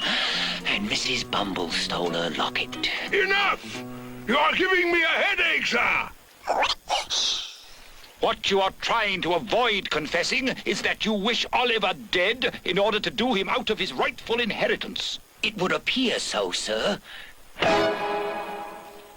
You said you would not strike me. No, I said I would not drown you. Oliver, you are a wealthy lad. And I have misjudged you. Oliver, how would you like to see Mr. Grimwig eat his head? Right now, all I wish is to see Nancy safe, for I fear for her life. If that man hurts that girl, I'll...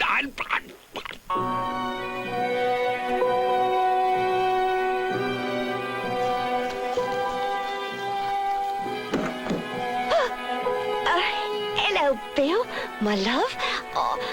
I made this bundle of my clothes to sell to Fagin, so you'll have a few bob for one.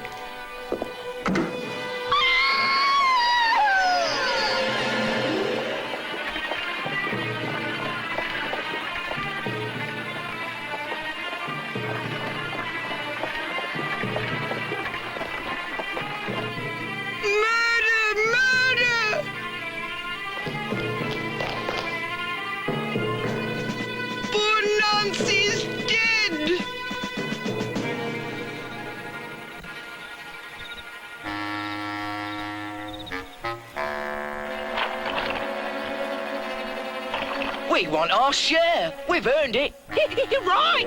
It's against the law for miners to possess wealth. Wrong! Absolutely wrong! Charlie, you disagreed with me. Go to the closet. Yo!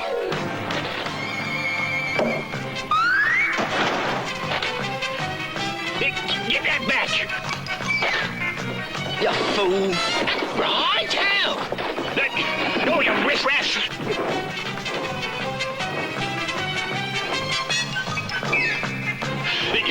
Drop it! Drop it, I say! Drop it!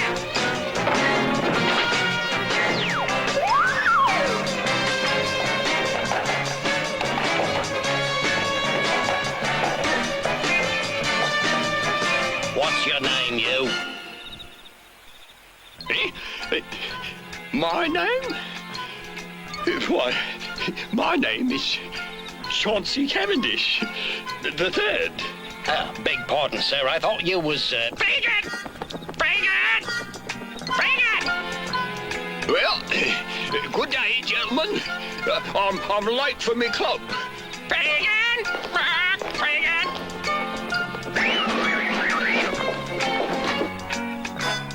Hey, Gag, we must brush up on our French. how come? 'Cause Paris is our new address.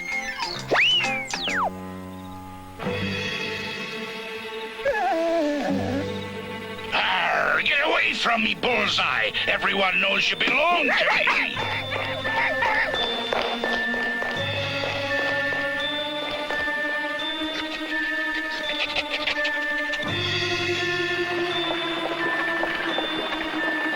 Poor Nancy. She was my friend.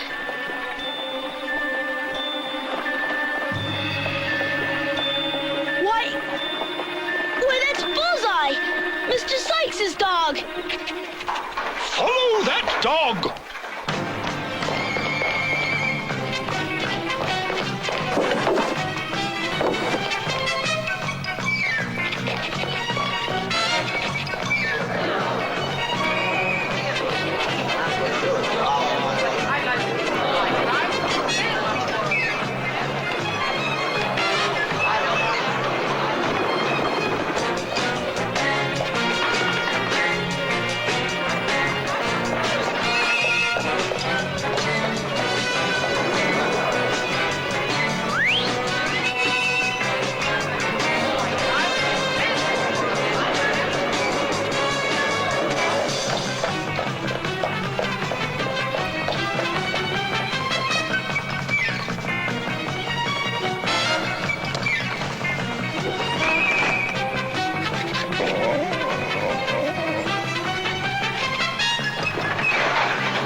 Somebody speaking?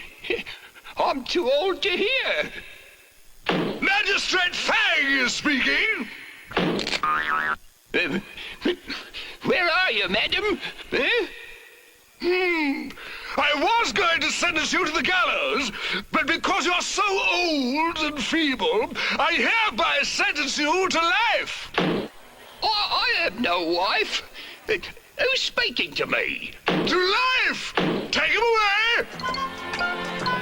Oh, thank you, sir. Stupid jackass! What? You call a magistrate a jackass? I sentence you to the gallows! What? I said nothing, sir. I swear it. Silence, or I'll hang you twice!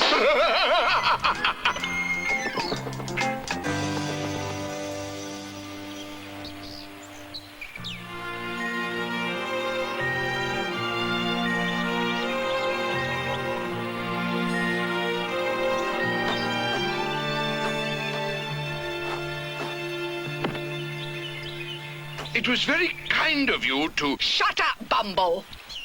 No! You shut up!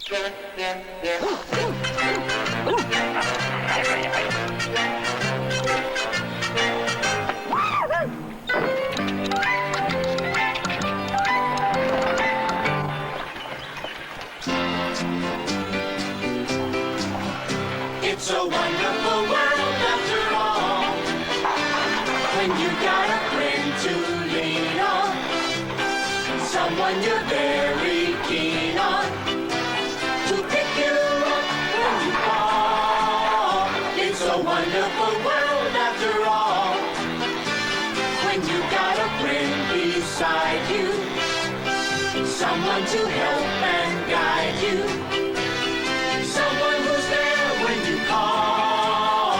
There are people all around you to surround you with love. They'll stand beside you without question. 'Cause that's what friends are made of. It's a wonderful world after all, when you got a friend to lean on, someone you're very keen on, to pick you up when you fall. It's a wonderful world after all, when you got a friend beside you, someone to help and guide you, someone who's there when you call. There are people all around you to surround you with love. They'll stand beside you without question. 'Cause that's what friends are made of. It's a wonderful world after all. Just open your eyes and you'll see so much love and beauty. 'Cause it's a wonderful world, a wonderful world, a wonderful world after all.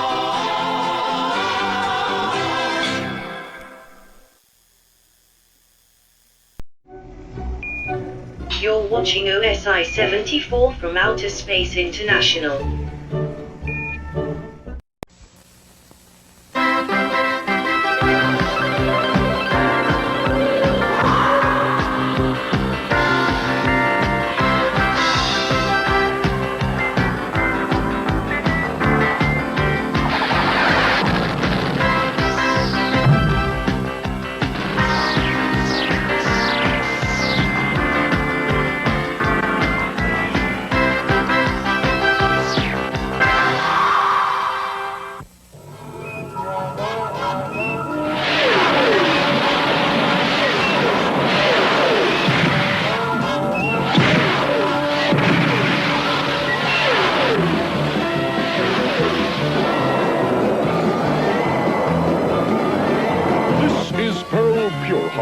Queen of the Interstellar Federation, and the galaxy's most courageous crusader against the forces of evil. A paragon of virtue who... Excuse me, this is all very flattering, but we're in the midst of a breakneck chase. Oh, sorry. Go ahead.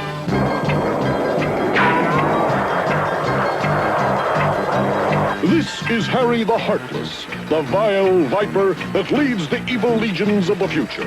A wretch, a scoundrel, the scum of... Hey, this is all very flattering, but I'm in the midst of a breakneck chase. All right, all right. Our saga begins in the midst of a breakneck chase.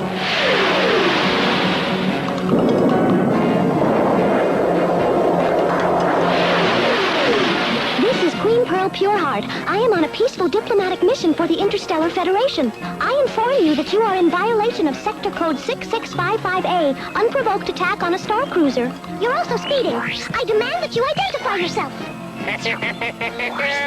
This is Harry the Heartless, sinister overlord of all that is dark and evil in the universe.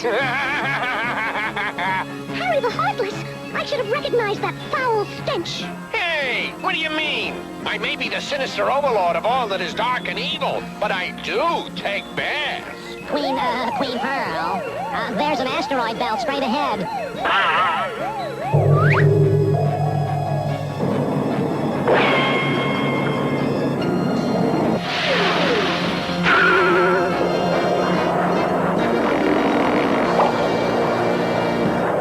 Just a momentary setback, Queen Pearl.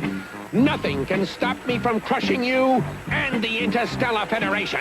Why? The Federation stands only for peace and good. Why are you bent on its destruction? Everybody's gotta have a hobby.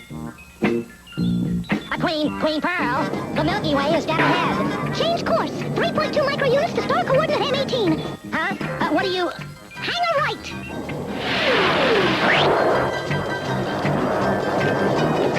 Activate the electro-expurgators. Lucky that wasn't the yogurt way. That stuff really sticks to the windows. Closing in on us, do you think we should call on Mighty Mouse? Not yet. We shouldn't disturb Mighty Mouse unless it's absolutely necessary.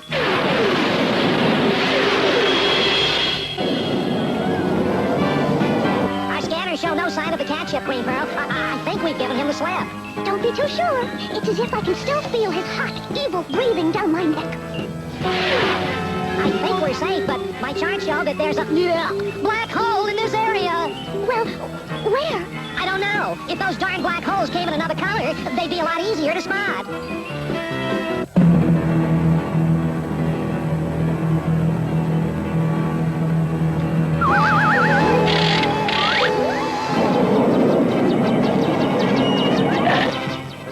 We've been caught by Harry the Heartless.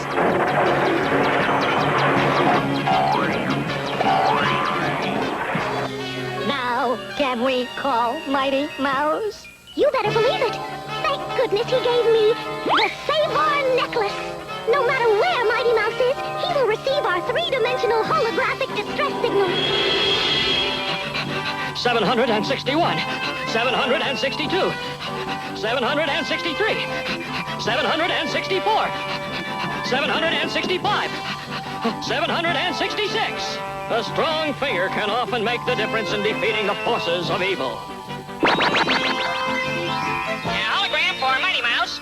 Hologram here for Mighty Mouse. Mighty Mouse, this is Queen Pearl Pureheart. We need your help. Harry the Heartless has trapped our starship. Don't worry, Queen Pearl. I'll be right there.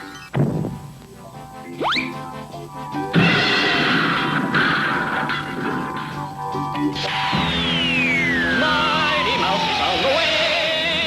Here I come to save the day.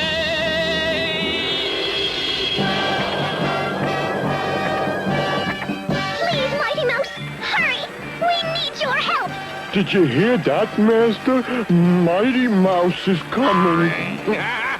Yes, I heard that. Aren't you worried, Master? Worried? No, you fool. This is all according to my plan. Mighty Mouse has meddled with my evil doings for the last time. For now, I have a weapon that even he has no chance of defeating. The catatomic Catomaton. It sure is scary looking. I'm not going to try and scare him, you sniveling idiot. The Catomaton is my most diabolic creation ever. It can crush a spaceship in its hydraulic grasp. Melt a steel wall with its laser beam. Destroy an entire planet with its proton blasts. Anything else? It makes great coleslaw. So let Mighty Mouse come to his doom.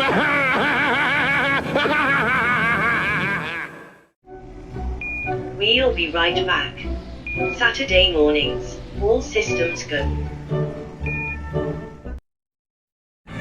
We dance!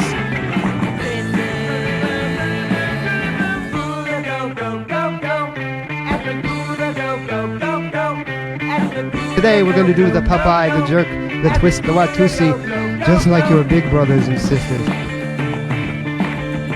Also, Crichton is going to show us some of his films. And great googly moo! Thanks a lot.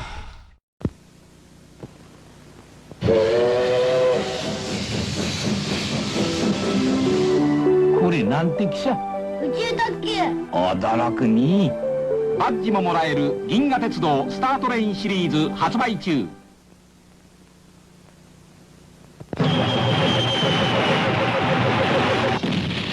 シグコンタンク出動。シグコンジェット発進。チェンジ17。パ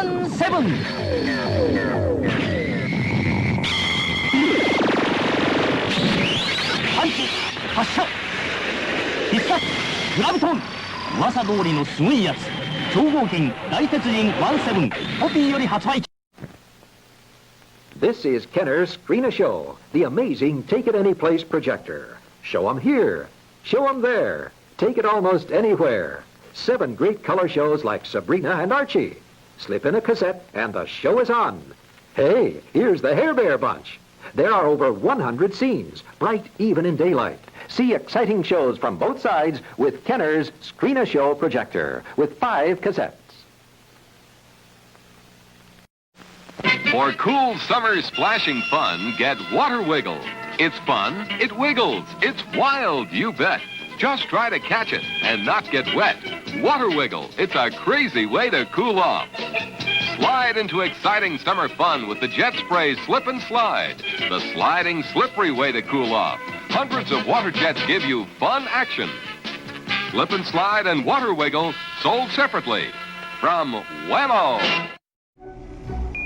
We're back for more. Saturday mornings, all systems go.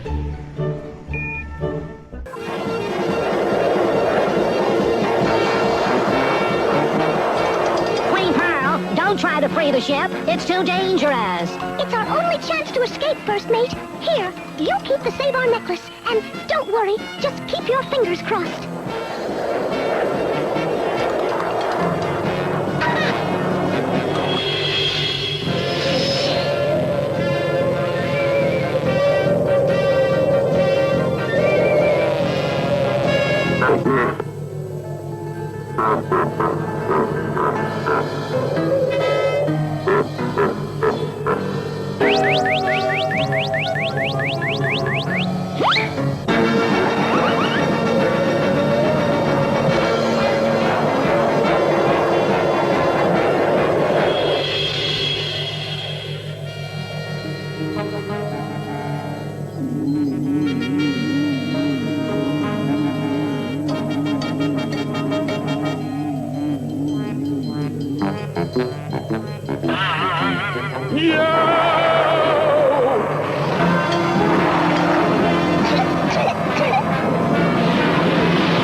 Strangest feeling we forgot something. Yoo-hoo! Hey, fellas, you forgot me! Oh, well, it probably wasn't very important. Huh?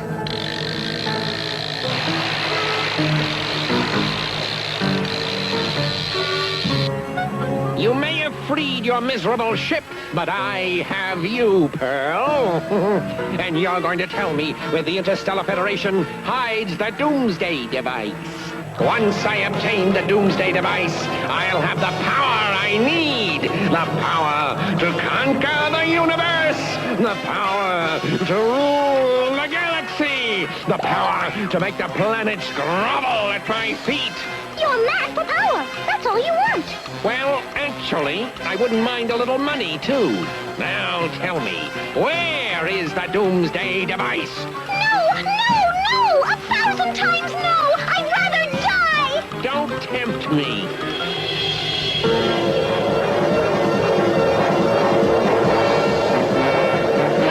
This tin cat thinks he can keep me from rescuing Queen Pearl. He doesn't know it, but he's heading for catastrophe.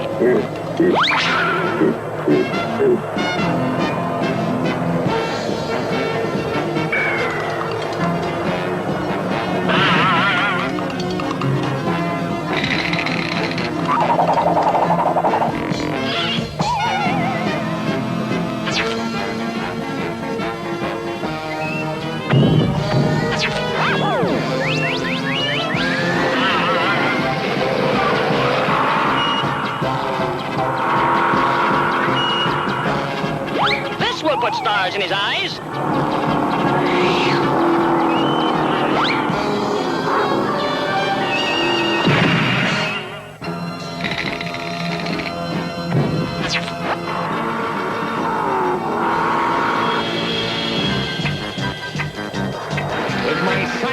recycler, I'll be able to read your mind. Then I'll know just where the doomsday device is hidden.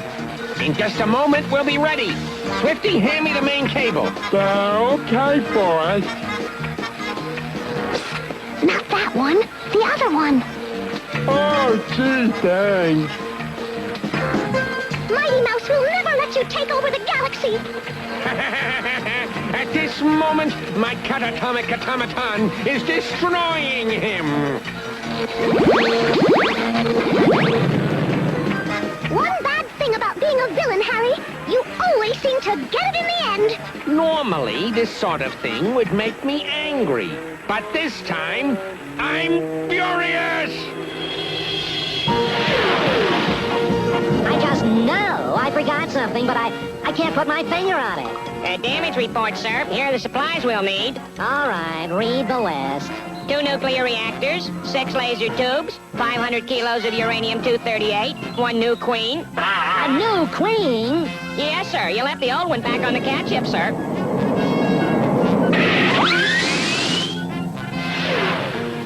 We must call Mighty Mouse. Only he can help us. Fortunately, Queen Pearl gave me the Savar necklace. No matter where Mighty Mouse is, he will receive our 3-dimensional holograph distress signal.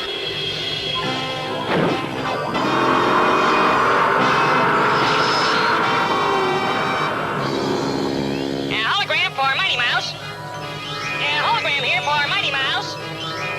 Hologram for Mighty Mouse. Mighty Mouse, Harry the Heartless has Queen Pearl. You must save her. Mighty Mouse is on the way.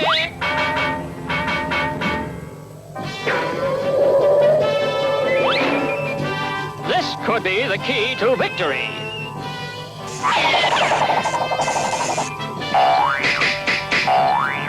Need a little time to unwind?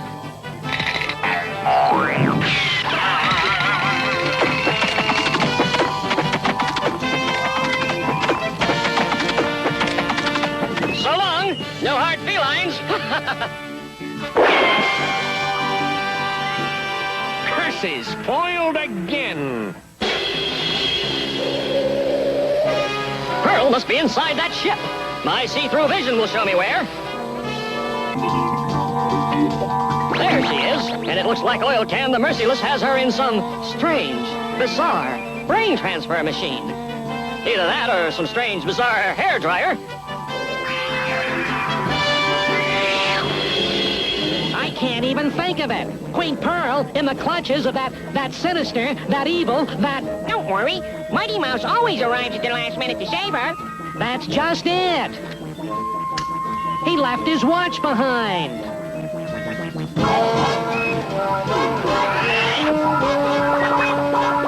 The machine is ready, Master. Good, good. Proceed with thought transfer. And remember, don't press the foot pedal. It causes irreversible brain transfer. What kind of a fool do you take me for? I didn't know there were different kinds.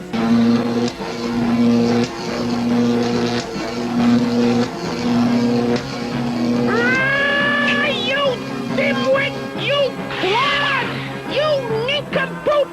You're demoted to buck private! Just who do you think you are? Mice don't happen to carry much weight around here. Why, you insolent, don't let looks deceive you. This may be Pearl's body, but... Here I come to save the day! Why, Queen Pearl, I should have known you'd be able to handle yourself. To think that I was worried. Couldn't you just use the door? Isn't that just like you, Queen Pearl? Always so considerate of others. You're right. Next time I will use the door. It would be nice if some other people around here would be as considerate.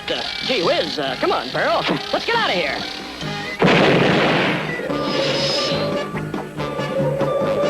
Put me down, you muscle-bound rodent! Now, Pearl... Oh, thanks again, Mighty Mouse. How can we ever repay you for returning Queen Pearl to us? Well, you could give me back my watch. Anything else? Keep an eye on Queen Pearl. She's been acting a little strange lately. She's probably just tired from her ordeal. Farewell, Mighty Mouse. So long.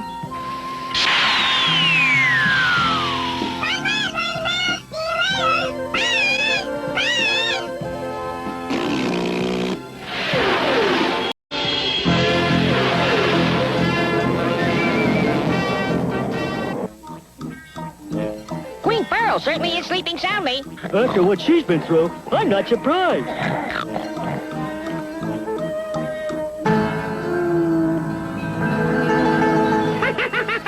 A perfect opportunity to sabotage the Interstellar Federation. I'll alter our course, .002 star coordinates towards Alpha Centauri. Readjust the cesium-plutonium ratio in the warp drive, and...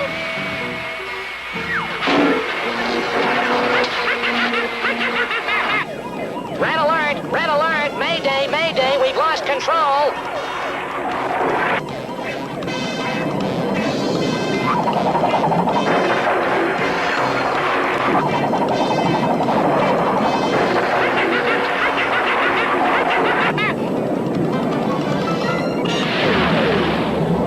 Look out!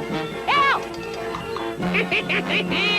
The mouse ship is spinning out of control! It's doomed! Doomed! The ship and everyone aboard it! Wait a minute. I'm aboard it!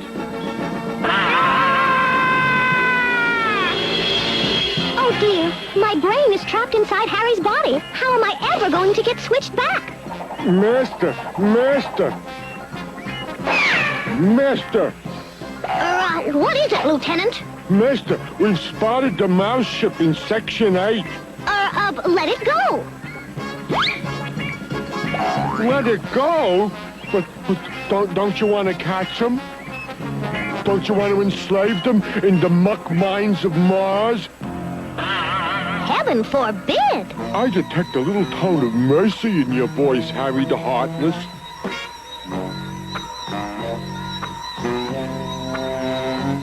Who are you? Why, of course I'm Harry the Heartless.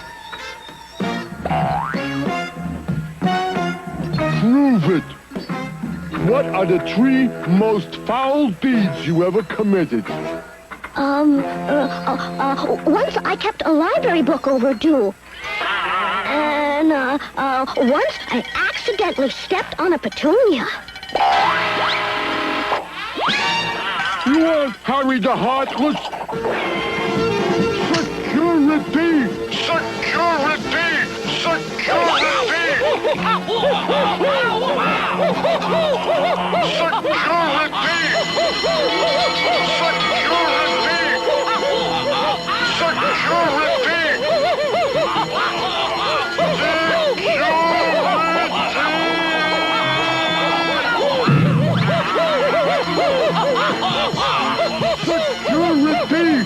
Send a squad to the control room!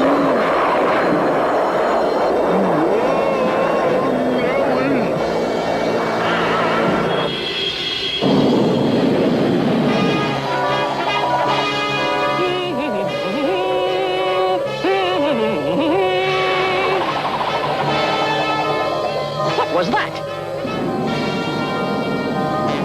The Federation cruiser is out of control and heading straight for those asteroids.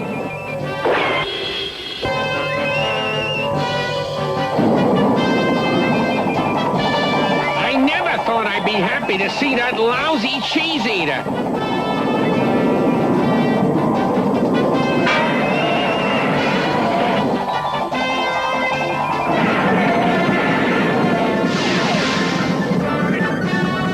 Now for round 2.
Something's happened to Harry the Heartless. I'm taking over command of the ship. Well, I think I found your problem, Queen Pearl. Oh, really? Oh, really? Somebody tossed this monkey wrench into your guidance computer. Now, who would want to do a terrible thing like that? I don't know, but it certainly wrecks your control of the ship. No! Yes, we'll need to land somewhere to make repairs. What about Humongo, the planet of giant mice? The Interstellar Federation keeps the Doomsday device hidden there, so I'm sure they would also have repair facilities. You sure have a strange sense of humor, Queen Pearl, but that's a good idea. I'll go outside and push the ship to Humongo. That muscle-brain mouse is taking me exactly where I want to go.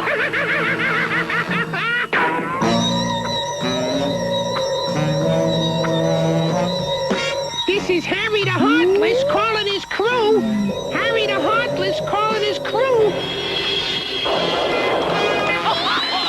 There he goes! There he goes! Gotcha! Hey, there he goes! Harry the Heartless calling crew. Why don't you answer? Yeah, guys.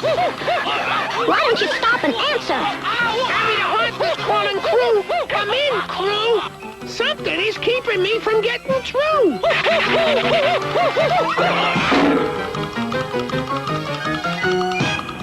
How am I ever going to get out of this?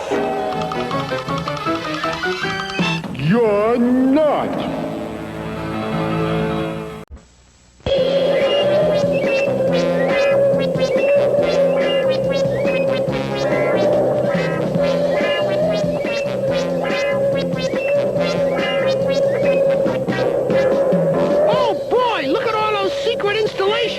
I gotta get pictures of this.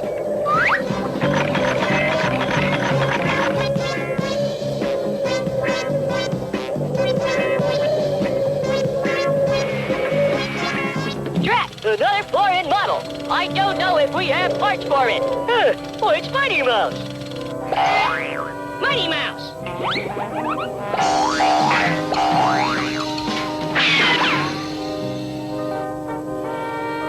Gee, I didn't know it was you, Mighty Mouse. That's all right. Queen Pearl's ship seems to have trouble with its internal guidance system. Somebody dropped the monkey wrench in it. Can you fix it? Certainly. And while you're at it, give it a 500,000 light-year tune-up. You, Queen Pearl, may I come in? Mighty Mouse!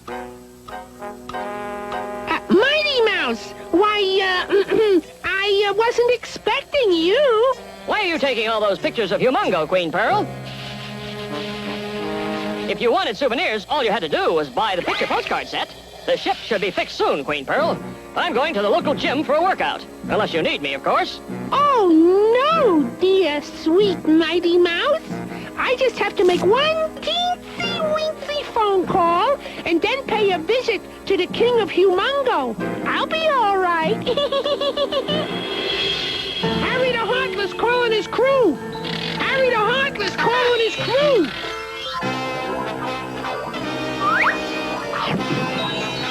Hologram for Mighty Mouse. Hologram here for Mighty Mouse. This is Harry the Heartless. Come in, crew. Harry the Heartless? This is Harry the Heartless.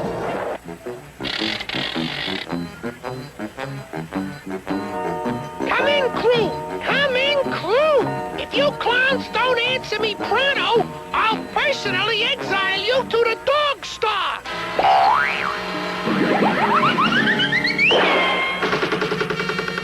That's more like it. Wait a minute. Harry's in the brig. You buffoon! My brain has been switched with Queen Pearl's. I'm on Humongo. It's Queen Pearl you've captured. Oh, yeah, boss. Gee, I forgot. Holy cow! Harry is in Pearl's body. That means Pearl is in Harry's body. I found out where the Doomsday device is hidden. What's this? Oh, never mind. Now, here's my plan. Pearl Pearl's trapped. I've got to save her.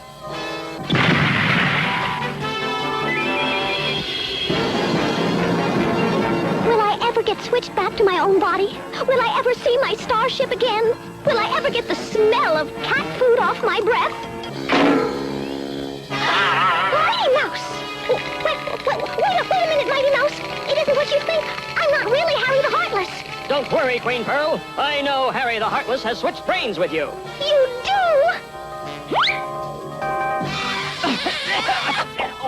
Queen Pearl, do me a favor.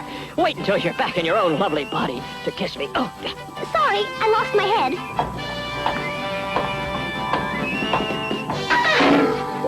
It won't take long. I think I can switch your brains back even over this distance. Ding, ding, ding, ding, ding! That's it, Mighty Mouse. The Psycho Recycler, Harry's mind-switching device. Quick, Queen Pearl, put on the cap. I'll point the other cap at Humongo, then rev up enough energy to make the transfer over this distance. When I give the signal, push the button. Gotcha.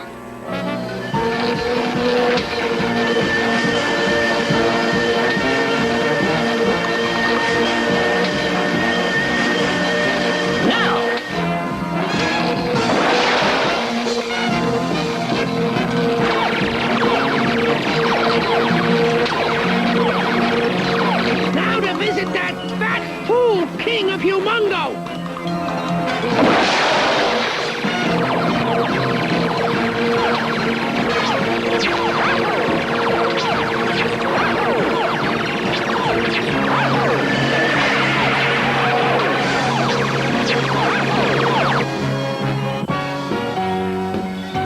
It worked! Here I am on Humongo, back in my own body.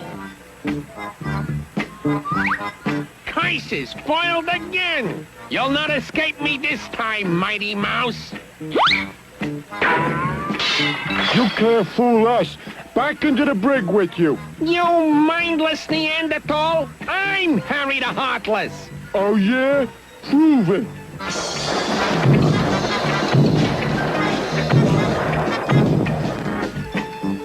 Now do you believe that I'm Harry the Heartless? We believe. We believe.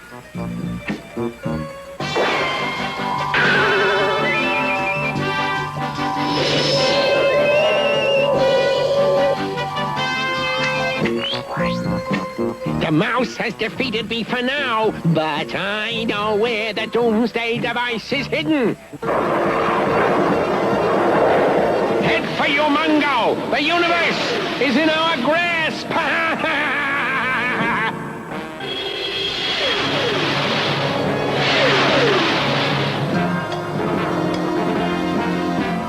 Master, we're nearing Humongo, the planet of giant mice. Good. Lieutenant, report to the costume department. The time has come to put my sinister plan into motion. Oh, we're so honored to welcome you to Humongo, Queen Pearl. King Mus, I must speak to you about an urgent matter.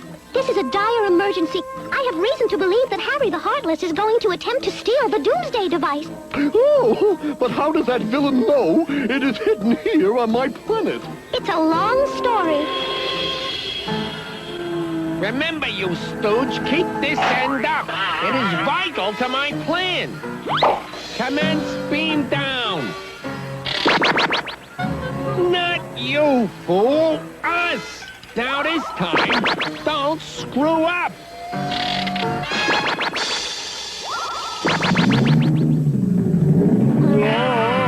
Oh, blast it, you jerk. I told you not to let the crate get upside down.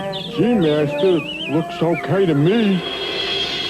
Queen Pearl, even though Harry the Heartless may know where the Doomsday device is hidden, there is still no way he can steal it.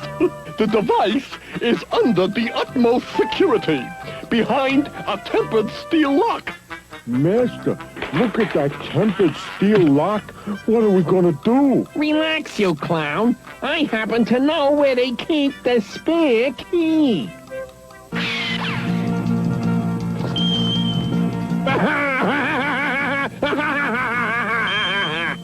device is guarded by ferocious dogs, trained to attack at any sign of disturbance. Master, look at them ferocious dogs. What are we gonna do? First looks, now beagles, eh? Don't worry. I have this raid timed to perfection. That's it. Time to go home. See you tomorrow, Butch. So long, Spike. Oh, Master, you're the greatest. Lieutenant, you may be a useless, half-witted clod, but you do have good taste. Furthermore, I have the most brilliant and skilled agents of the humongous Secret Service acting as sentries. Look at Master, a brilliant and skilled secret agent. What are we gonna do? Hey, you, I got a note from your mother for you. Dear son, please hurry home. Your loving mother, Mildred. But my mom's name is Matilda, not Mildred. Let me see that. Your loving mother, Matilda. Oh, gotta go. Would you mind watching the Doomsday Device for me? And if by some chance someone gets through all of that, which is a definite impossibility. That's what he thinks. The Doomsday Device is welded inside a vault made of 3-foot-thick magnesium titanium alloy, the strongest metal known. Look at Master, a vault made of 3-foot... Shut up! Now for the most brilliant part of my dastardly plan. Open the crate! What is it, Master? That, you blockhead, is a sound amplification machine. When activated, it will transform the howls of those alley cats into ultrasonic rays, which will shatter the vault. And the 1 and the 2... The vault is about to burst! So you see, Queen Pearl, Harry the Heartless could never, I repeat, never steal the Doomsday Device. King Mus, someone has broken into the Doomsday Device vault. Oh, never? Well, hardly ever. Yippee! The Doomsday Device is mine! Oh, I'm so happy I can't even look!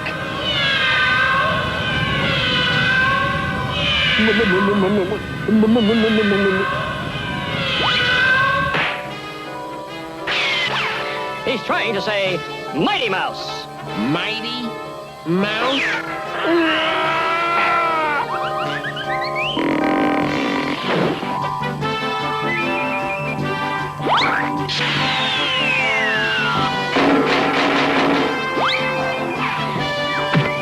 Beam us up and hurry! Can't you bimbos ever get it right? Mighty Mouse, and the Doomsday Device is gone! Oh, I can't believe it! I hate to do this, but I must. Mighty Mouse, in the name of the Interstellar Federation, I arrest you for stealing the Doomsday Device. You're making a mistake, but I'd be the last one to resist the authority of law and order. I'll go peacefully.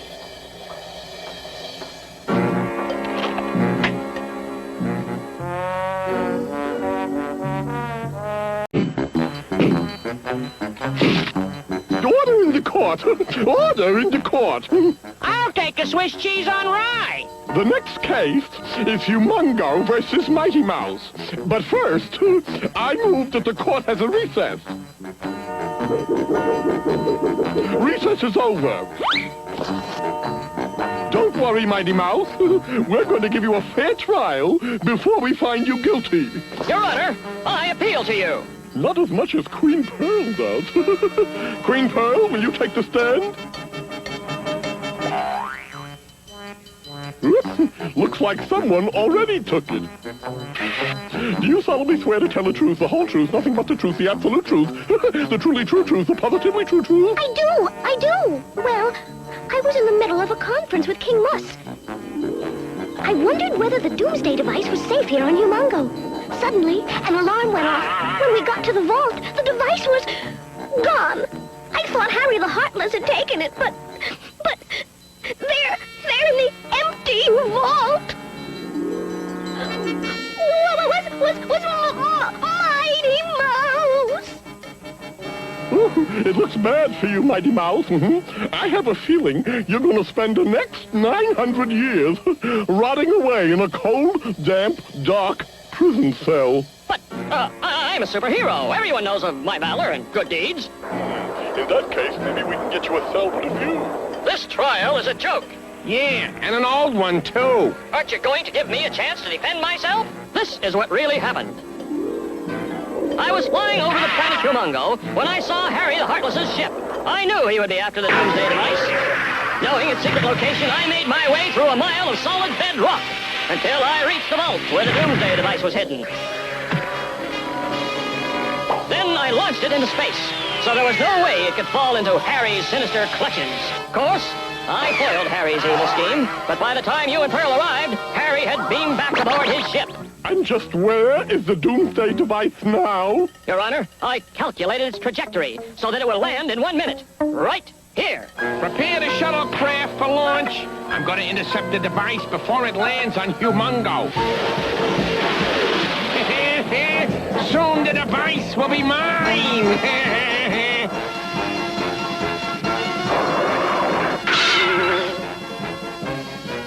How many times have I told you to make sure the docking bay is open when we launch the shuttlecraft? Sorry.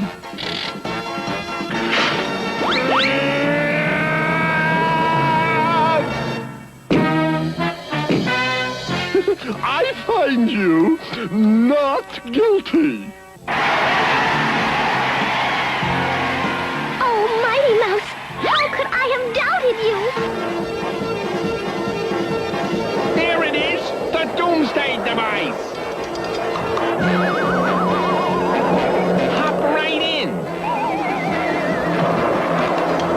Just so Mighty Mouse won't be disappointed, I'll replace the device with this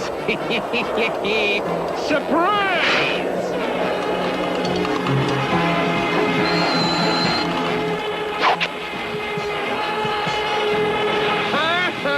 Good riddance to bad rodents. It'll be here in 15 seconds. 15, 14, 13, 12, 11, 10, 9, 8, 7. Uh-oh, this is something I hadn't counted on.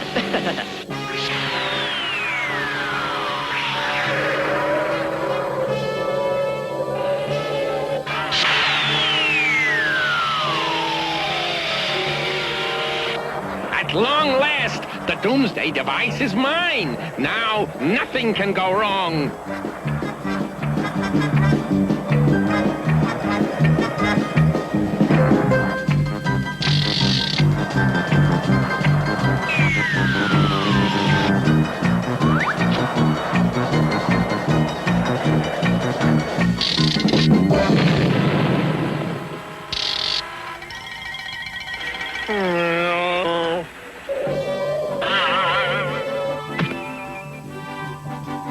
Well, what gives? No Doomsday device? Harry the Heartless somehow switched the real Doomsday device with a time-detonated booby trap. With my super hearing, I heard the ticking and tossed it into space. What? I said with my super hearing, I heard the... What? I said with my super hearing, I'll forget it. This means Harry the Heartless has our Doomsday device. I only said I was mighty. I never claimed to be perfect. But don't worry, I'll track down Harry and the Doomsday device. Hurry up, open it. Wouldn't it be better to wait until Christmas? I never wait until Christmas to open my presents. Come on, open it.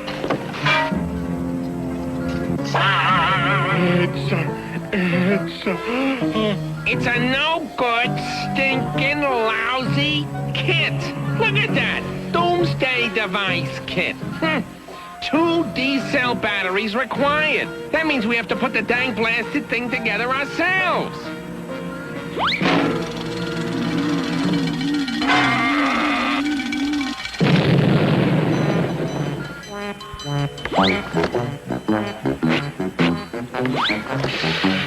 Well, at least we got it out of the box. Shut up and give me the instructions.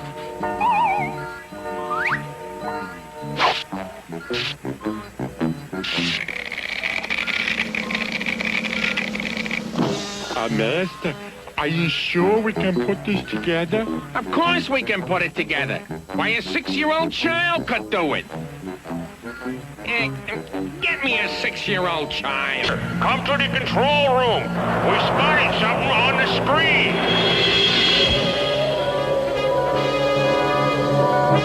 You know, I've got the strangest feeling that I'm being followed. Hi, Mighty Mouse. Pearl, what are you doing here? I'm not going to let Harry the Heartless threaten the galaxy with a doomsday device. I'm here to help you any way I can. Well, you can start by not tailgating.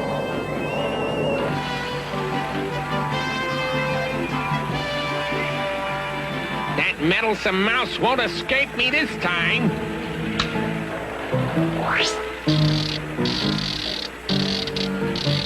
Swifty, report to me immediately in Docking Bay 2. I'm sorry, but you heard the master.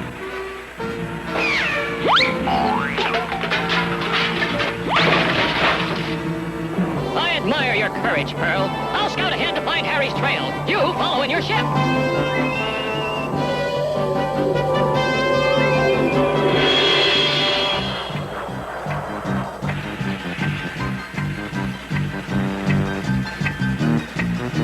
Look at it, Swifty. The most powerful mousetrap ever created. Gosh, I knew we had cockroaches on a ship, but wow. Quiet, you clod. Don't you realize what this means? The world is gonna be the path to our door? No, you dunce. It means Mighty Mouse has meddled with me for the last time.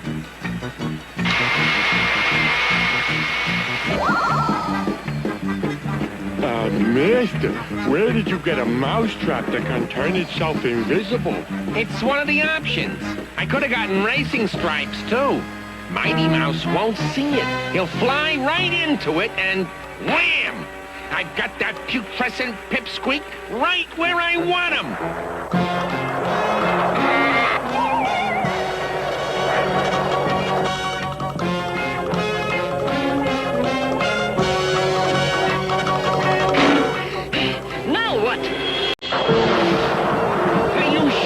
Put the doomsday device together correctly? I'm positive, Master. Absolutely sure? Absolutely. Cross my heart and hope to die.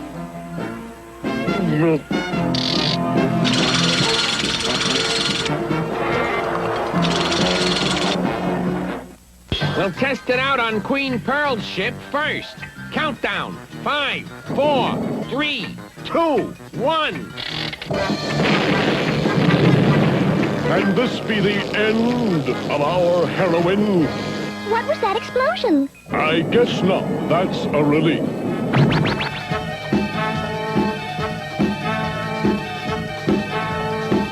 But then, what was that explosion? I'll tell you what it was. This sap couldn't put together my doomsday device. But, Master, I followed the directions. Give me those directions. Take the San Diego Freeway north to the Slauson off-ramp. Come back here, you coward! It seems that there's been an explosion on Harry the Heartless's Star Cruiser. But what's worse is we've lost track of Mighty Mouse. Do you think we can follow Harry the Heartless without Mighty Mouse to guide us? Yes, Your Highness. The explosion has left a trail of radioactive debris that our scanners should be able to pick up. Then, for the sake of the universe, we must continue alone. Bravo, Queen Pearl. It's what Mighty Mouse would have wanted. Would have? I was just conserving energy.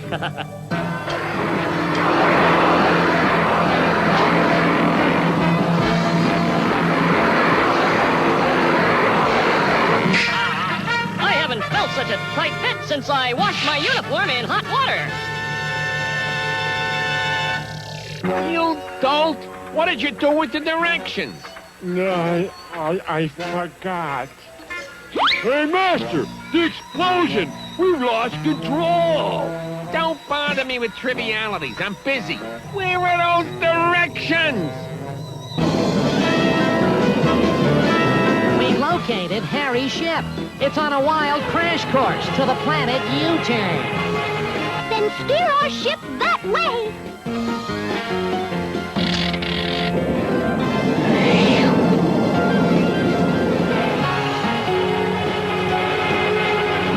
Boss, the ship's gonna crash.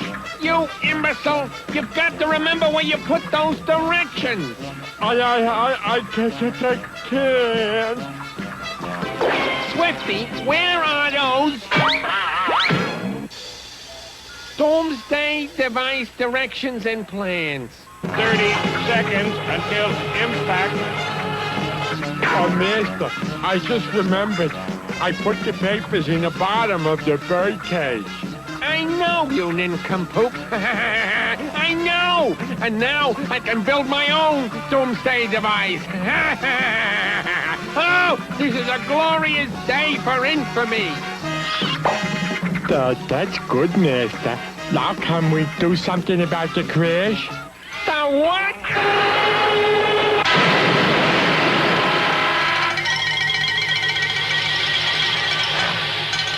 Swifty, why must you always rain on my parade?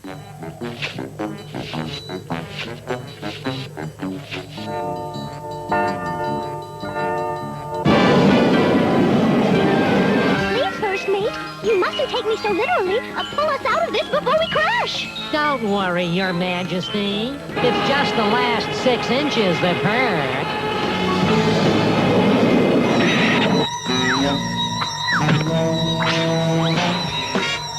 We must be careful. The planet U-turn is still in the Stone Age, and it's populated by dangerous dinosaurs and primeval life forms. Anything else? Yes, don't drink the water.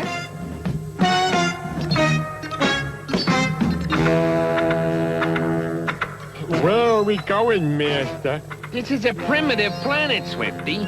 Once we find civilization, we'll take over and force them to repair our ship.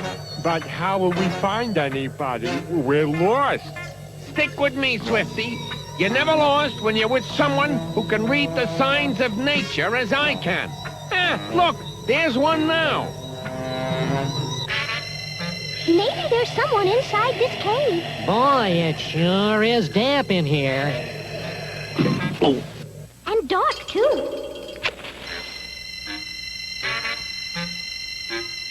Interesting formation. I can never remember whether stalactites or stalagmites are the ones that are on the roof of the cave.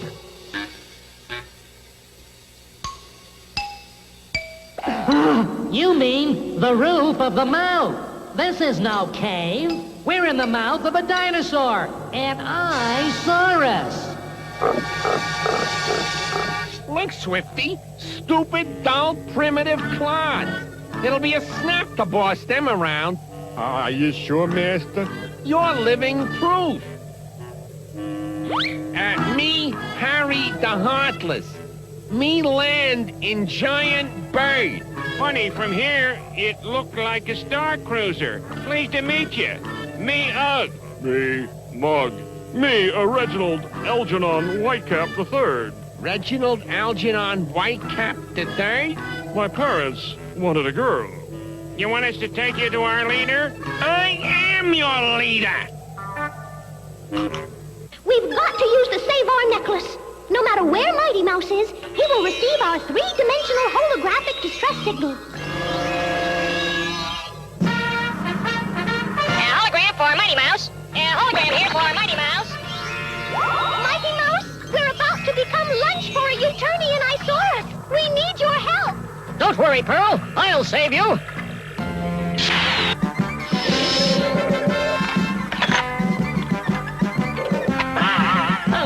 time. Too late. Everyone's eaten.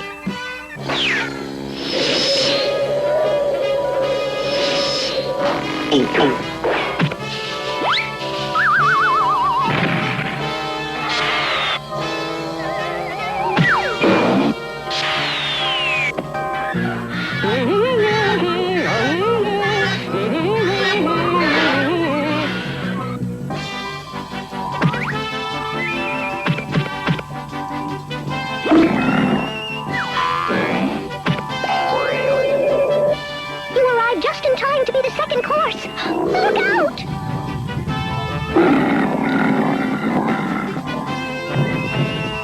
Me.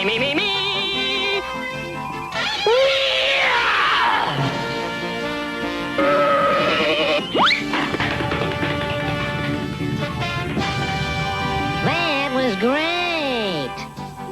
Do you know Melancholy Baby? Mice of U-turn. As we prepare to do battle against that no-good Mighty Mouse, I want you to remember the Alamo. Master, look! Up in the sky! It's that nerd! It's that pain! It's Mighty Mouse! Fire the catapult!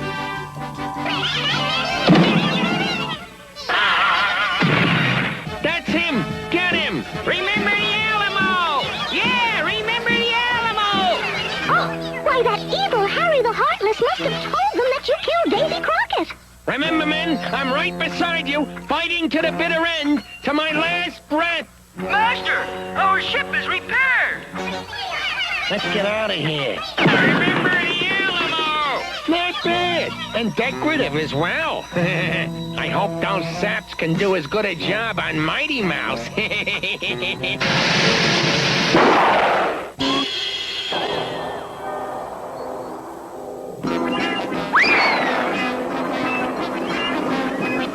I wish Mighty Mouse were coming with us.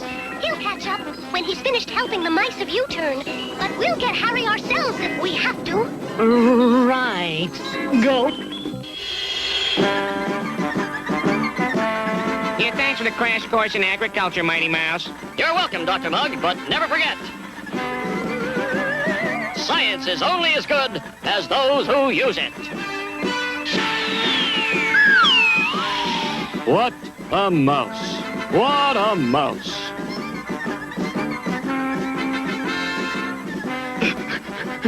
What a mouse. I can see who got the short end of this deal. Keep your eye peeled, Swifty. My secret lair is around here somewhere. How come we can't see it, boss? Because then it wouldn't be a secret, you twit.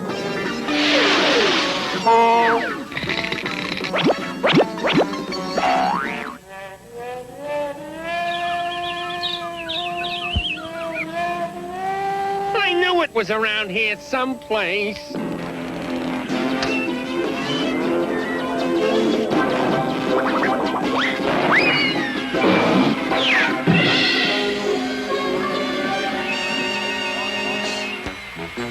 There are still a few bugs in the system.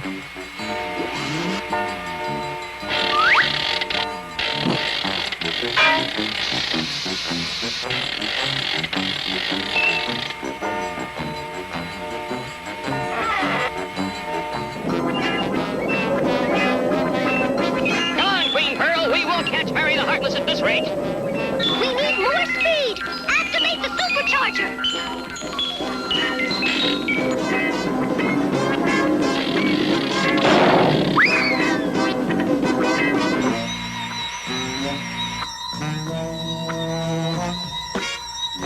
Give me the Doomsday Device plan, Swifty, and my Build-O-Matic will build it for me. Do this, do that, never a moment's consideration. You treat me just like a machine. Quit complaining. I could treat you like Swifty. Okay, I take it back.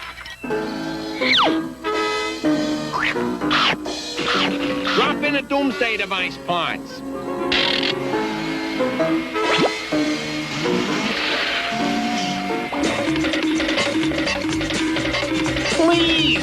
decency, a little professionalism. Sorry, mister, but I've got dancing feet. That doomsday device. Finished at last. The universe is mine. Mighty Mouse, our scanners have lost Harry the Heartless. Where is he gone? Perhaps his... I think we've just discovered Harry's secret lair. I knew we could count on him. Good. Mighty Mouse and Queen Pearl. Just in time to be the first test of my doomsday device.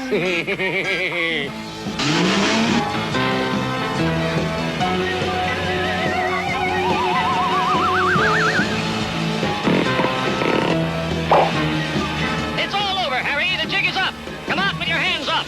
Mighty Mouse, that's the doomsday device. All right, Harry. Maybe we can talk this thing over.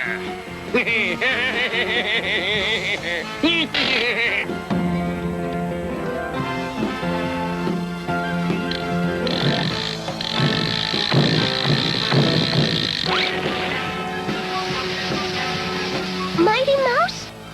Hey, nothing happened. Hey, what happened? Better to ask what didn't happen.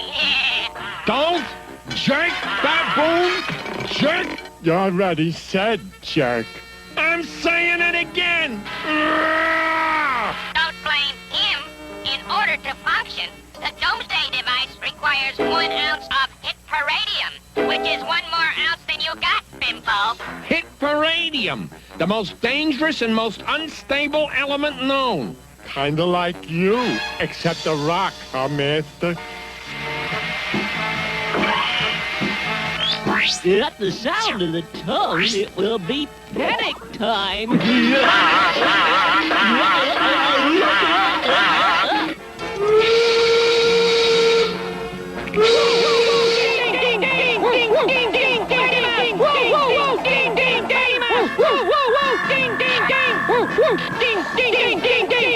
Mighty Mouse! I forgot about him.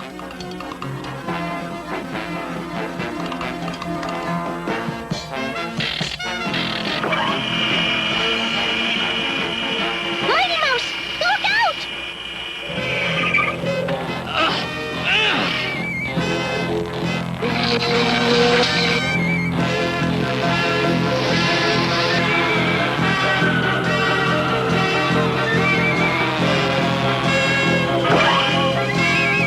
Just guard the ship. Mighty Mouse and I will go looking for Harry in the doomsday device. Are you sure you don't want me to come along? No, you stay here. Geronimo!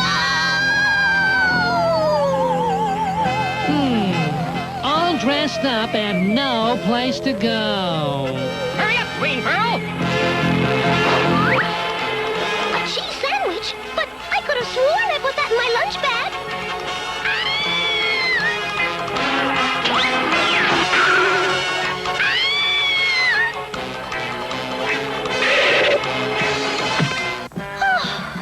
In the future, Queen Pearl, always put your own safety ahead of that of your lunch.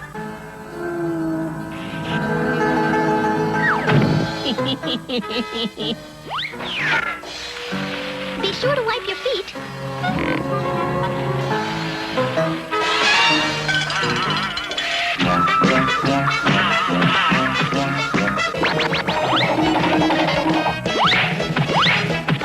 Blasted cheap trap. Mister, are you all right? Yes, you clod. Now let's get inside. It's a little chilly out here. So this is where the evilest cat in the universe lives. Yep. The foulest, nastiest, and cruelest feline ever, right here. Yep. I kind of like that. Sort of homey. Shh, he'll hear us.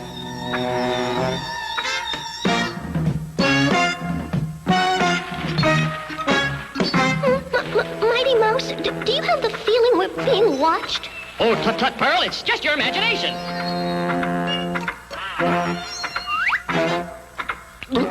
Of course, I could be wrong. Say, that looks like the micro-emulsion disseminator cog from the Doomsday device. You're right. Maybe the Doomsday device is near here.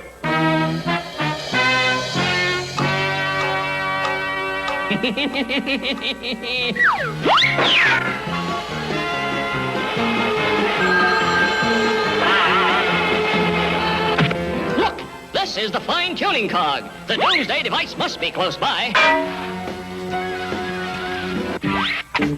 Are you okay, Master? Shut up. Get a spatula and scrape me out of here. This must be Harry the Heartless's rumpus room. Just look at these things. Clubs, thumb screws, chains, cages. A TV set? Well, looks like someone gets strapped here and has to watch TV. Game show hosts. How awful. Mighty, I think I found Harry. Where? Behind that door. We don't want any. Open up, Harry. You've had it. Oh, yeah? Well, take a look over there. Behind that door, I keep a dread Venusian sludge wart. The Venusian sludge wart is the most dangerous thing in the galaxy.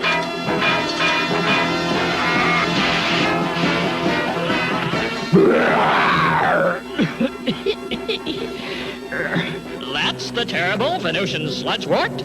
Well, actually, I've been sick. You don't look so dangerous. That's my secret. People look at me and they never stop to think I'm carrying a tank of sleeping gas.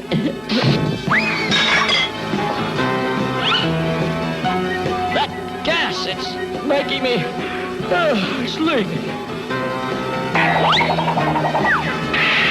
Mighty Mouse, wake up! Wake up! Oh, no! Very good, Queen Pearl. But if you'll be so kind as to look below, you'll see a pool of great white starkers. They make great pets, wonderful with children, but hate mice. Drop in anytime.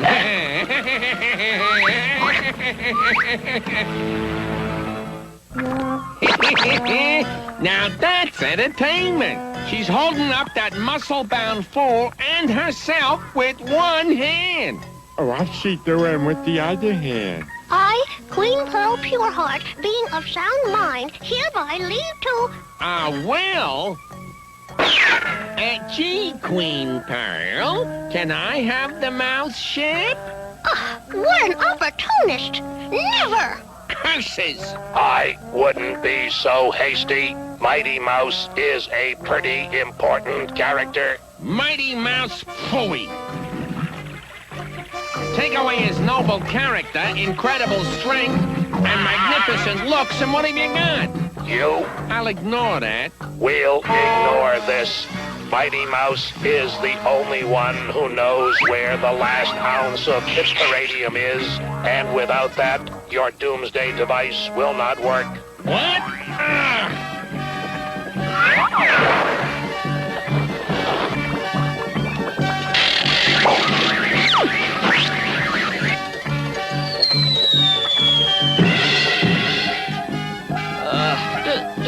Did I miss anything?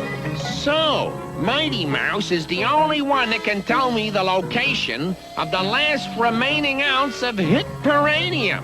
I don't think he'll tell you, Master. Maybe not, but no one can resist the feline wiles of Mata Fury, the greatest spy in the universe.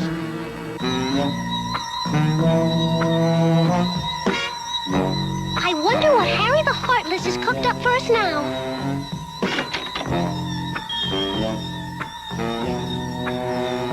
Watch out, Queen Pearl!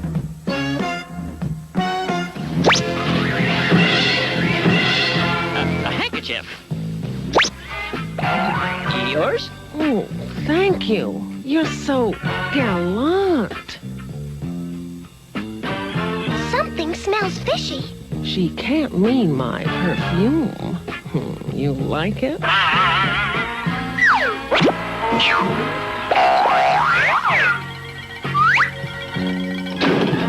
I wonder what kind of 1 minute.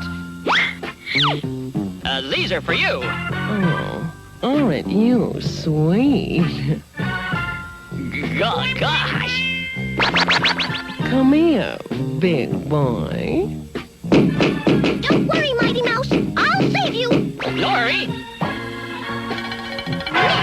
Would you like me to whisper sweet nothings in your ear? I'd prefer it if you'd whisper the location of the last remaining ounce of hit paradium. Okay. Nothing. A little louder, please. Star coordinate 66C1776 Omega. Thanks, you romantic fool, you. Here I come to save the day.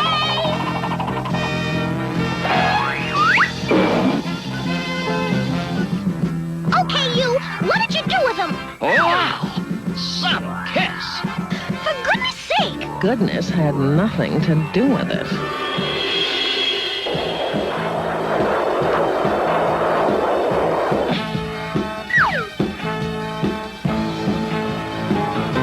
Make course for star coordinate 66Z1776 Omega.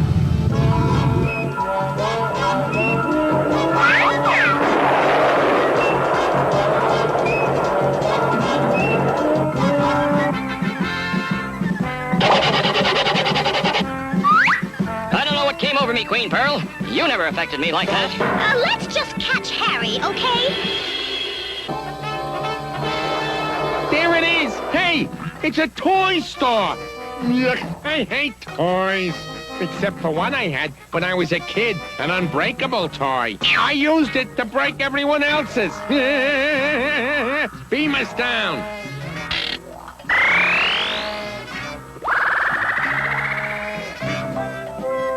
Ho, ho, ho, ho! And what have you got in a jack in the box?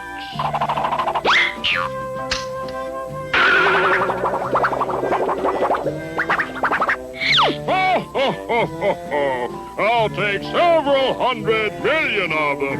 Ho yourself, Lardo. And get lost. Master, do you know who that was? Come on, Swifty. There ain't no such thing as... Well, wait till I tell the Tooth Fairy about this. You run this joint? Yes, I'm the little old toy maker. You don't look so old. Gee, only 1 ounce of hit paradium in the whole universe. Oh, I hope it's in a vault or fortress. Actually, it's in a toy store. Hit paradium? In a toy store? What are you, crazy? Swifty, hand me one of those educational toys. A tennis racket isn't an educational toy. It is, if I use it to teach this little sap to keep his little trap shut. You see, a sample of hit paradium is included in Mr. Whiz Bang Super Deluxe Chemistry Set. But hit paradium is the most dangerous and unstable element in the... When Mr. Whiz Bang says Super Deluxe, he means it. Now that you mention it, there may be some hit paradium in Mr. Whizbang's Super Deluxe Chemistry Set. Would you like to see it? Okay, I'll get it. With that chemistry set, I will control the universe. I had a chemistry set once. All it did was turn water different colors. Well, let's see. It's back here, behind the goofy putty.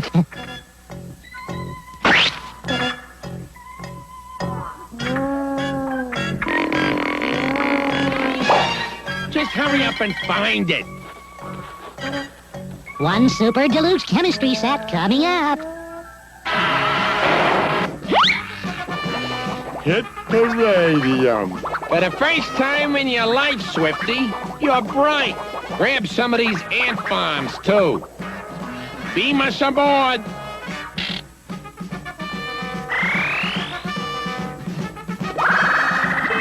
Can't you guys ever get it right?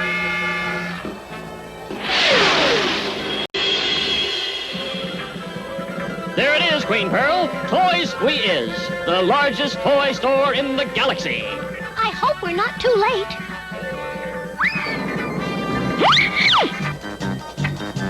Load those torpedo tubes, Swifty. We're gonna send Queen Pearl these ant bombs. Oh, what a thoughtful gesture. Is it her birthday? No, you turkey. These are Martian metal-eating ants. Bon appetit, you little buggers. Fire 1, fire 2.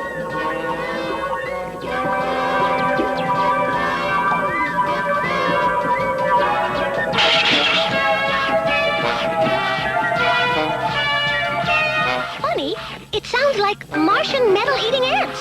Why, Queen Pearl, that's the most ridiculous thing I've ever...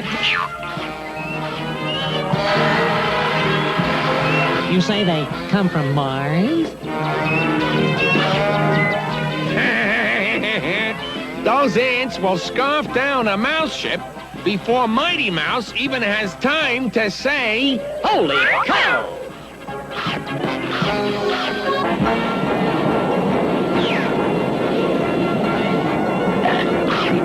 Delish.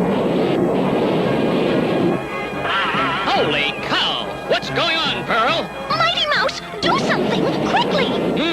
This is a tough one. Maybe if you wait long enough, they'll go on a lunch break. That's it. Be right back. Look, the first time you were positive, the device fizzled. The second time, you were positive and exploded. Are you sure you got it right this time? No question, boss. This time the doomsday device will work. I'm positive. That's what worries me.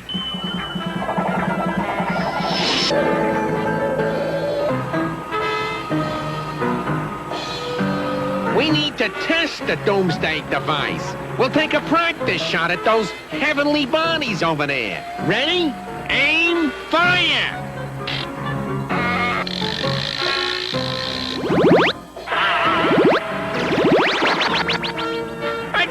I've done it! Ah, boy, the doomsday device works! It's too bad one of us isn't an anchovy. Nobody eats anchovies. Gulp. How much longer can we hold out? Not much longer, I'm afraid. Goodbye, First Mate. Don't say goodbye. We're not finished yet.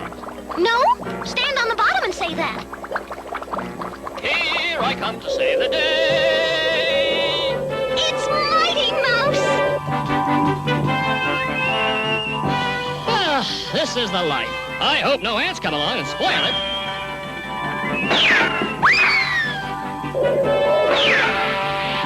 I knew the one thing they couldn't resist was a picnic. Aha! By the way, where's the ship? I'm standing on it. Don't worry, Mighty Mouse. We always carry a spare.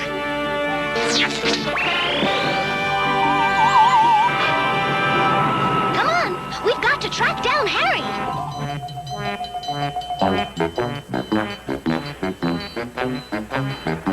Greetings, Queen Pearl, and the rest of you slaves. It is me, Harry the Heartless, your new master. I have the doomsday device, and I'll use it unless my demands are met. Obey me, and I'll spare you. Disobey me, and face a fate worse than bad breath. First, all mice must address me as Your Majesty, Your Honor, or You're simply too wonderful for words. Second, every day after work, I want to come home to a hot meal. Third, I want everything in the entire universe to be mine. Oh, and Swifty would like a toy train. That's all for today. You got 5 seconds to surrender to me or face my doomsday device. My own little plaything that will vacuum up everything in the galaxy. I'm counting. 5, 4, 3. Master, it's Queen Pearl. Huh? No? No? Absolutely not? Never? What? How dare they refuse my demands? Not even my train set? Okay, mice. I gave you a chance and you blew it. The doomsday device will get you all. Yeah, boss. Let's slurp them all up at once. No, that's too good for them. We'll slurp the planets up one by one, saving Humongo for last. And once I've slurped up the solar system, the rest of the galaxy will kowtow to me.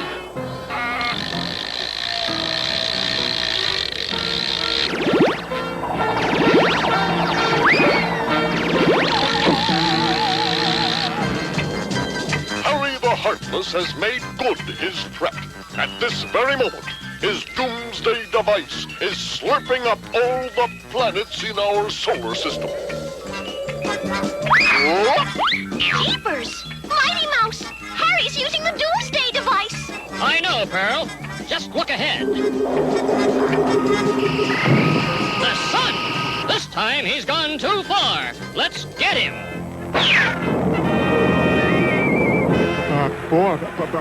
Boss. Swifty, please, can't you see I'm busy enjoying myself? Boss, it's Mighty Mouse. Really? What timing? Old measly Mouse has met his match.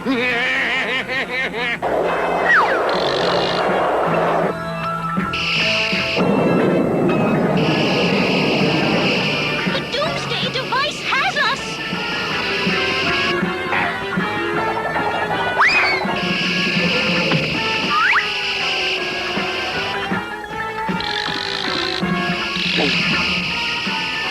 You're powerless against my doomsday device, Mighty Mouse. Mighty Mouse!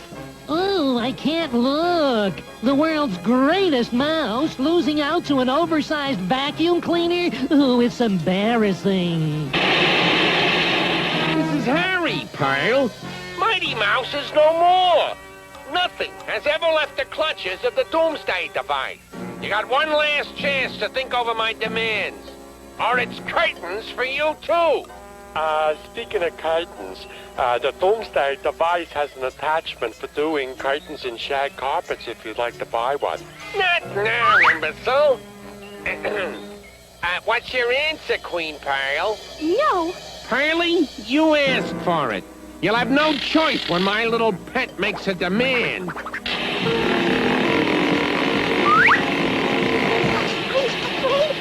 We'll have to run up the white flag. In this wind, we should run up all our laundry. Harry, you cruel, wicked cat! Mighty Mouse! Here I come to save the day. Oh, no! The mouse's hand is on the emergency reverse lever. If he pulls that, the machine spits out everything. Stop him! He mustn't pull that lever! Now stop that.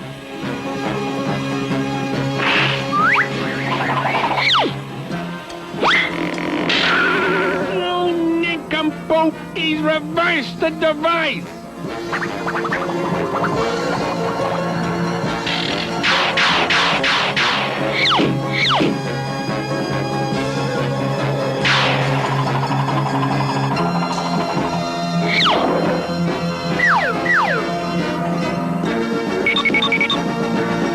The mouse ship.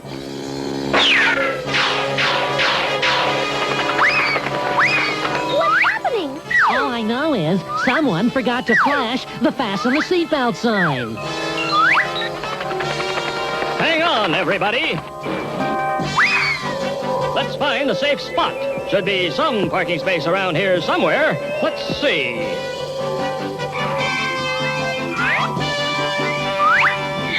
You okay, Pearl? Yes, thank you, Mighty Mouse. But... Sorry, Pearl, but I have to go now and deal with that evil Harry. Okay, Mighty, but this is a no parking zone.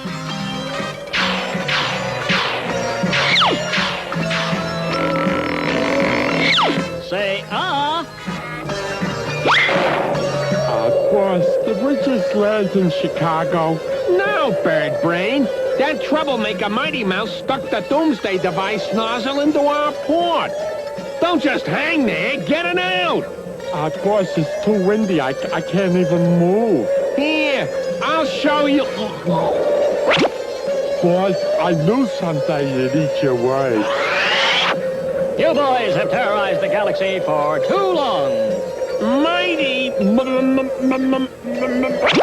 Now you know what it's like to be hassled by a big bag of wind. Well, I'll settle that.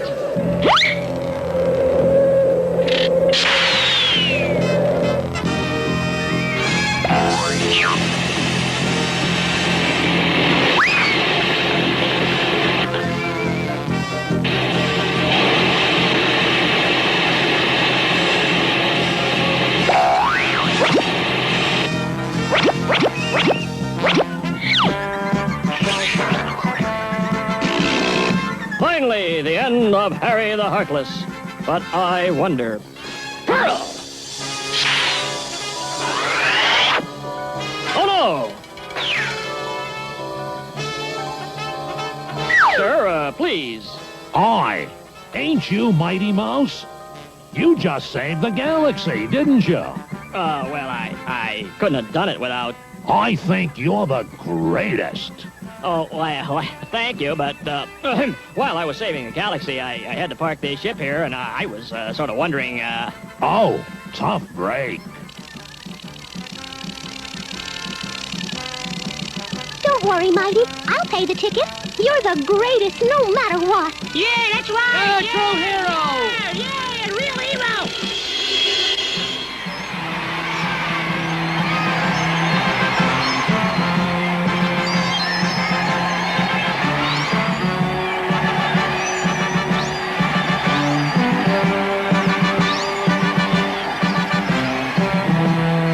Mighty Mouse, whatever happened to Harry the Heartless? Can't you hear him? Listen, he must be in another dimension somewhere.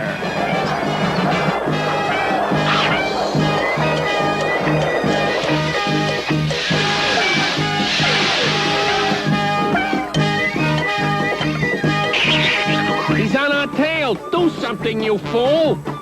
Sure, boss. How's that, boss? Why, you...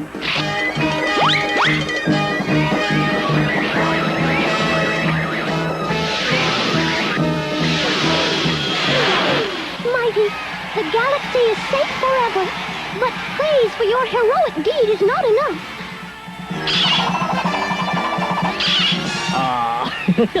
Yippee!